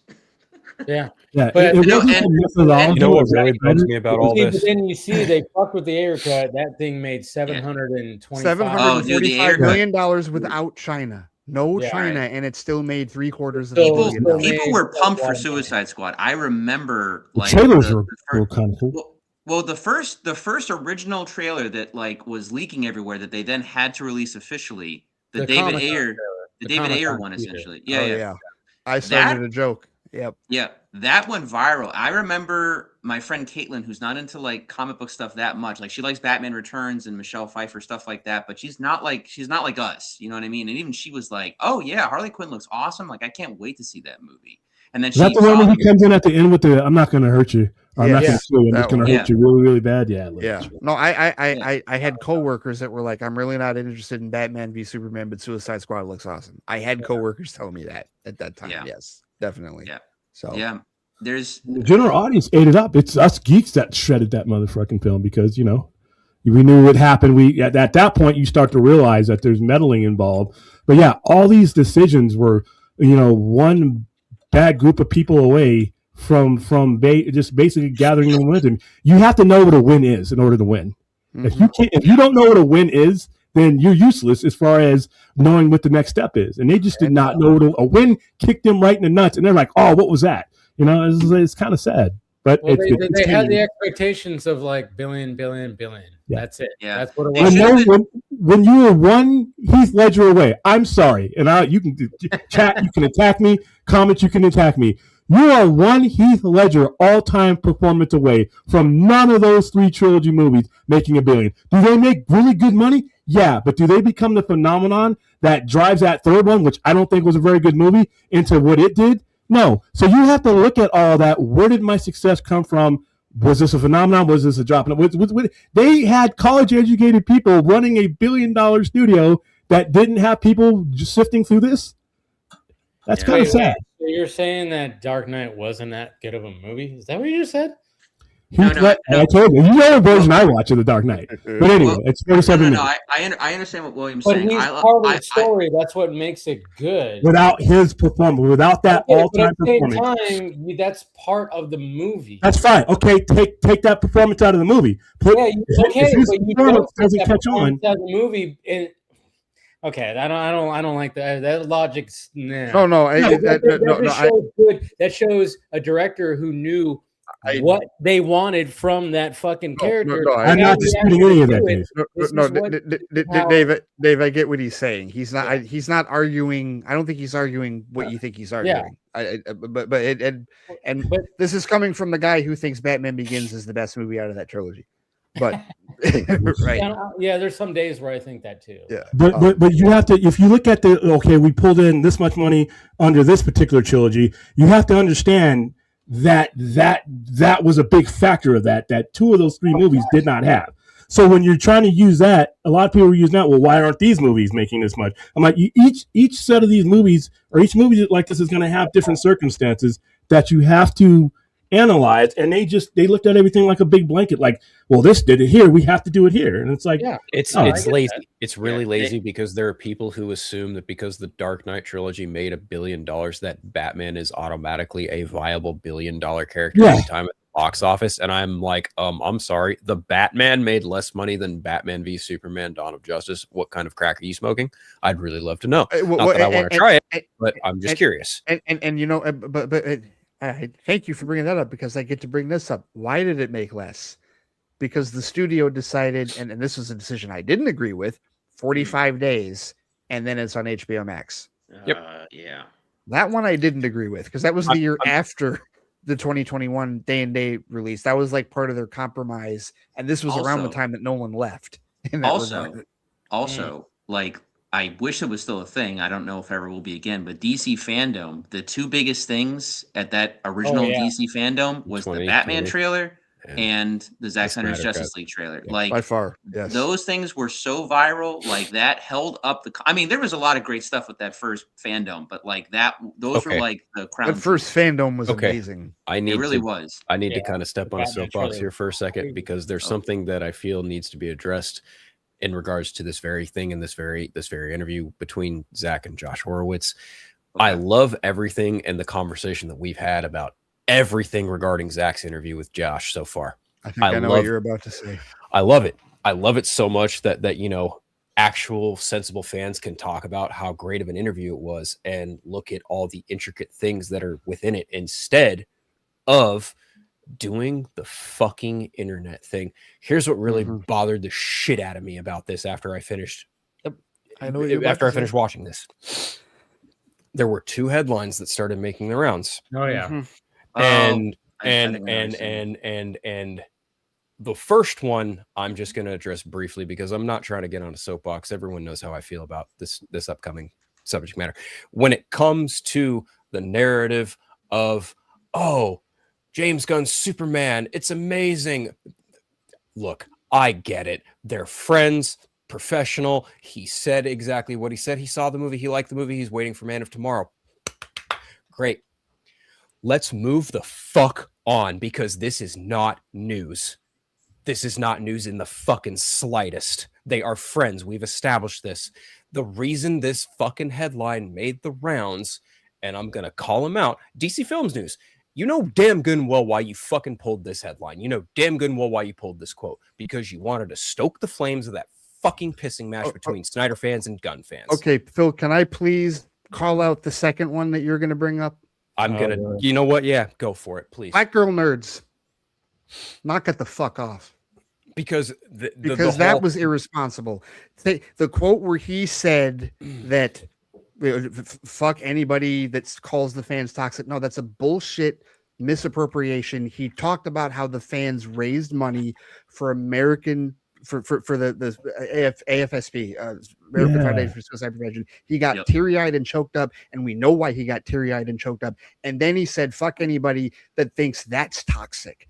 Watch the fucking interview and don't share bullshit ass quotes just because you're still pissy with Snyder over the fucking movie. Yeah, that the whole thing about when he said, like, you know, fuck yourself or whatever the fuck, you know, it was like it was taken such out of context, because when you actually watch him say that, he's not menacing when he says that, and he laughs after. He's teary-eyed. Yeah, when he's talking about it, like when he's talking about that. Yeah, I mean, he said people. He said fans literally saved lives. When you watch it, he actually like laughs because of when he says that. Like when he says, like, you know, if you know, when he's talking about like the fans like saying that, and then he goes like, you know, fuck yourself. What does he say? Fuck yourself or whatever the hell? Because what he's getting at is he's like, look, I don't give a fuck if they're fighting over fictional fucking dumb bullshit. Yeah. What matters to me is that these fans collectively gathered around and rallied and gathered millions of dollars in charity for suicide prevention. Do you have any idea how personal that is to me as a person? And I'm not talking about me, Philip. I'm talking about fucking Zack Snyder. Right. And that's the thing that journalists, that fucking comic book fans on the internet, that these fucking chuds, they're like, oh, he told us to go fuck ourselves. See, he's just as toxic as his, you know what? Yeah. Fuck you. Fuck all of you. Well, irresponsible. Yeah, I mean, it's like we have to watch it in the actual context of the whole thing, which is like, yeah, it's like, and I've said it so many times where it's like Zack doesn't have to answer to the toxicity of his fans, just like James Gunn doesn't, just like George Lucas doesn't. Anybody does not have to. They don't have to answer to that. They don't owe them anything. They don't. Yeah, they're not supposed to do that. I hate it when fans go, he needs to answer.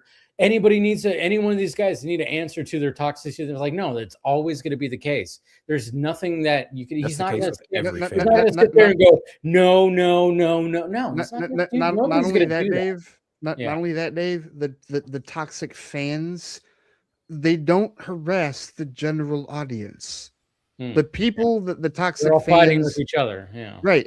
And I will also bring this up because I've been saying this for years, and as long as they refuse to take responsibility and accountability for this, I will continue to call them out on it. Anti-Snyder fans, you started this shit.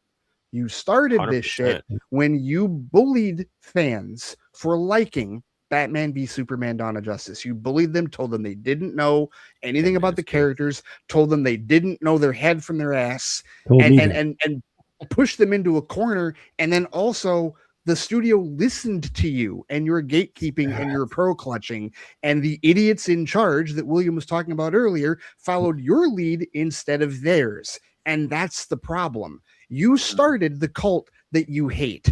Take accountability and responsibility for the monster that you fucking created. Period. But the sad fact, the sad thing though about the whole, like when he commented on James Gunn's Superman is like, I saw people online, people who have YouTube and stuff like that, who lead stuff like that, they decided to be like, oh yeah, he's just saying that. He's just saying that to be nice. He's just doing this. And I'm like, the thing that I get sick of is like, he is not the asshole you are. That's the only thing that I get that chaps my ass. When it comes to like, yeah, okay, like when is gonna get asked about that, we know that he's gonna be nice about it and stuff like that, sure. But when these guys actually go like, oh yeah, he's just saying that, but see how he answered? See how he answered though? He kind of hesitated, and I see that shit, and I go, come on, he's not the. Google his first movie. Google his first movie. Find out who wrote that one. Like, come on now. Like, yeah. I mean, listen. Also, keep in mind, like when you're asked a question about a very direct, specific thing. In this case, when Josh Horowitz asked Zack Snyder, how do you feel about the new Superman movie? That's like asking fucking Tim Burton, how do you feel about The Dark Knight? That's like asking fucking Zack Snyder how he feels about the Batman. You know, like this is just a fucking not going to be an instantaneous thing. Like this is going to be something I would have to imagine, like you're going to ponder and pontificate on for unless you're asking Danny Elfman about the Batman theme. That's fair. That's yeah. no, but I'm supporting your point, Phil, because right. Danny Elfman, and I still like Danny Elfman as a composer, but he's a bit of a prick with respect to that particular answer. That's where he went with it. The fact that he went that way and neither Snyder nor Gunn go the same direction should be enough. In addition to, the photos and the Rick and Morty appearance. And also, listen, I don't even really like James Gunn that much, but how many times has that guy praised Zack Snyder's Man of Steel and version of Superman on more than one occasion? More than one occasion. Granted, he may not be fond of it. That's why he chose to do something different, and it's understandable because they have very different looks of Superman. I mean, hell, Zack said something to the effect of like, James's point of view is very poignant and funny, and I would say I will agree with half of that statement because I don't think James Gunn is very funny at all. And that's the thing. Like, nobody is ever going to be 100 on everything.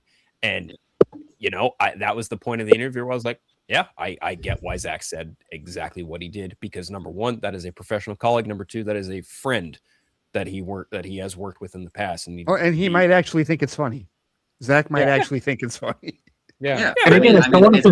We can't it's a rule very that out different goofy because we Superman. can't think that Zack just thinks like how we think. 100%. I think a lot of people try to do that. And that's why when I see people, you know, who are, you know, trying to be in voices and they're being those loud voices, and I see that and I'm like, oh man, and I even had people in my mentions because I posted about him, you know, praising the, you know, James Gunn Superman, and then, you know, of course they want to push back on it. I'm like, you know, you want him to be the asshole that you are because you want to be very vocal about how much you hate James Gunn. He is not you. He is not that. He is not that person. I'm sorry. I mean, like, you know, I hate to break it to you, you know, you're the guy that you love so much is not that. He's not you. You are an asshole that want to just complain about James Gunn and the DCU every day, you know, all day, every day. He's not that. He's not sitting there like thinking about it. I'm like, I'm not. And I always say, I'm like, they're not like best buds. It's not like they're fucking having dinners once a month with their wives or something like that. But they're not, you know, but they still have worked together. They still have been in contact with each other and had conversations about filmmaking. And they have drastically different filmmaking styles, you know. Well, and they also you know, have different. They have different perspectives from filmmaking too. Like Zack absolutely. was, you know, a art student in Connecticut, right? And as far as I can recall, I don't remember where Gunn went to school, but he just jumped straight to LA and just started doing what he could, you know, by way of Trauma. And he came up to the Trauma school thing. So their upbringings in terms of where they cut their teeth is very, very different. Yeah, that's just and Phil knows this, but like as someone who likes Man of Steel and I like Superman, I like to think I have range in comparison to the small portion of the so-called Snyder fans who loved, like Dave was alluding to, they love to make them out as enemies where they're not. They're not BFFs forever, but they're not enemies that portion of the internet wants them to be. They're not even frenemies. Exactly. It's like once in a while, I like to think that once in a while they'll get together and like smoke a cigar and just bust each other's chops and then like look at the internet and laugh.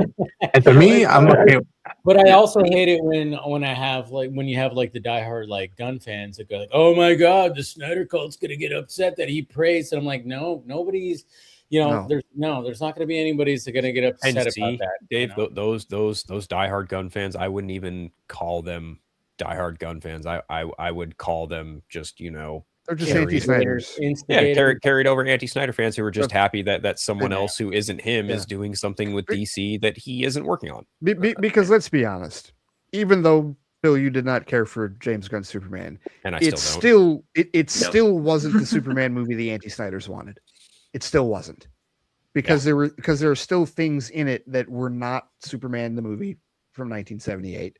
And we're not the classical conception of Superman. I mean, yes, he says golly. Yes, he does. He saves a squirrel. Yes. It's way more Quest for Peace than it is Superman 78. Yeah, I can see that. But look, even Phil and I, we gotta have that discussion. I know.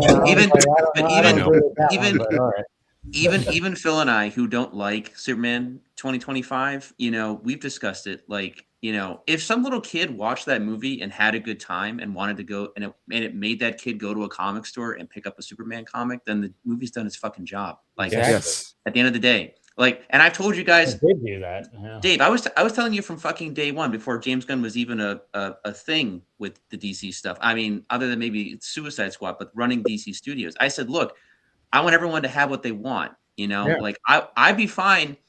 I don't think it's going to happen, especially with Paramount because of their fucking debt. But I was like, give fans everything that they want. I'm like, if we can get both Gunn Superman and Henry Cavill Snyder Superman, and both fan bases are pleased, then do it, because the comics have been doing this shit for years. You get every kind of variation of the character, and everyone kind of gets a taste of that time. Doing that now. Yeah, exactly. Yeah.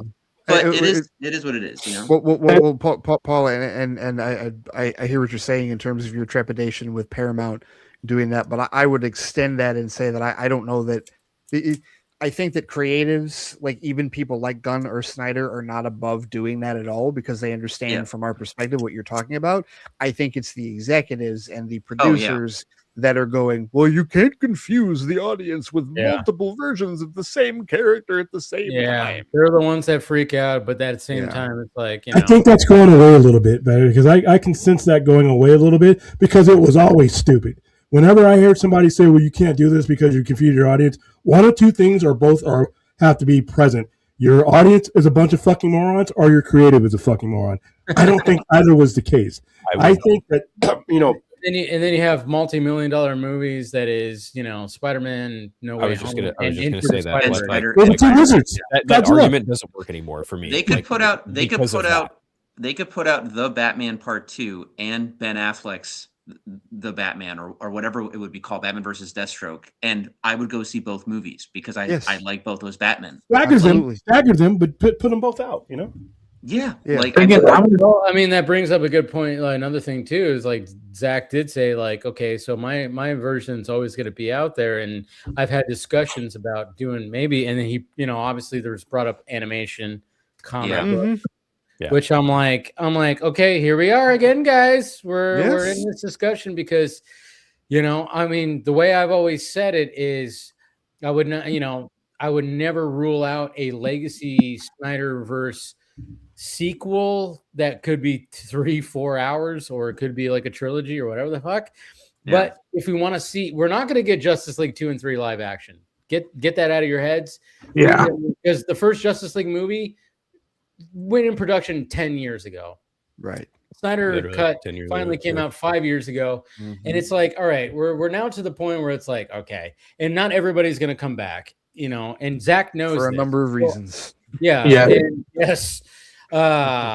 then it's like, and Zach's a logical person, so when he gets asked this question, and I'm glad Horowitz asked that you know, he is so open. He's always been open to animation or a comic book, and I'm like, that does not close the door on him actually doing some kind of legacy sequel where Cavill, where Affleck could come back. These guys can come back and they could do something. It's been done. I mean, obviously Michael Keaton came back for the fucking Flash, for God's sakes. And it's like, so this shit could happen, and not everybody could, you know, has to come back or whatever. But if you want to see the Justice League 2 and 3 storyline, it's not going to be in live action. You're going to have to, like, we're going to have to read it on a page or see it in some cool animation or whatever. And it's like, Dave, I want you to ask me a very specific question. Huh? I want you to ask me a very specific question. Okay. The question I want you to ask me is, what is my favorite sequel to Superman 78? Phil, what is your favorite sequel to Superman 78? The comic book. It is a good comic. I like the comic. It is. I have not read that comic. In my opinion, you can watch Superman 78 and then go read the comic. I believe it's Robert Venditti, right? Yes. Yes. Thank you. Oh. Written by Robert Venditti. It is, without a doubt, the best sequel to the Christopher Reeve Superman story, in my humble opinion. Superman 2 is one of the great sequels all the time. Though. I disagree. I like Superman 2. Wait, which version, guys? I don't know. I got the one I saw in the theater, the theatrical version. The Lester cut, okay. And that's why. Is it the Lester or the daughter? Yeah. And that's why I can't say with certainty that like Superman 2 is. Oh no, I get for it. Me, you know, no, I totally I got what you were putting down on that because you certainly weren't referencing 3 or 4. No. Or if DC Studios wants to make a big splash in the next few years, and let's say it's post Matt Reeves' Batman saga coming to an end, and they want to make sure that Elseworlds is still a known thing and teach the audience what Elseworlds are. You know, have Hall H, have James Gunn come out. And he's like, I got this friend in the back room. He likes animation. You want to come out, my friend? And he bring in Zack Snyder outside. And everyone's going, "What the fuck?" Look! I tell you what. If whatever happens in the next couple of years or whatever with this whole Paramount Warner Brothers thing, if DC Studios survives this, and it could, we can't rule that out. It could. If DC Studios and James Gunn and Peter Safran survive this, right? If it somehow becomes, I mean, we hope. I mean, I know Star Trek is there, but we hope that it would become like the flag. I mean, the flagship franchise of the studio, and it survives whatever happens going forward. And they actually get to a catbird seat where they can do, where Gunn can do whatever he wants in that regard. And yes, certainly either that or like you were saying, Dave, you could bring everybody back for like a legacy sequel. I mean, if he did like some type of Kingdom Come or whatnot with them, which like Jay Oliva said they had ideas for. Right. Like, yeah, that's all, but those are all rational ideas. These are all rational things that we're talking Well, they're about. even just, if you think about the ideas in Kingdom Come and just even some of the ideas in the storyboards that were going to be utilized, be it, the present stuff for the sequels or even the future stuff, like there's stuff you can utilize. Like case in point, like Lois Lane can die, and that can absolutely have a very human impact on Superman. Just saying. And that is very much a thing that happens in Kingdom Come. You don't even have to reference the fact that like Darkseid fucking does it. Like, right. There are things you can do. There are different things you can do that. Because he's dead by the time Kingdom Comes rolls around. Because Orion's whacked him already. That's right. Yeah, Orion. papers and staples. Papers and staples. That's where we got to do it. That's where we got to do it. And here's what. That's where it starts. That's where it starts. Nice. You need, the only way you are going to get not a bastardized version of this story or the completion of this story is with metrics that support doing something big. Like I said, the absolute universe with 8 million copies sold overall has a better case for any type of continuation anywhere else than anything going right now, including Snyderverse. So you need metrics to walk into that office with. And if you were to do something like this and it did those metrics. Can I say something real quick to add to that? So to that point, the absolute universe is doing so well that they ended a book and people are like, what the fuck? Yeah, well, Martian Manhunter is so good that even Guillermo del Toro is talking about it. So it's like, but you got 4 more issues. You got 4 more issues out of it. So the book is coming to an end and people are like, no, we want more. And then the people behind it are like, don't worry, we know. Yeah, it's not a matter of we can't afford to do more. It's like, no. They offered plans. Denson said, I think flat out, we got offered something that we couldn't turn down from DC, but DC has left the door open for us to continue it if and when we want to go back and continue on the story. Correct. Personally, like the absolute stuff has just been terrific. So, do what you got to do. Like, honestly, Denson, there's talk.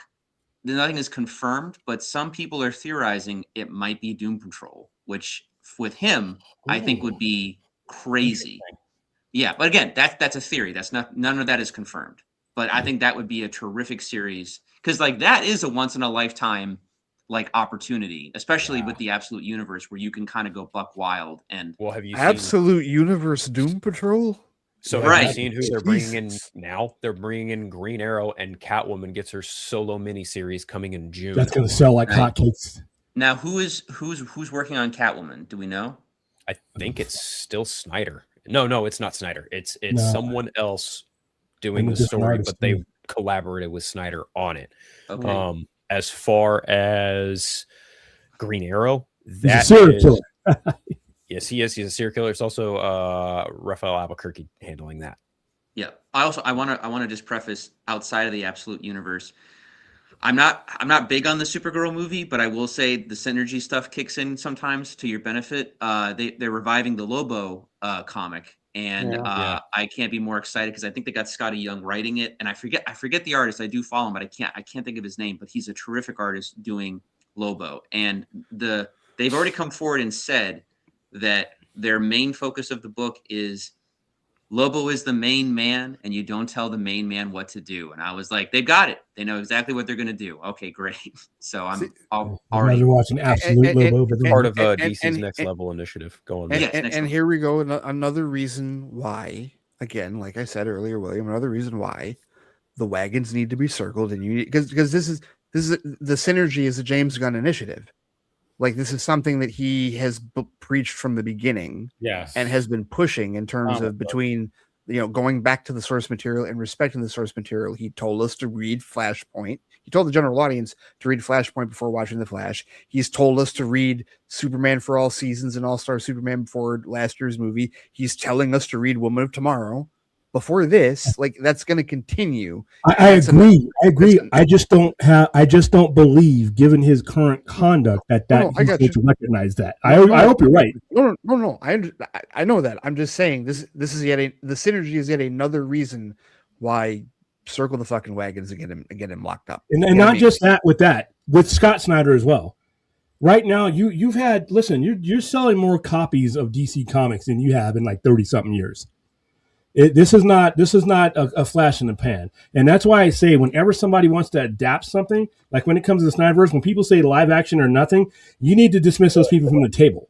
They need to not sit back at the table again. Because this Zack Snyder fans, I'm just saying. No, they're not. They are not Zack Snyder fans. Gives you a measurable that you can now go to somebody, because what you're basically doing is asking somebody to spend borrowed money on your dream without any metrics. Well, if you're selling 400,000 copies of something like this, there's your metrics, because not only are you talking about the dollar amount of 400,000, you're talking about the add-on merchandise. What other things can you be selling? Well, all the absolute Batman T-shirts and stuff that are selling. You're talking about revenue here. And if these people who don't belong at the table in the first place actually understood that that's also how the movie business works, because part of when you pitch movies to executives is they want you. They told us this. They said, find another movie that exists that has metrics that you can compare it to, so that it's fresh in the mind. Like, oh yeah, it's like this movie that made however many millions. Okay, it's part of the fucking pitch.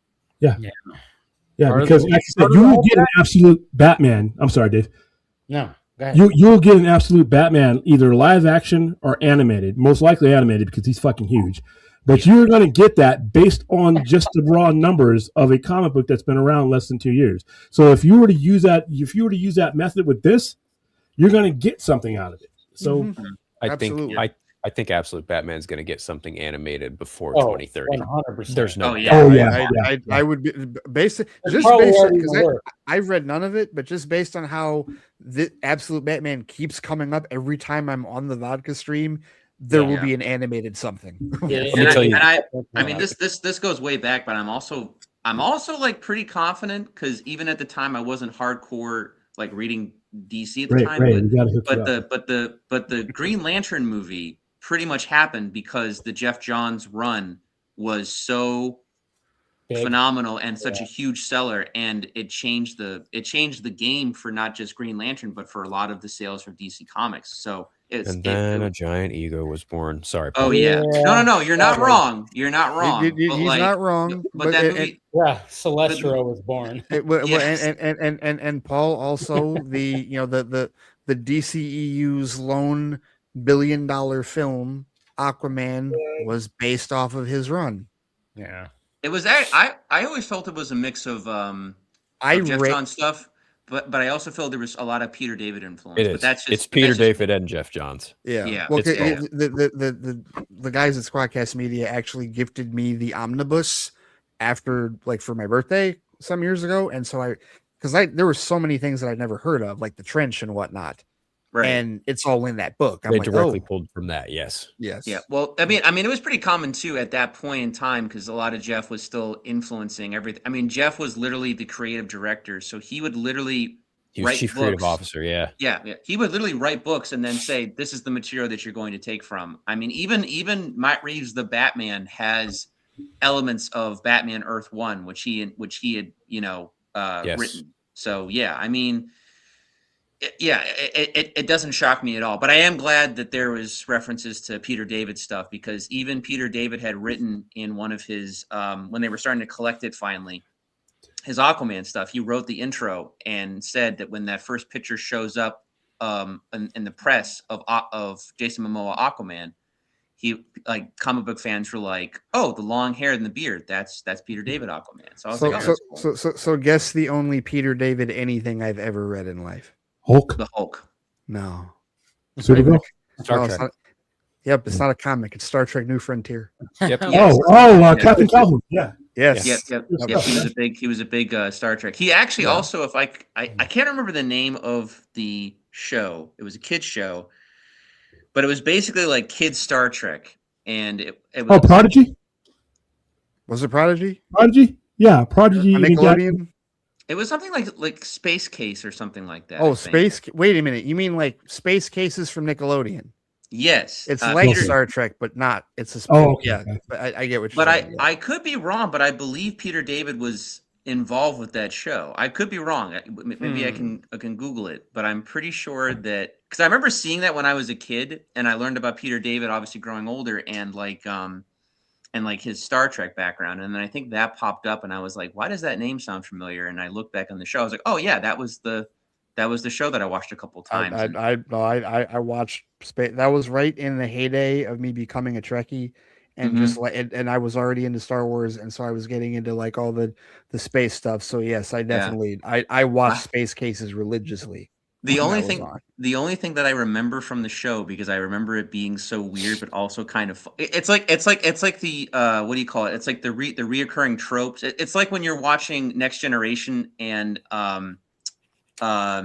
Worf always gets hurt or he's always getting flung, and in Space Cases, one of the species of the alien kids is he has giant ears, but like every other episode, a loud sound like incapacitates him. Yes. And even as a kid, I was like, he should not be on this spaceship. Like he gets taken out like every time. And so I just always remember that as like a thing. You are correct. Peter David co-created the show with Bill Mumy.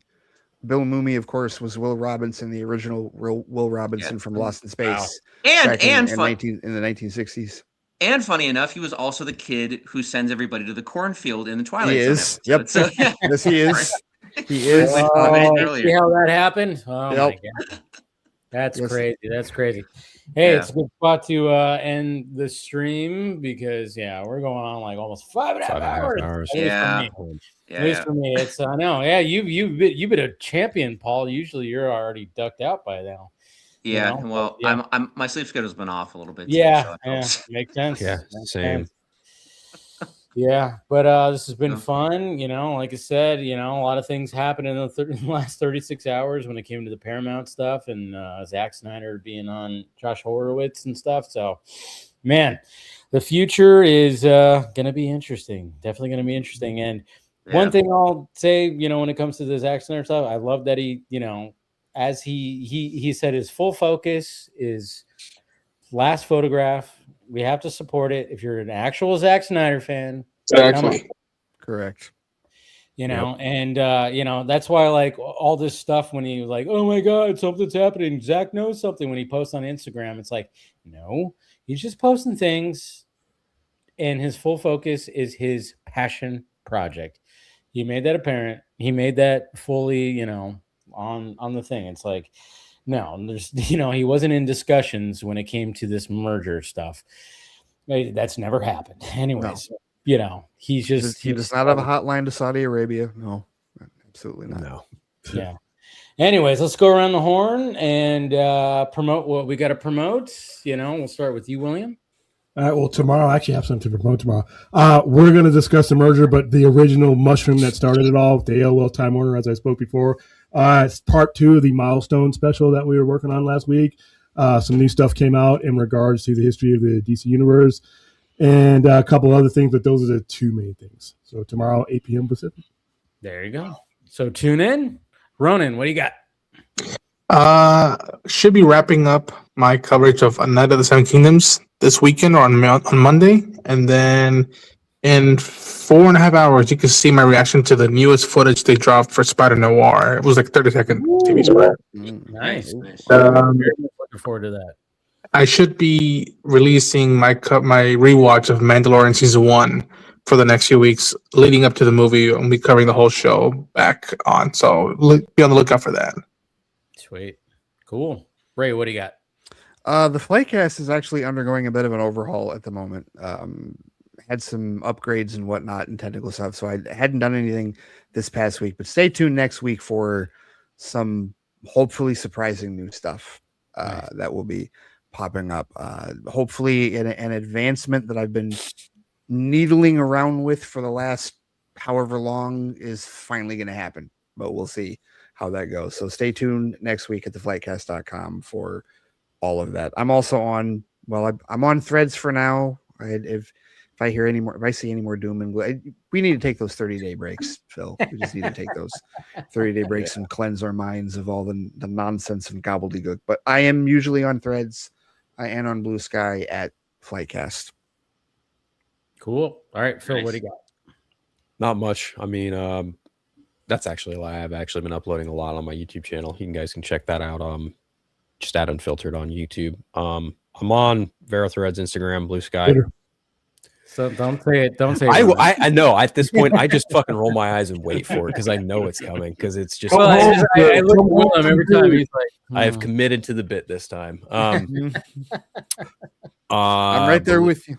Right, and my buddy Chris and I were doing the Eternal Night. We talk about Absolute Batman. Matter of fact, earlier last week we did Absolute Batman number 17, the introduction of Poison Ivy. So that's out there for your listening. Boy, fucking nightmare fuels what that is. Yeah, Jesus. Do I have anything? I mean, I've been skateboarding too, so there's some skateboarding stuff on TikTok you guys can go check out. But that's pretty much it, man. And I'm also on how could I forget? I'll be hosting Council of Creators on Wednesday for my 100th episode because I've been on that show for 100 episodes now. So, nice, man. Wow. Nice. Yeah. I watched that. Yeah, because Ronan, you had your 100th, right? Yeah, about a week, 2 weeks ago. Yeah, there you go. Yeah. Nice. That's of course Jordan Chainsaw Reacts channel. So check that out. And then Paul, what do you got? I don't know, life, stuff. I always love it. It was like, it's Paul. Paul's traveling. Paul's follow him on Instagram. Surviving more blizzards. No big deal. Yeah, stay warm out there, man. Blizzards, Japanese people. It's a lot of fun. I've been actually just writing a lot and stuff. I've got an artist lined up on something, but the story that I'm writing is somewhat autobiographical, and some stuff also just kind of happened in my life that kind of is related to that story. So I'm kind of recontextualizing a few things and trying to think some stuff out, but nothing is solidified. Nothing has been like drawn up. Nothing has, come to fruition yet. It's just me basically dealing with myself in a room trying to write out a script and try to get stuff done. So, but when that gets into a better place, I'll obviously let you guys know what's going on with that and everything. So that's pretty much about it. But other than that, I've just been traveling, just been, dealing with my house and just looking over any little updates that need to be made before the summer rental time. And that's pretty much it. That's my life. I probably won't be doing much more traveling other than maybe to Florida for the year because I spent way too much in Japan. Just remember to bring a MasterCard with you that has I had yen, but we also had a Capital One MasterCard that didn't have any conversion fees, but I got a little eccentric with it, so that was fun to find out when I got back to the States. But other than that, just doing great. Just having a great time. Love it. But you guys can follow me at pmickey1988 on Instagram, Blue Sky. I'm trying to there's anything else, but then I guess I'd all pan hook on Vero, but I haven't gone on there in forever. I think I was only on there for Zack Snyder, and now he's on Instagram, so it's kind of like, But anyway, that's it. That's all I got. All right. Well, I appreciate you guys. Thank you, William. Yeah, of course. Thank you, Ronan. Thank you, Ray. Thank you, Phil. Thank you, Paul. Thank you, Chris, of course, who was on earlier too. And thank you, everybody who has spent some time with us. We love you.